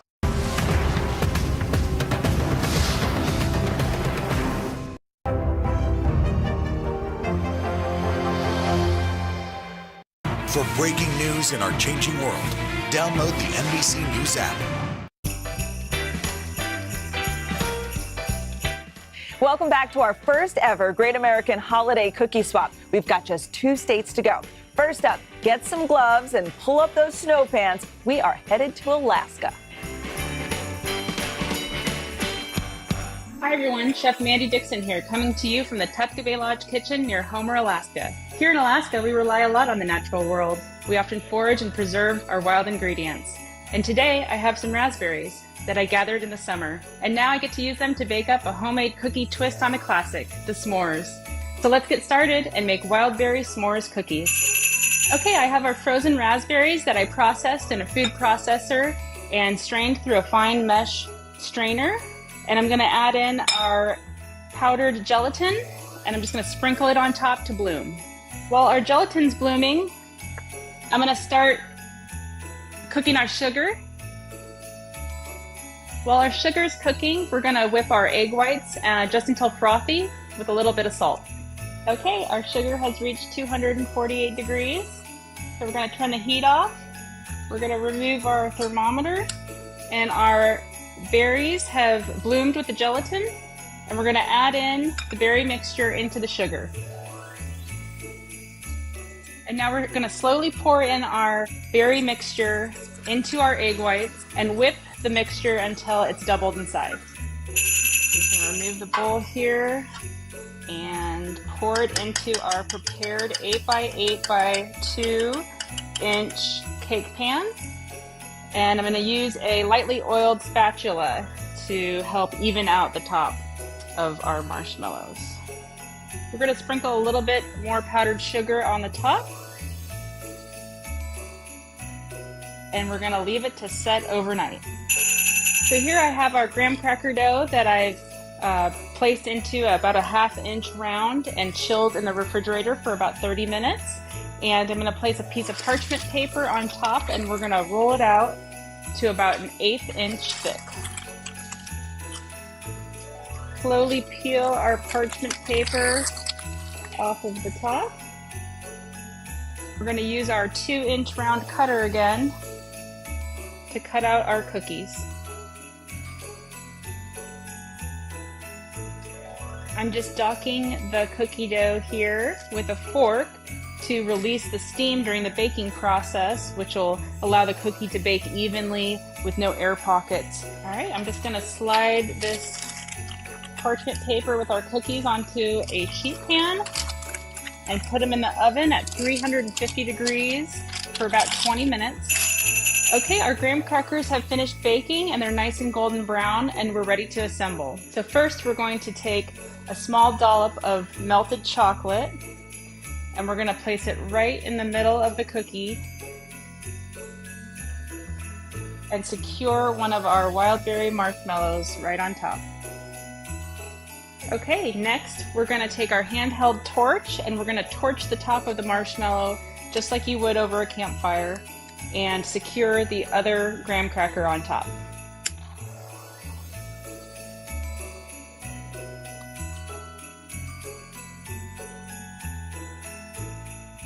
We're going to take the cookie and dip halfway into our dark chocolate. Sprinkle with our chopped toasted almonds, our dehydrated blueberries, and a little bit of Alaska sea salt.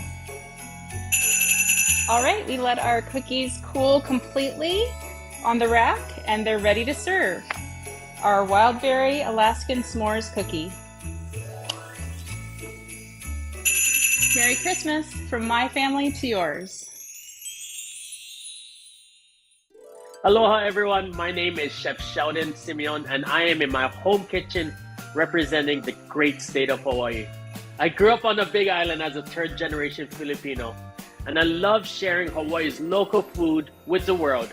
Today I'm going to be showing you how to bake chocolate birthday cake butter mochi. These chewy, dense, squishy coconut and rice flour cake bars are a cousin of the Filipino bibingka and are one of the island's most loved desserts. So we're going to start with the chocolate chips and butter in a bowl. I've already melted it in the microwave at 30-second increments. To that, I'm going to stir in my sugar, stirring that till it's nice and combined. Next, I'm going to add in my eggs, adding them one at a time and then stirring them in. I'm going to add the rest of the wet ingredients, and that's going to be the vanilla extract, my evaporated milk, and finally, full-fat coconut milk. We'll take our whisk and combine that till they're all mixed up. Try not to get some on the table. To my large mixing bowl, I'm gonna add my mochiko flour. I'm gonna add my cocoa powder and then my baking powder. We'll stir that slightly before we combine it.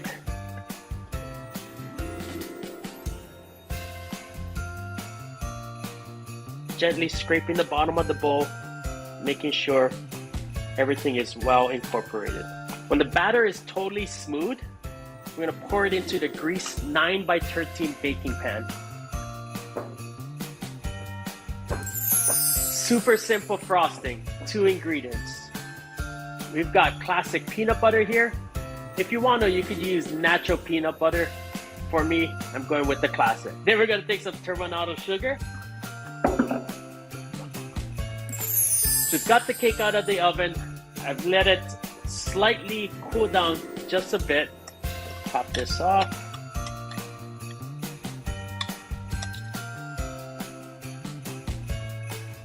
Just using a spatula, I'm trying to get this nice and easy.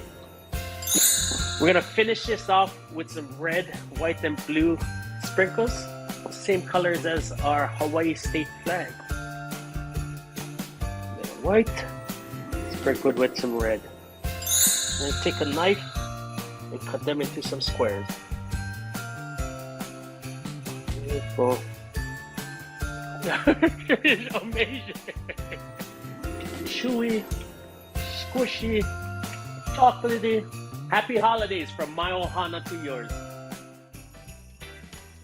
Well, folks, we did it. A wrap on today's first ever Great American Holiday Cookie Swap. More than 50 chefs in 50 states, plus Washington, D.C. and Puerto Rico. Can you believe it? We hope you discovered some delicious ideas for your next holiday party and hope you had as much fun as we did. All of the recipes from the show are available on today.com, so head to our website or simply scan that QR code. And to those who made a donation, thank you so much for your generosity this holiday season. We hope you had an amazing time watching today's Great American Holiday Cookie Swap. From all of us at Today, have a wonderful